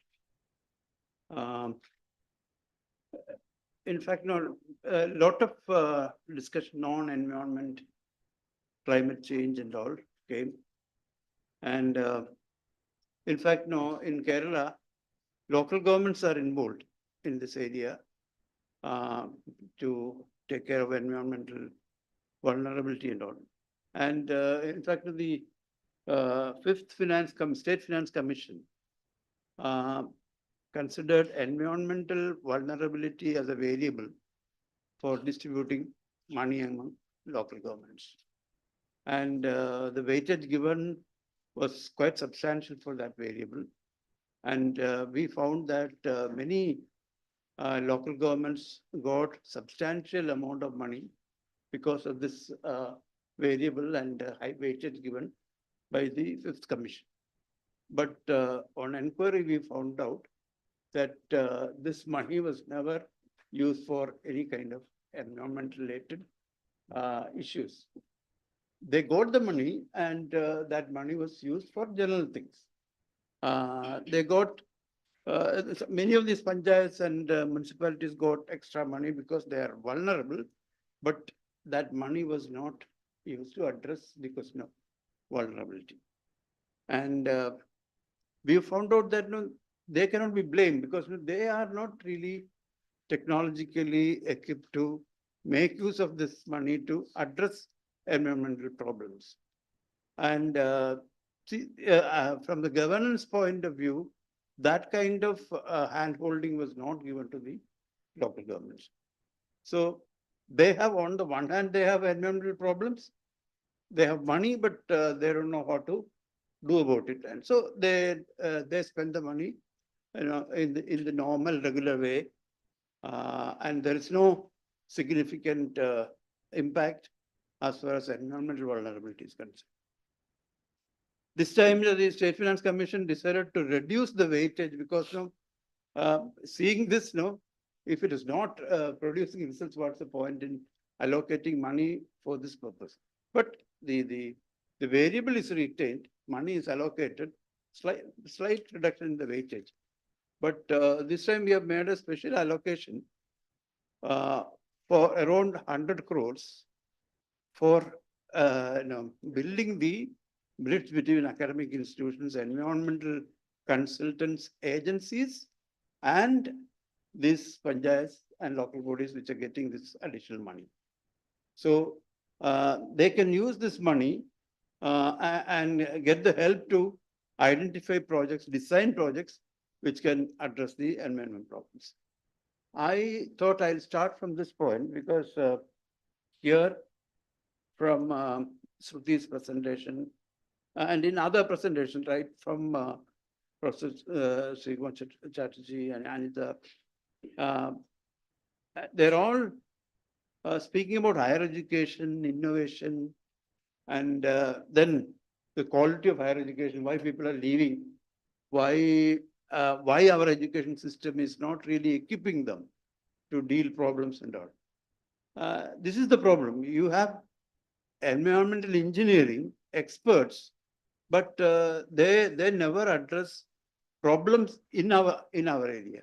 We have urban planners, we have engineering colleges teaching urban planning, and they go and work in a foreign country, in a different place, and they probably do urban planning, but not in our own place. Even the departments are not doing anything practical, like Thrissur Engineering College. They have a very good urban planning department. Experts are there, but they don't do any project for Thrissur Corporation, which is having all kind of urban related problems there. So we suggested that every district should have a resource center, and every DPC is given 10 crores per year. Again, for financing this district resource center, and also to develop a bridge between local governments and the academic institutions. And let me also give another point, because these are all related issues. Like we found out that compared to the state government, the local governments are having buoyant taxes. Their tax base is very high, and they have great potential in mobilizing more resources. Whereas Indian states don't have any revenue entitlements. Even the GST is gone. Whereas the local governments are having property tax and property tax and lot of other taxing powers and possibilities and non-tax also. But again, the machinery is not good. They don't have time, they don't have expertise, they don't have the technology. But if you can help them improve their database, improve their tax machinery, it can be done. But then that can be done by our colleges. But our colleges, departments of economics or commerce departments can do this work, but then they will have to be given some initial training in the beginning. And the software and digital technology package, everything will have to be done. Some experiments are going on. Uralangal Society is doing some surveys for local governments. Then there is another society here near this Karakulam Panchayat, Grameen Patana Kendra. They're doing good work for local governments. But this can be better organized by gift. In the sense, you can start a consultancy service which can give training to the colleges and college departments or other research agencies can help local government in better mobilizing their resources, and they will get training and they'll be able to, the students will be able to really help other local governments in the country, because this is a major area developing. So that way, if you want to really address the problem of higher education in Kerala, then we should be able to give knowledge which is contextually important. We should also be able to give skills, and that's what made CDS different. Like, you have so many places where you get MA economics and research degrees. I mean, the old situation I'm telling. In CDS, we were taught economics with practical kind of, what you learn, whether it can be applied in a context. That idea also we got. So CDS students were getting everywhere jobs, because of this extra kind of skills they were having. I'm not saying that everything is perfect in CDS, but CDS made a difference. And now, in fact, that speciality of CDS is taken by Karyavatam everywhere. People are having this thing. And gift, of course, very soon other states will be looking forward to help from CDS, gift also for equipping local governments to mobilize more resources. In fact, everywhere in India, the cities are in a very bad shape because they are not in a position to mobilize available resources there. And the corporations and cities, they really require expertise to be given, technology to be given. So the students were learning. They will know, they will get knowledge, they will contribute to production of knowledge, and in the process, they will also be evolving skills, technology, etc. So that's the only way we can probably save our higher education system and retain our students. But we should also realize that this is a world where migration is going to continue. In fact, in the future, we are going to get people coming to Kerala for studying, etc. The way our economies are getting connected in various ways, and our people are also going to leave for education, because they are leaving. So from our experience, whatever study in CDS and other places we have, so they are going for employment opportunities. They are also going for exposure. They want to learn more things, new things, not just not just what you are taught in the college classrooms. For other things also they are leaving. So very soon we will have to internationalize our training programs, our colleges, and we have the potential, and we should be developing and are concerned about our colleges.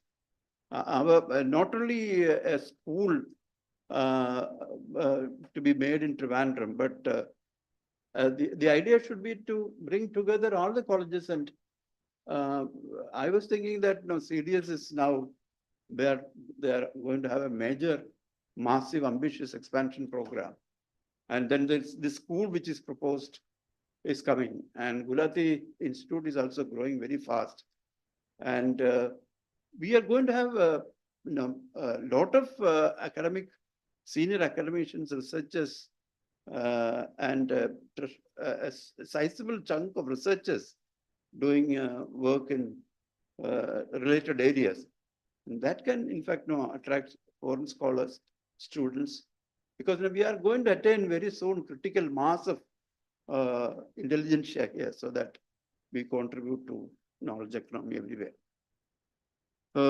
These are my general observations. Sorry for taking a little more time than what I initially thought. So now it's open for discussion.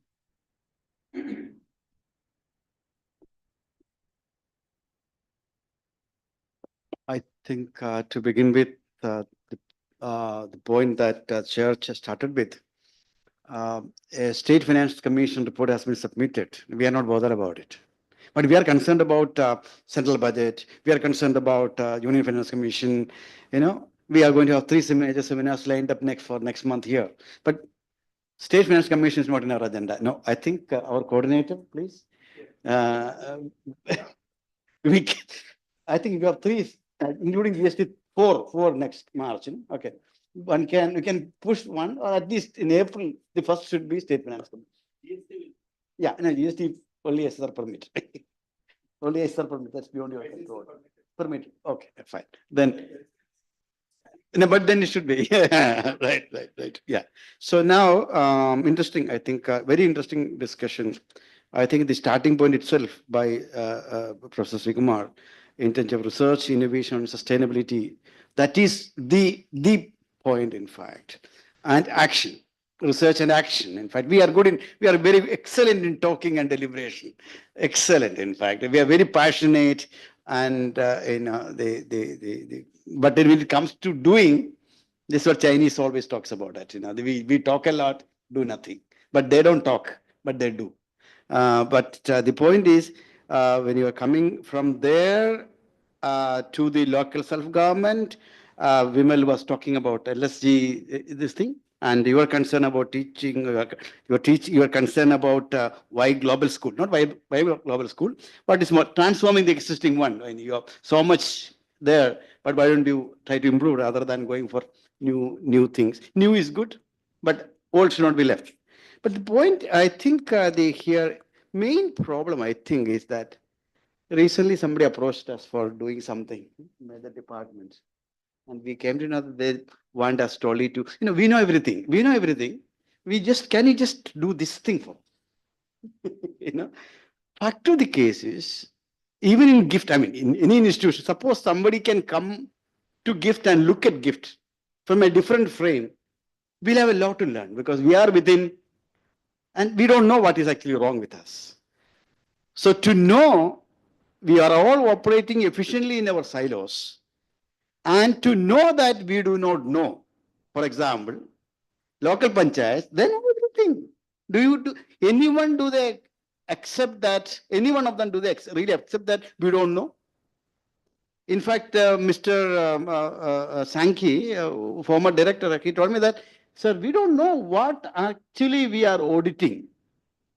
There is an audit department. Their local fund audit department is auditing local self-government accounts. He doesn't know what actually we are auditing. And we have been doing it for last 20, it's not last 1 year started, 25 years we are doing it. Recent legislation has almost quarter century history, we celebrated quarter century. Now the point here I would say is that there is a lot can be learned. First of all, many of these people, including me, we should first of all know that we do not know. That very often we don't know. For local self-government, they need to, and also college people also, I think, quite a lot of things. If they can do as I told you in the morning about the Chinese university supermarket, how they do things. Similarly, if economics taught in the college, recently I was talking to a set of college teachers, they said that students are interested, sir. They are saying that they always look at the mobile and it's your mobile or my mobile? Yes. Yeah, it's your mobile. Yeah. Look, they are looking. No, no. No. What they're saying is that students only generally they all look at the through the windows and they look at the mobile. They are not interested. The fact of the case is that if they are not interested, don't blame them because they are coming with the wonderful textbook of economics of their life, their neighborhood, which I often say 4 kilo of banana for 100 rupees, economics of that is brought. And when they are brought in here, you are teaching irrelevant economics. Of course, in Harvard, students worked out. Here, I never heard any students attacking economics process. No, but hour after hour, period after period, week after week, semester after semester, we are doing something to them. None of them were so far. They were so nice. They never attacked us, any of us. No. So the fact of the case, I'm trying to say that we have to make a concerted effort. I'm very happy to know that. I remember when Dr. Anita was the Board of Studies chairman, she came over and we talked to all the Board of Studies, undergrad and postgrad. We wrote to all the vice chancellors. Somehow we could not take it off for various reasons. But I don't want, in fact, I take the blame for that. And if what is the case, I'm trying to say that the change has to, if economy is not doing well, when I said that last 15 years, our growth rate in Kerala was lower than the previous 15 years and also lower than the national level. The blame, I must say that we as economists, we must take this. It has nothing to do with the professors. It has nothing to do with the politicians. We are the so-called policy formulating helpers and whatever it is, and we have to give ideas. How much are we doing about it? We should take the blame.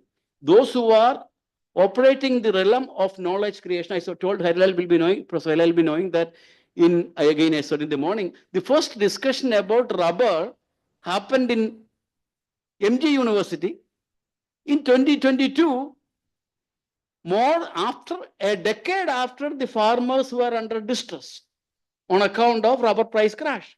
2013, I wanted to have a rubber policy discourse. All the people from Delhi and all came. I wanted somebody from MG University. Nobody was available. What is the irrelevant university we are talking about? Irrelevant teaching, irrelevant institutions, irrelevant faculty. So what I'm trying to say, the changes should happen from within us, we, including now the question is how?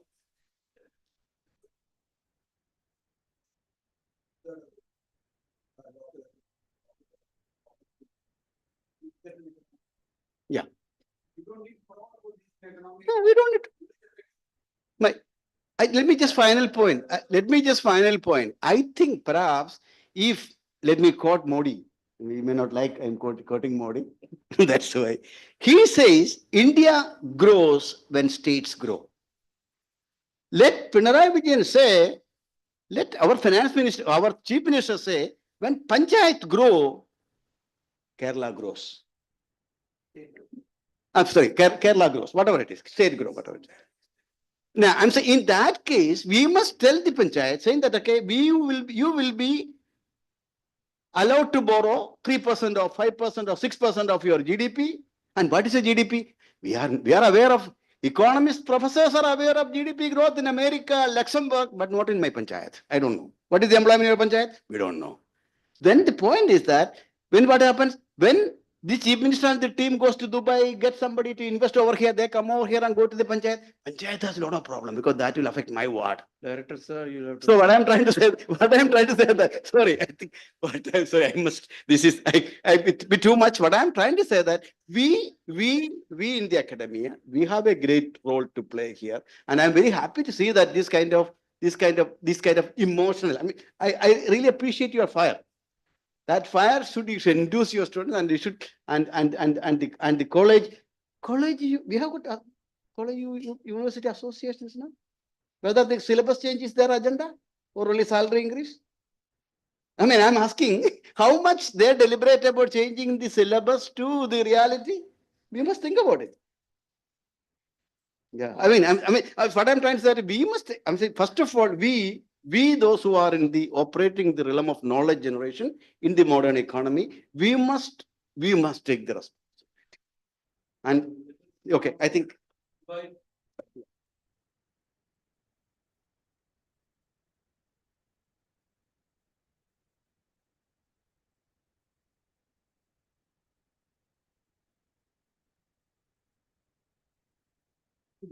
From Professor Ole from what is in Oslo. Right?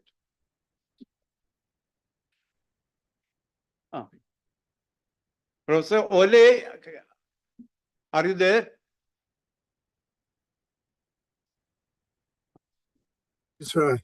Yes, I'm here, but I got some. I dropped out for 5 minutes. I'm sorry. So I just came back. But please let me come back later. Okay, okay. So.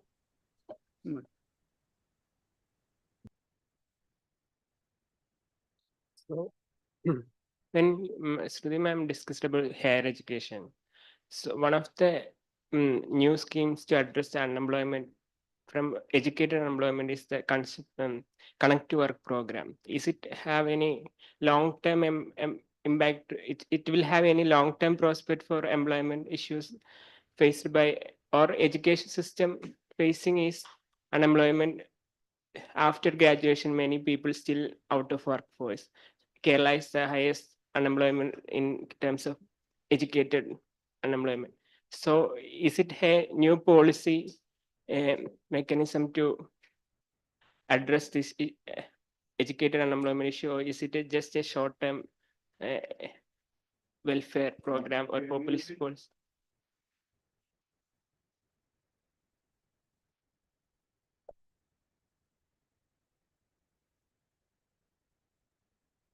It's to Nirmal sir, like regarding that aging, a new variable introduced in devolution criteria. So the basic idea of introducing, we argued for, it's for Union Finance Commission that they have to incorporate this aging. The idea was to, when the state is getting aged, there is a chance of reducing their revenue capacity, at the same time increasing the expenditure obligations. But when it comes to this local level, this revenue issue won't be there. At the same time, expenditure will be high. I mean, so the Finance Commission assigned weight in devolution, that is in tight, non-tight kind of, sorry, non-tight, right? So will this devolution increases the expenditure? I mean, is there any programs, specific programs that at local levels that this local self-government can use this fund?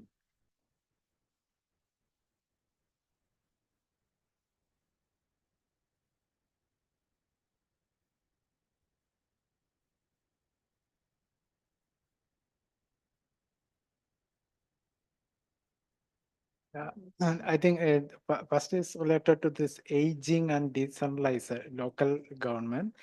So we did one work on the role of local self-government in aging, age-old care. So it's a book is coming. It is in Malayalam, written for the Panchayat people. So what we have seen is that when it comes to Kerala, what is happening is that the society is aging before we reach a higher level of income like a developed country. So it is adding a lot of burden on us. So, and then our regulatory system is also, we don't have a regulatory system, but even if we implement, it takes some time to mature and reach a credible state. So then how do we manage this aging? One thing we have seen is that local self-government are in a better position to handle this because they can bring the community also into the picture, that is cooperate with the community, and so we also need more resources because this budget I think has given some more importance to the old age care.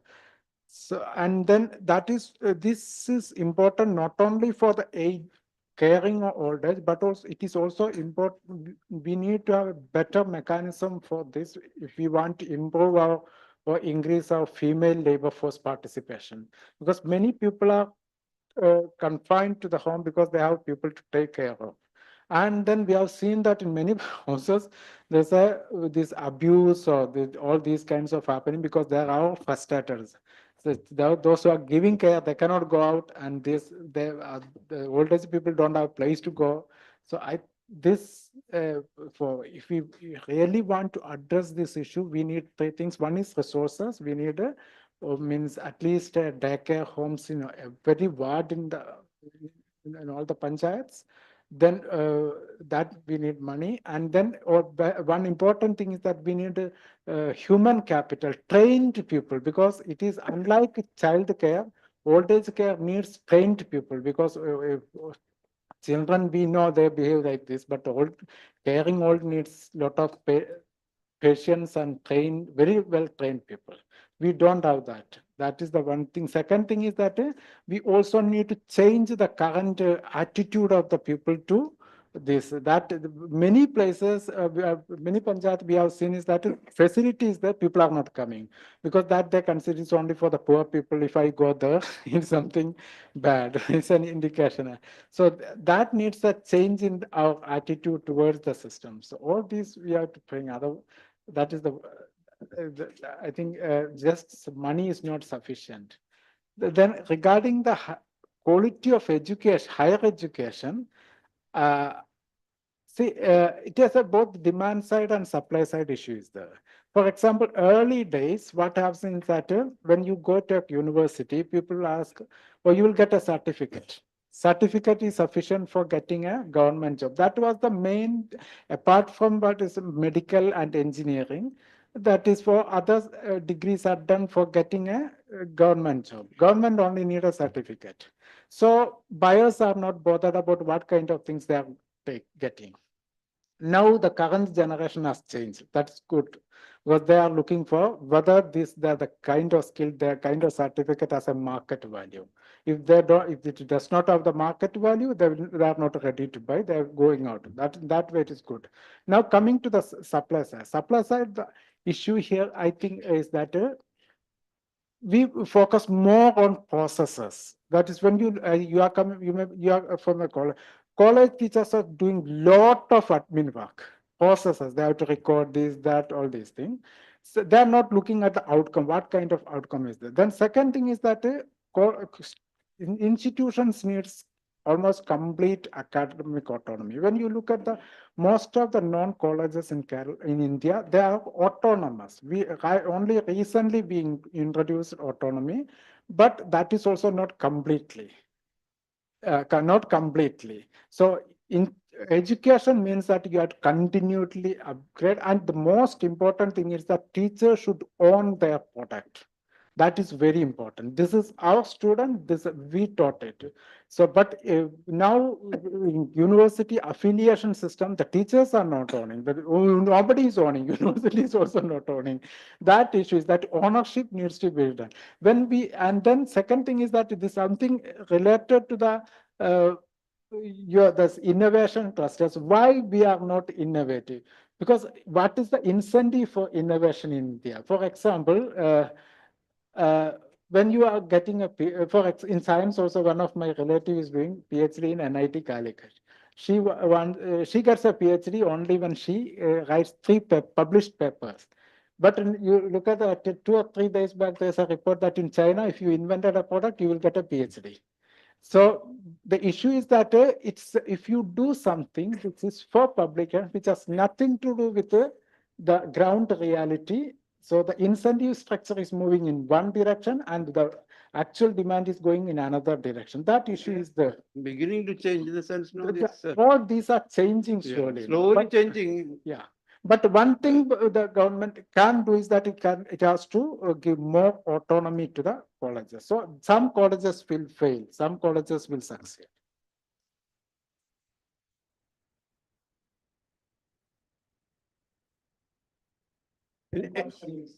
Yeah. Anybody from the online? Okay. So, Sir. Yeah, please. These are not questions, just some thoughts I had. Sudhi ma'am was talking about education. So, like we have technical schools, but if there is some kind of skill development period or something in schools and colleges, like when we were in college, there were some clubs, but it was not like it was working, but we were not able to develop that skill. Like we had a cinema club. Some of us guys had some interest in cinema, but we didn't get much support for that. Like that kind of skill development period or something, if it's in school or colleges, it will be good. Then Srikumar sir and Nirmal Roy sir talked about the rising elderly population and about the pension. So if there is some kind of job creation program for the elderly people, will it be good? Will it reduce the fiscal strain of government on the pension? Just some thoughts. Thank you. Second innings. Okay. So this is again broadly related to education thing. So like complementing to the point that has been raised by Parameshwaran sir. So there is a demand and supply factors that will be driving on the, where the educational investment by the state is going to happen. So that again can be linked to the broad perspective of the policy on their intentions towards how they are anchoring the economic structure of the state also. Like where the economy has to be taken, whether it should be a technology driven economy or which sector of the state has to be emphasized, where the growth engine of the state. So that is where the demand has to be coming in, like the population or the students who should be trained so towards a situation where it will be contributing towards the growth of the state also. Otherwise, just skilling the people, like providing education does not make any sense for the public investment, because we are just creating a full army of skilled individuals who is going to serve the interest of someone else. So that is one thing, because where the economy is actually planning to take the state towards, or how it is trying to, fulfill their overall objective of being a developed state. That is somewhere the whole aspect of how the investment in the education sector to be happening. That will be, I think that will somewhat, plays an important role as a guiding factor in the investments. Second thing, with respect to the local finances. So identifying this skill set happens to be a locally driven aspect, to be a great aspect, because like if we for a state like us, it is, even if it is a small state, we cannot say that okay, it cannot be driven as a state driven a pan state approach, because talents need to be identified and groomed at a very beginning. So I think that is where the local government also can play a significant factor. So how we can actually, whether it needs, like if we are extending the statement of directors of, like if state, for the nation to grow, the states need to grow. So whether it needs actually a bottom up approach, like from the planning should be initiated from the local bodies itself towards the identification of talent, pooling of that talent, then bringing a plan that can actually match what is available. So that needs to be, somewhat sort of ascertained towards a aspiration to be a developed economy. I am pretending that I didn't see Professor Vinod participating.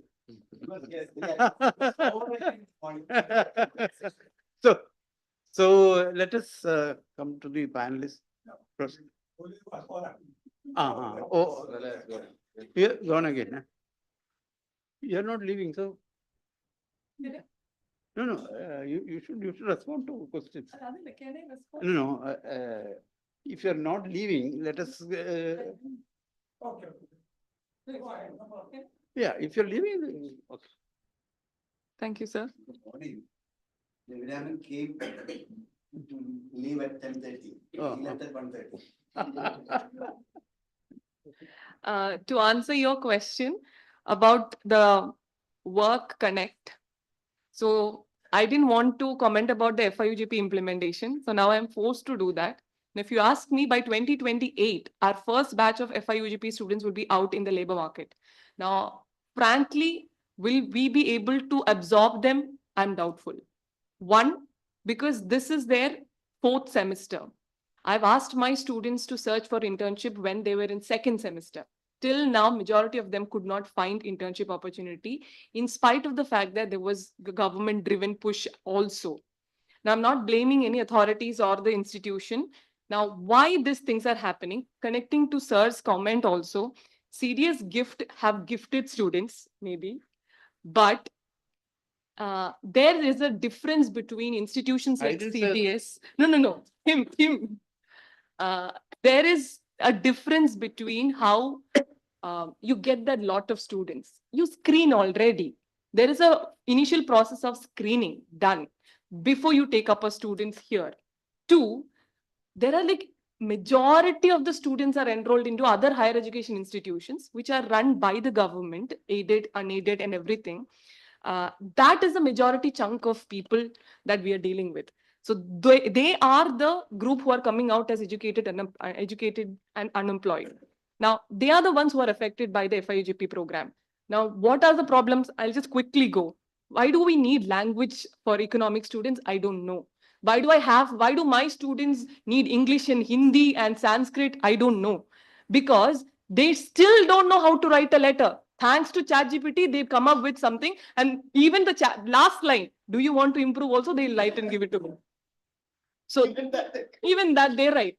So this is the kind of education system that we have been developing, because all pass 99.99 pass percentage will actually get converted into this. So the lot of students that I get in my classes, 1 + 1, 2, fine. But what is 6 by 3? I'm swear I'm not exaggerating. This happened last semester in my class. 6 by 2 is 3. How, ma'am? I don't make fun of my students because they're already scared of maths. So I said, okay, fine. First, I thought this boy is like mocking me. Then I said like, okay, take 6 chocolates. Okay. He was not joking. He didn't know the basic maths. He passed 10th standard mathematics paper. 12th though, he didn't had that. So these are the bunch of students that we are dealing with. I have to teach math to them, econometrics to them, and I have to teach a humongous task of teaching them R, Python, and machine learning this semester without a laptop or a computer facility that I was raising last time in GIFT also. And this is the case of majority of the colleges in Kerala. And sir, I request you, just do an analysis on study. How many teachers do know R and Python? They don't know. Now, why syllabus are being framed like that? Into the syllabus, that's a problem. Institutional difficulties are there. Now, comment. Correct. Correct. That has to work from, sir, incentive. No. Incentives do not happen or just like that. Yes. Sir, when teachers will have the autonomy, nothing will work. Nothing will work. Sir, incentives, apne up, it will not come. I seriously think being in this institutional framework, I'm telling you, only a big boss can make that happen. Yes, even if the syllabus is there, sir, I'll tell you one simple example. FIUGP implementation, they said Bloom's taxonomy should be there. They should make the children equip themselves to do something like that. I gave 42 question papers to Board of Studies last semester for tools for economics paper. And in that, I said, the question was like, that was like trialed. After that, all my students wrote the exam, they attempted the question, then only I gave it to the university. And the sir gave it to me back telling that this question is really tough. The question is this: Amala goes to Lulu Mall, see a glass, the glass is this much rupees. My daughter in 4th standard would be able to convert that into an equation. And how the teacher is thinking that the students will not be able to do that. Teachers think like that is the biggest shabam of this institutional framework. Seriously, that has to change, and only government can enforce that. Because this is the majority of the students who is affected, not the creamy layer of students, but majority of the students are affected by this. And coming back to internship and work, if this is the way we teach, nothing is going to work. If this is going to be the institutional framework, nothing is going to work. And as you pointed out, sir, like students will have that incentive to come. You also said students will have the incentive. But in our college, I invite everybody to visit a random arts and science college during their break time. Just random sampling, do it for 10 days. You will know what students are doing during the break time. They will simply be stuck in the mobile phones. We think that if a teacher is taking class, wonderfully people will come. No, just because I am like acting like a Boolam Devi, my students are coming in my class. That is why people are coming. And I say, I'm not going to give you marks if you don't come. So they come to my class and attend my lecture is my attitude dependent. So kids these days are not changing. Earlier they wanted certificate. Now also they want certificate. But earlier at least they'll try to get a certificate. Now they're like, nothing. So this is what we have. This is actually the reality. And I agree with the fact that teachers are doing a lot of unproductive work. And to that person who was asking about the club and committees, that's one biggest problem that we have to address. 9:30 students will come to the college. Until 4:30, we have jam-packed classes. When will they innovate? When will they have a startup idea? When can we operate IEDC? Everything will happen during the class hours when kids... Now CDS, I'm going to attend a lecture at CDS. After the class hours only till 7 o'clock, they are having the lecture. But if it was my college, everything will happen scrapping the classes. But that is actually not good. This is because we don't have enough hours to squeeze in these things. That is why everything failed. So I think this teaching is that we can have another workshop on that. Yeah. Not this.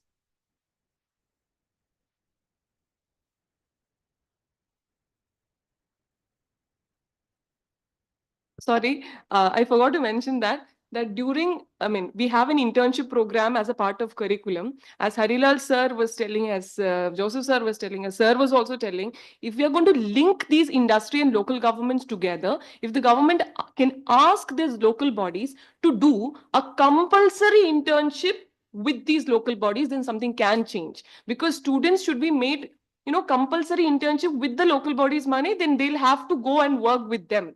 And that adds on to their credit. Teachers and students, only one thing works, force. So.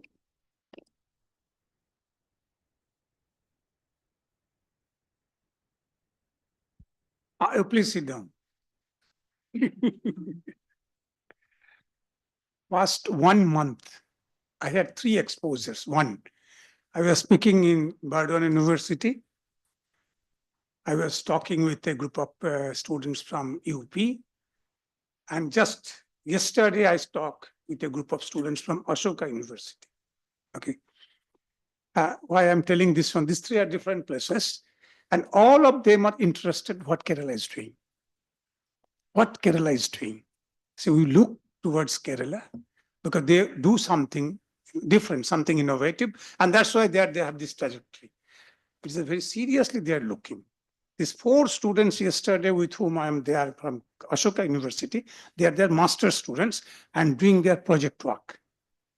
They like to do in Kerala, and we have given them 4 panchayats. That in 4 panchayats they should work. We have given them a framework. This is the way.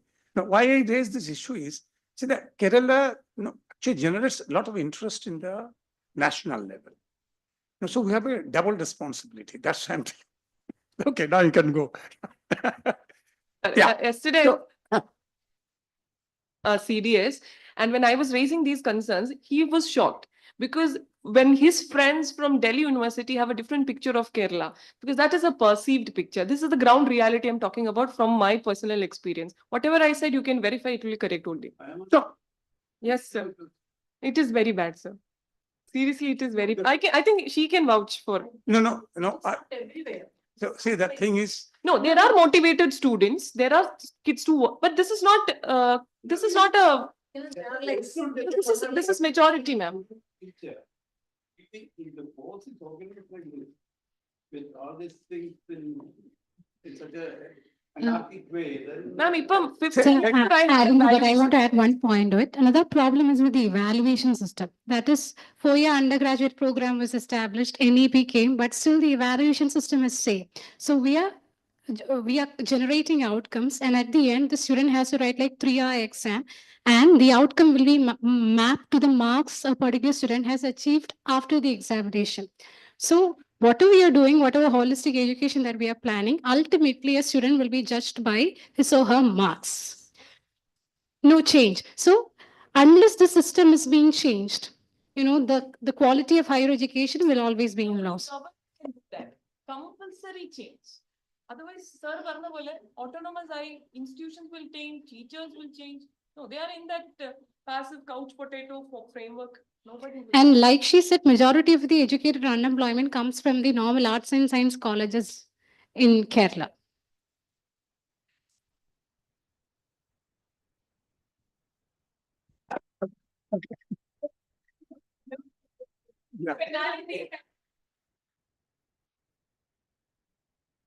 Ma'am, what we observe is when a student qualifies the NET exam, then that will be portrayed as a credit. But a student fails, nobody takes the accountability. Just wanted to know whether these things are ever deliberated in the relevant forums. Whenever I get opportunity, I do, sir. But you don't get opportunity. No, I don't know whether I'll get it after. You don't get the time to go out of it because you're teaching. You're teaching. Whenever I have, I do, sir.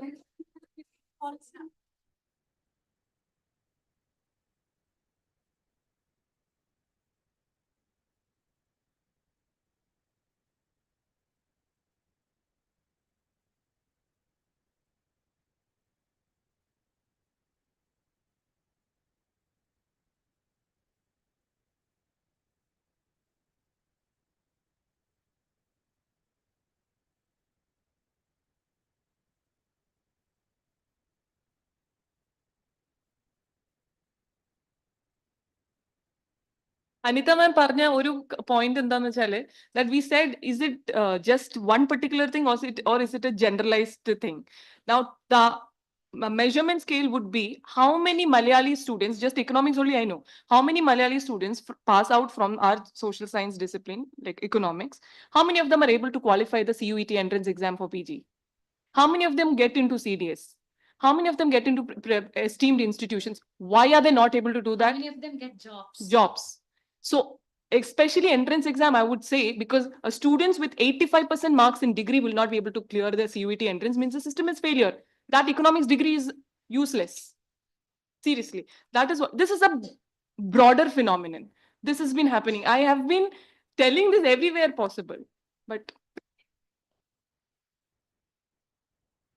To little bit summarize what I have 3 points to make. One, we have to really develop what is called that S&T innovation ecosystem. That is one thing which need to be if we really develop it. And what are all these things comes because we don't have that particular environment to nurture it. That makes it important. One point I missed, which is very important for you to take care of. We have a lot of talk goes on migration, but we do not look forward. Migration. What is the impact of migration on environment? We have a social and economic, we do this one, but what is the real impact of migration on environment? The people from where they are migrating and where they are reaching. If you take the Western Ghats, then we get one picture. And migration, the people from where the international migration take place, the landscape, you can tell now the remittance landscape. What is the change happening? Rajan will never listen to that. I was talking to this one past 10 years in CDS. Oh, really? No, maybe 20 years. Say, and Rajan and myself had a student from France. He came to work here. That what is the environmental impact of Gulf migration? I told Rajan, please continue with this one. That is not my area. Anyway, that's a different thing. But it is very serious. I tell you, the land change and all these things, what happens, that is important. And it becomes very important in the case of Western Ghats. The whole lot of an issue comes on that one. When you talk about the resilience building, remember resilience, both ecological and social. Resilience not in one dimension. Okay? Unless until you talk both. And see the climate change, I'm a little bit cautioning you because you're a young person. The climate change, it become a basket term. Now, if you look into in Kerala, climate change, one is the sea level rise. Second is saltwater encroachment. Okay. And which freshwater, saltwater weight changes affects groundwater. That is another dimension. Third dimension is, see, when the sea level rise, when there is the creek which are not very wide. So their water level rises. Kaikotashari is one of the clear example. It's also happened in Chellanam. Before local self-government election, Chellanam panchayats actually appealed to the government that we will be giving vote to them who will be addressing this one. And they also made an appeal that this flooding due to sea levels or during the high tide level should be included in the disaster management. So this is the issue. The fourth issue is what happens is like when the sea level raise is changing, going up, then there is an impact, and at the same time we have Arabian Sea is warming up. Arabian Sea is considered to be the cold, which is not generally tropical sea or water is no sea or ocean water is not cold, but Arabian Sea is supposed to be the cold, is being considered. But now the temperature has gone up. If the temperature has gone up, then your fishes, demersal and the pelagic fishes, that distribution changes. So as an economist, you look into those dimensions, don't try to look into the ecological dimension. So that is the thing. Third item, which I thought of, I'll flag it. See, the Kerala has the highest vegetation cover outside the forest area. Yes. Correct. So that need to be flagged. And in our panchayats, that has to be put into it, that, okay, how really we put them into local body and bring that one. And let's try to look into it. Yeah, thank you.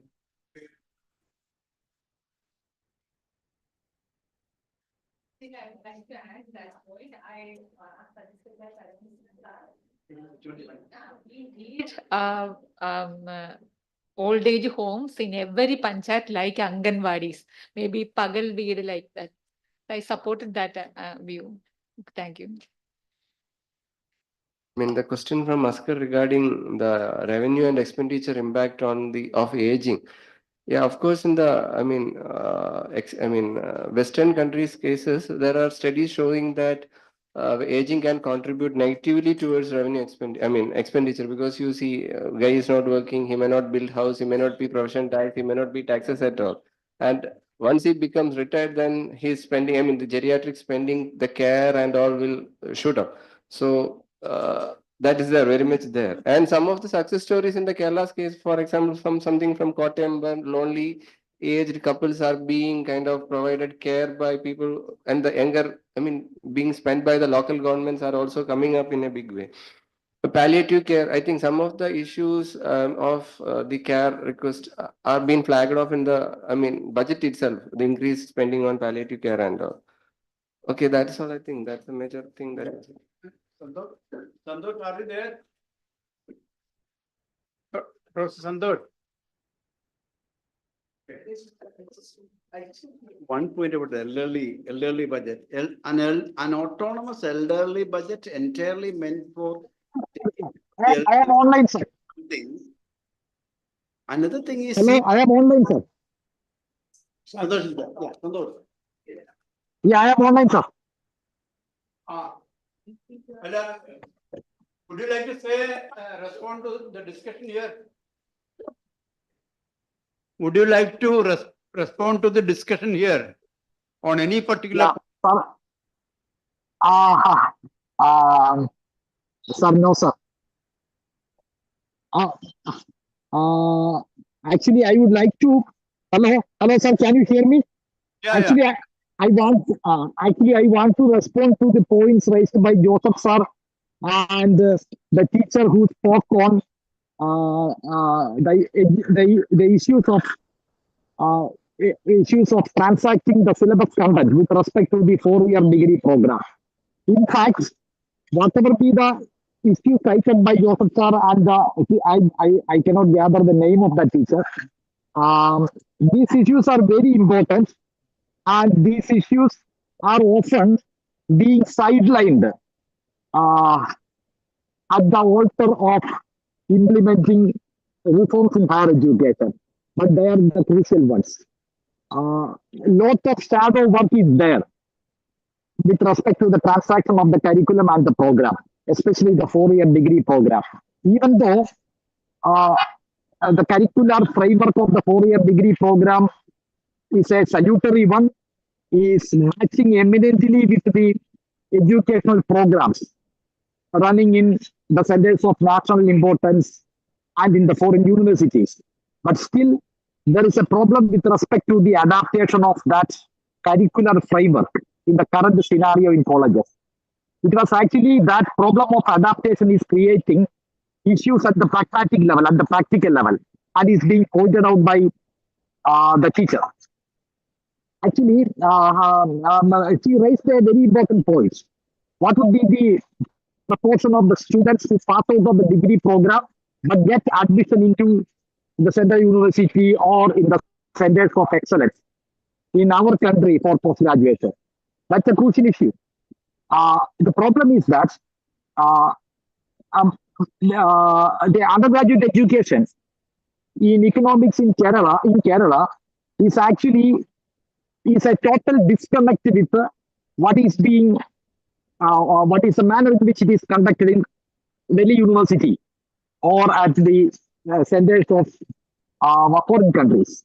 Here, we generally follow the geometrical approach. The mathematical treatment, we very well know about this shortcoming.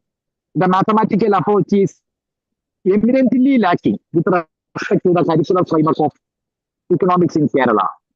In the newly introduced 4-year degree program, the structure has been changed, the major and the minor. So only the courses directly connected with economics alone could be offered as major courses by the departments of economics. The minors, like mathematics or statistics, must be offered, or a student who join for a major program in economics must register for these minor programs with the Department of Mathematics or with the Department of Statistics.